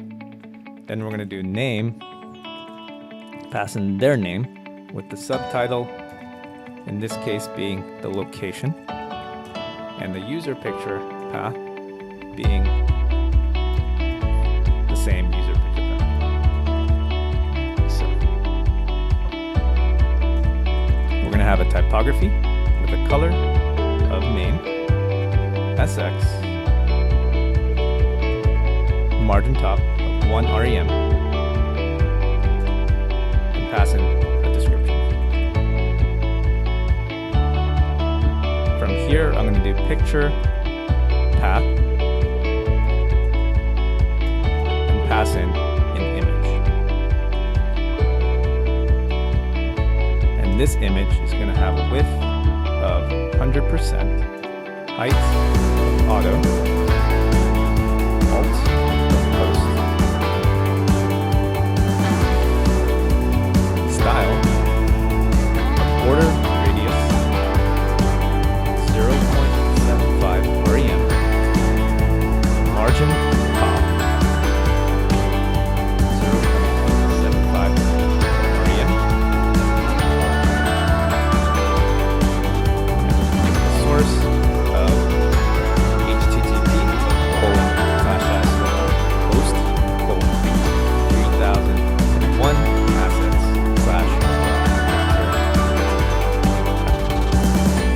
So this will be the post path or post picture that we're creating right here. And then from here, we're going to create flex between the margin top of 0.25 REM. Make sure to close that. And I don't know why it didn't automatically close it for me. And then flex between, give it a gap of 1 REM. Close it. And then one more flex between, so there's 3. And this one has a gap of 0.3 REM.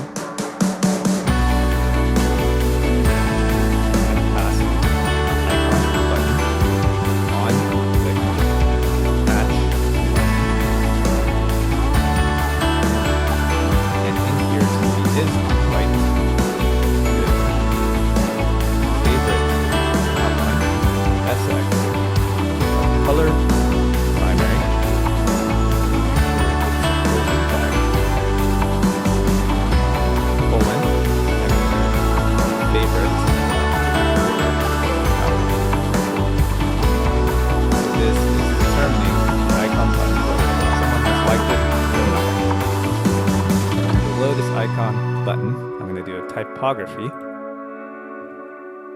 of like count so that displays how many likes there are.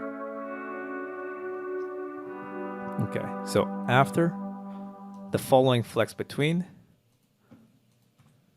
so I just want to be careful I don't mess this up. So there's 2 closing, 1 closing above. In here, we're going to create another flex between with a gap of 0.3 REM. And actually, I can just probably just copy this.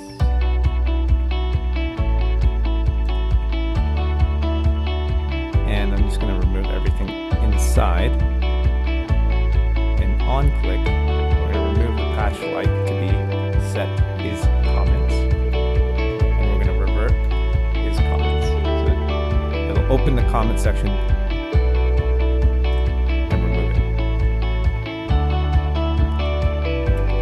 And we're going to have chat bubble outlined. So inside here, we're going to do typography with comments.length. That determines the number of comments. Alright, so we have to be very careful to figure out where to place it. So this is the like. This is the comment section.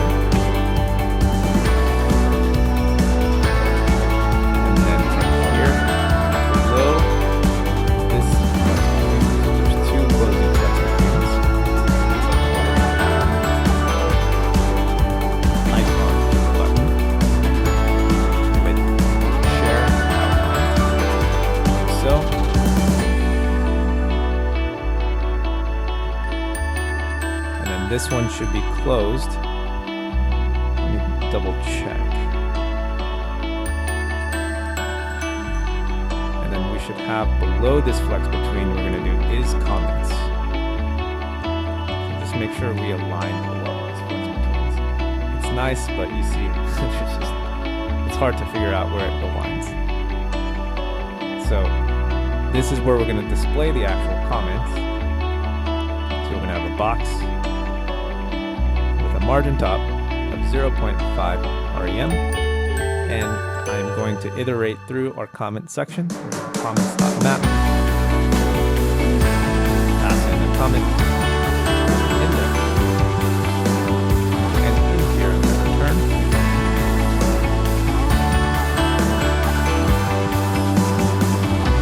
a box. Close the box like that. Give it a key. Name.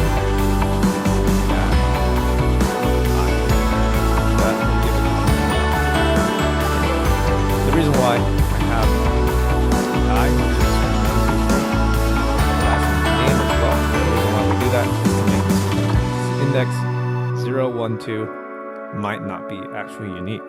So you need to keep that. You need to add something to make it truly unique.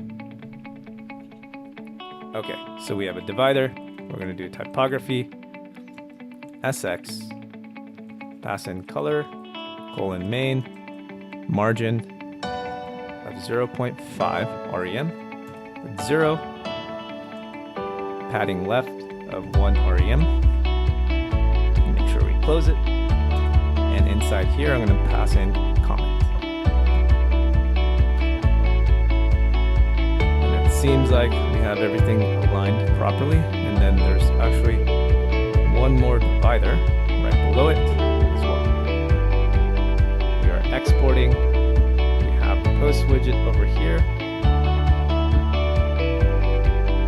We have the friend widget. And now we can check, go back to home page, and we want to add the widgets over here. So my post widget, we should have post widget underneath, passing in the user ID underscore.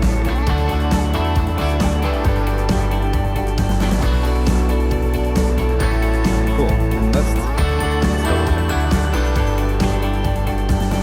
Favorite order outline. So if I go back to post widget,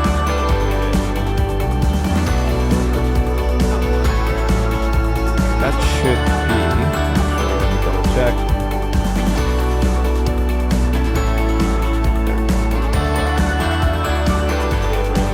Order outline.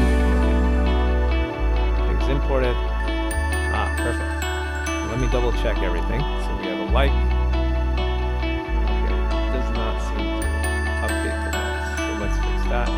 Comments is working. Let's see if we can add a friend.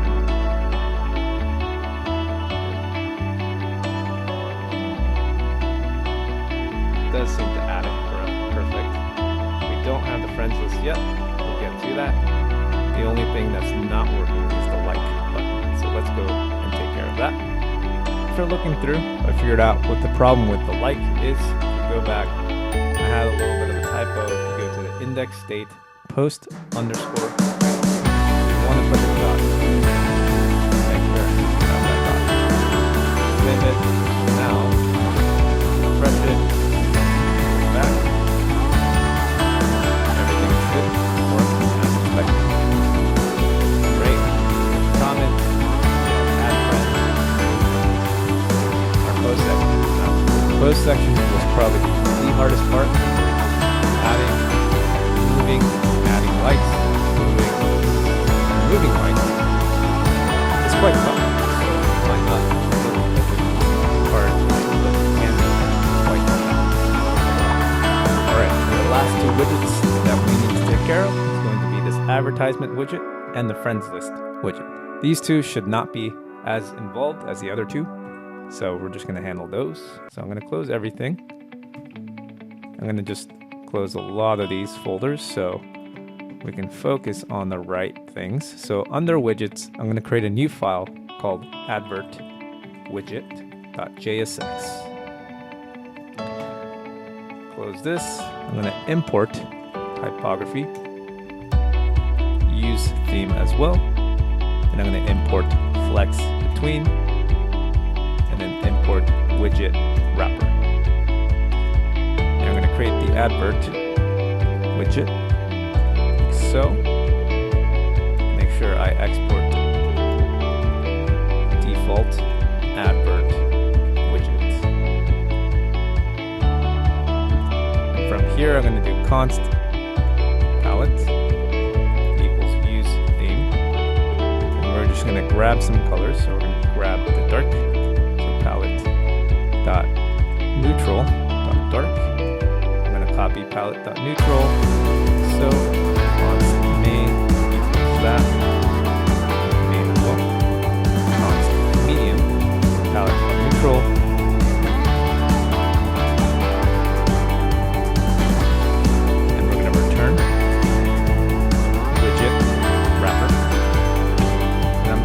Flex between typography, color of dark, variant of H5, font of 5. I'm going to write sponsor. And below this, I'm going to do typography of the color of medium. And we're going to write create add. Below this flex between, I'm going to do image width of 100%, height of auto, alt of advert, source of http://localhost:3001 assets. I'm going to just do info4.jpg. This is just a hard-coded image. We're not going to actually implement an advertisement here. So I'm just going to have border radius 0.75 rem, margin of 0.75 rem, top bottom 0.11. And we're going to do flex typography.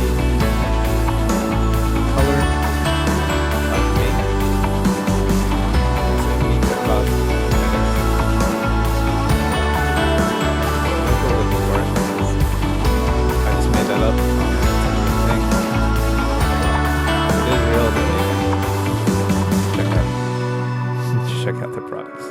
Not a sponsorship. So MikaCosmetics.com. And below this flex between, we're going to do typography with a color of medium, margin of 0.5 rem top and bottom with the 0 left and right. And I'm just going to write random text. So your pathway to stunning and immaculate beauty, and made sure your skin is exfoliating, skin and shining like light. And that's pretty much our advert widget. So we're just going to go to our home page, go to our index file. We're going to go under this flex basis. I'm just going to add the advert widget. So nice and simple. It does not take anything inside. So that's all you need to do. And also I'm going to create a little box with a margin of 2 rem top and bottom and 0 left and right. So this is just going to get some space. And we're going to create the friends list widget now. So friend list widget.jsx. Close this, close the advert. And in here, I'm going to do some imports. Import box, your UI, typography, use. We're going to import friend.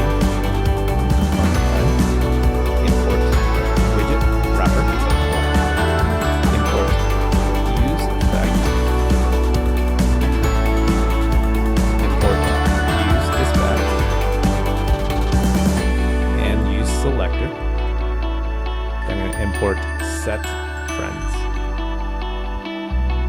From here, I'm going to create a component called friend list widget with user ID.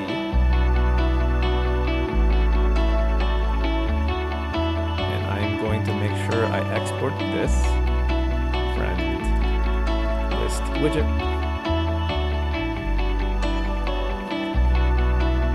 And in here, I'm going to go over to, let's see, what's the most similar? Yeah, I'm going to go to the friend component. I'm just going to copy this, see if this works out. We're going to have dispatch. And instead of navigate to the theme,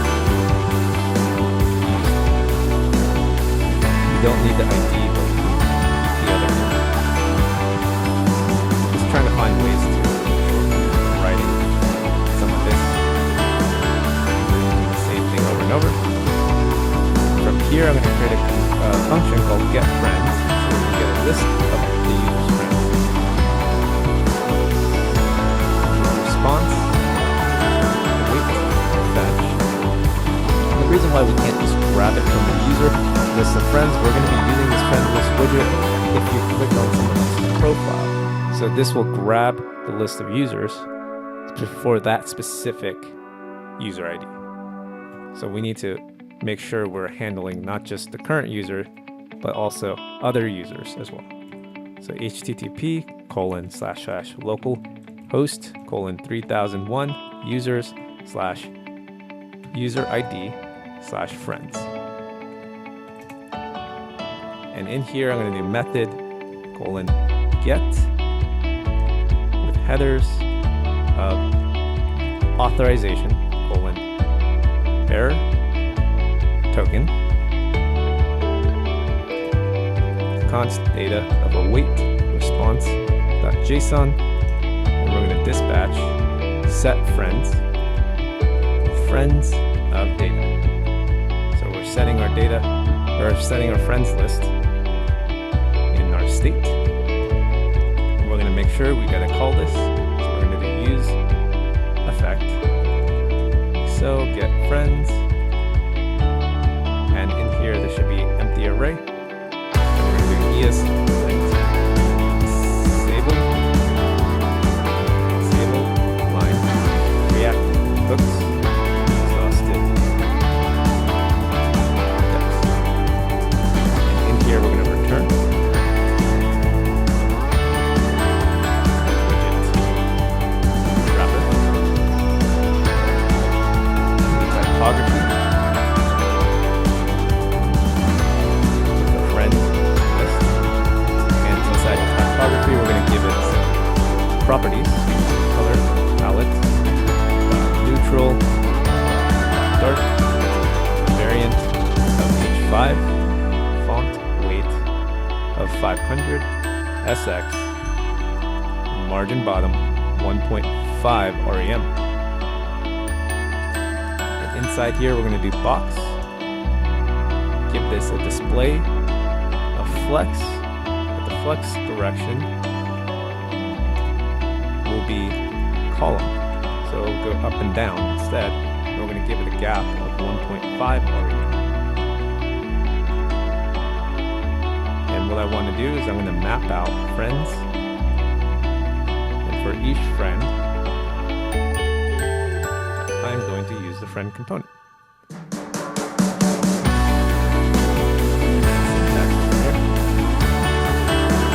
Friend.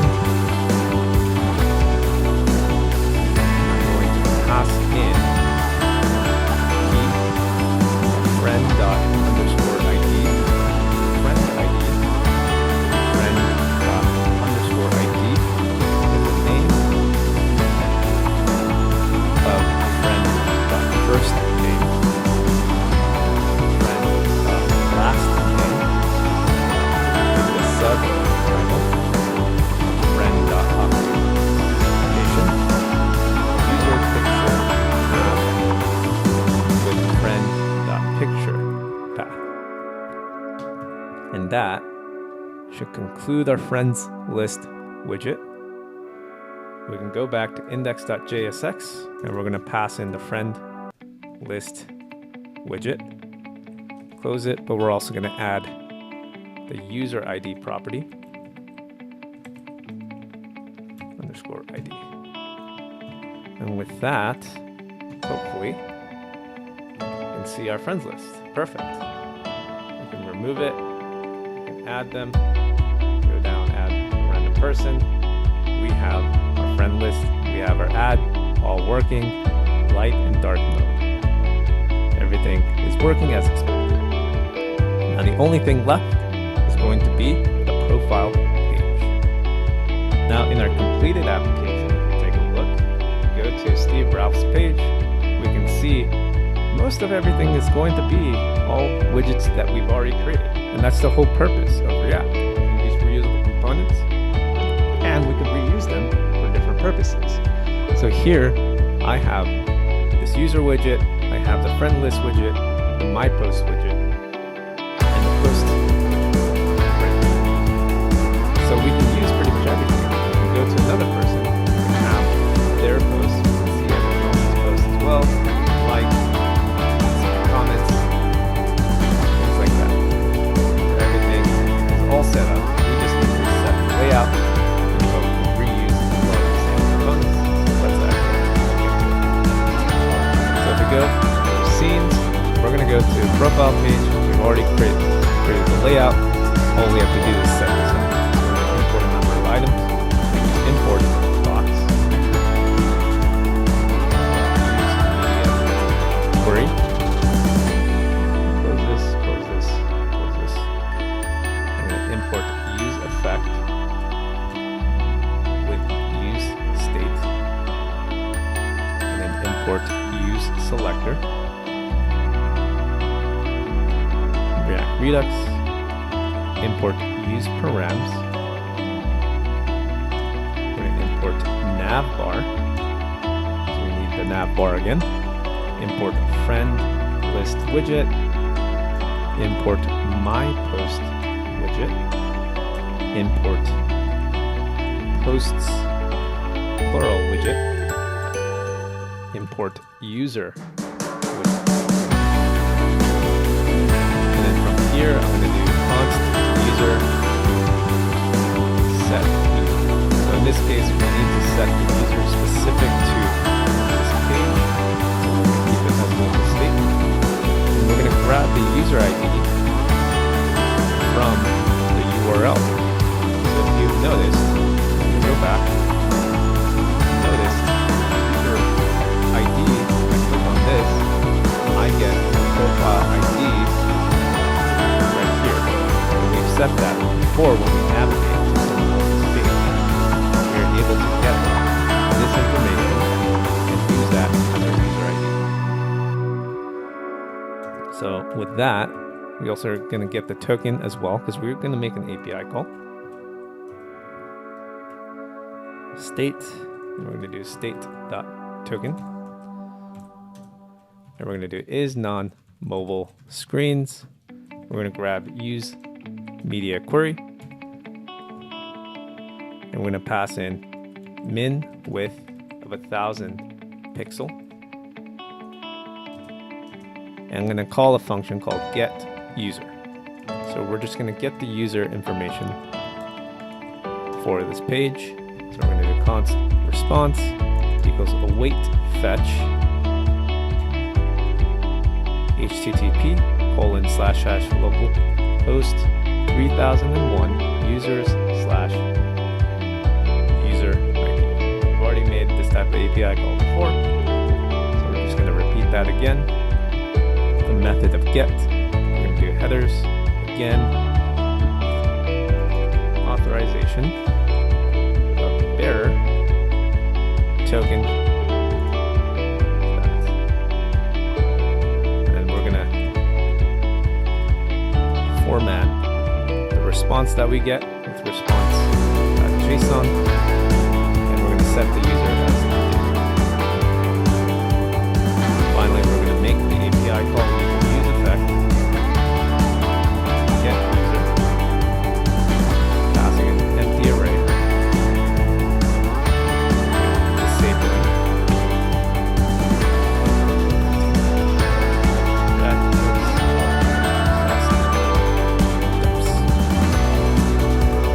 Also, again, if the user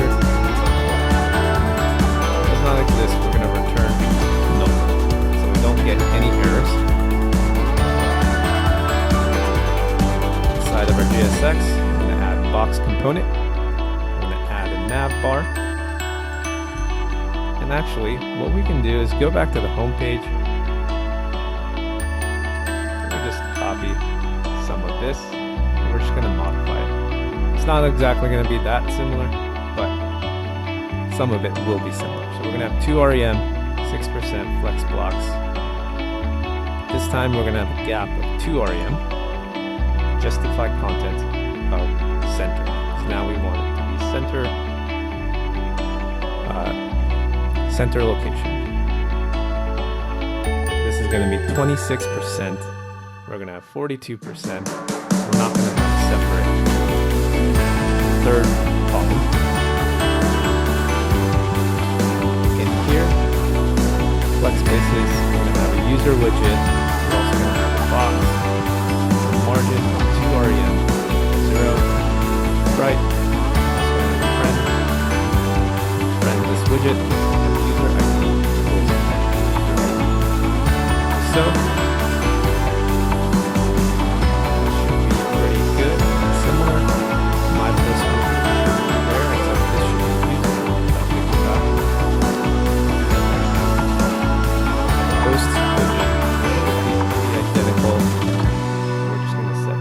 user ID, and we're just going to say this time is profile. So we're just grabbing this person's user, and then from there I'm going to copy this box, so we just have a little margin right there.